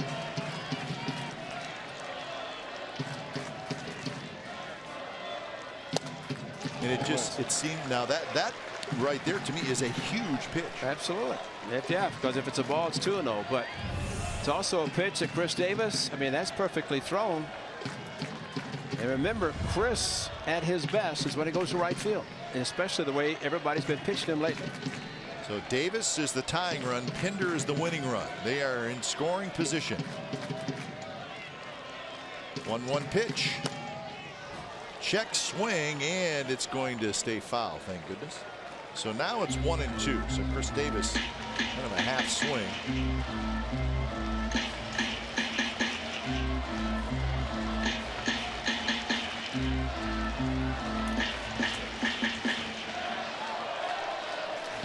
Well, last year, Chris Davis had a walk-off grand slam. That was a night of a 3-home-run game. That was on a fastball. Can he do it again? He's 0 for 4 tonight. I'd take a grand slam single. Gallegos ahead in the count, 1-2. Davis waits. Here's the pitch. And a curve that stayed way high. Sean Tollefson, a fastball and gone. That's when he did the jump shot. Just take a ball in the gap and any place, really a base hit. A's to score 2. Into a huge lead off second. This is the critical pitch, partner, right here, 2-2. Steps off. I just don't think you leave your pitcher much room to work. No, yeah.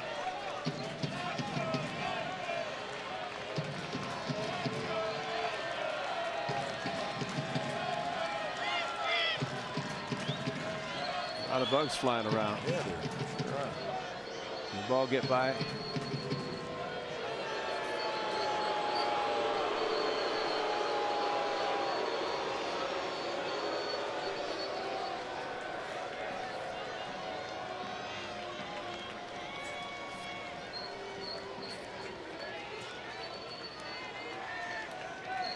So quick meeting, Romine and Giovanni Gallegos.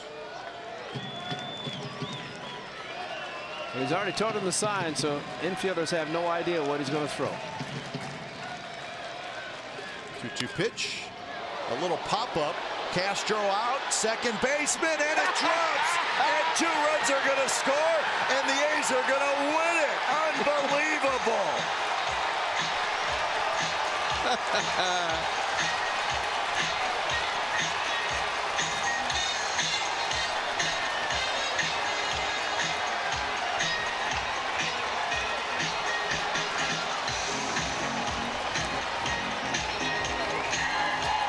Starlin Castro had his glove on it. He just could not hold it. And with 2 outs, everybody's running. And the A's win the game 8-7. 8-7. Unbelievable.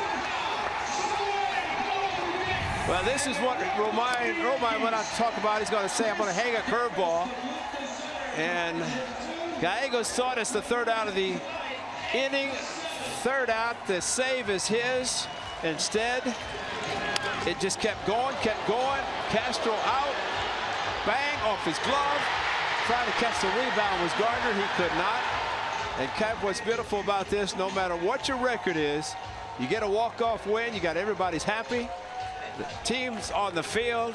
And Chris Davis, it's a hanging curveball. No grand slam, but a grand slam single. Scoring 2 runs in a short game. So you watch that last play and you wonder, did Gardner have a better chance to catch it? Probably. Maybe, but Probably. Castro was going after it, and you could tell it was going to be a difficult play. And hey, everybody's moving with 2 outs. That's so it. what a crazy game. This may be the craziest game of the year. I mean, if you think about the back and forth, and the A's 2 outs, nobody on. Rajai keeps it going. We've seen the A's do that before. So this is quite a win for the Athletics. Yeah. Well, and also, let's not forget, earlier in the game, Castro made a similar over-the-shoulder play with Alonso that he made a great play and, robbed him. But this one, he could not come up, probably the biggest play of the game, that he could not make with the ball off his glove. And, if Gardner had stayed back, he could have played the carry off his glove and caught it. But he was going for it, like you said, probably a better play for him. But when you have the infielder charging out like that,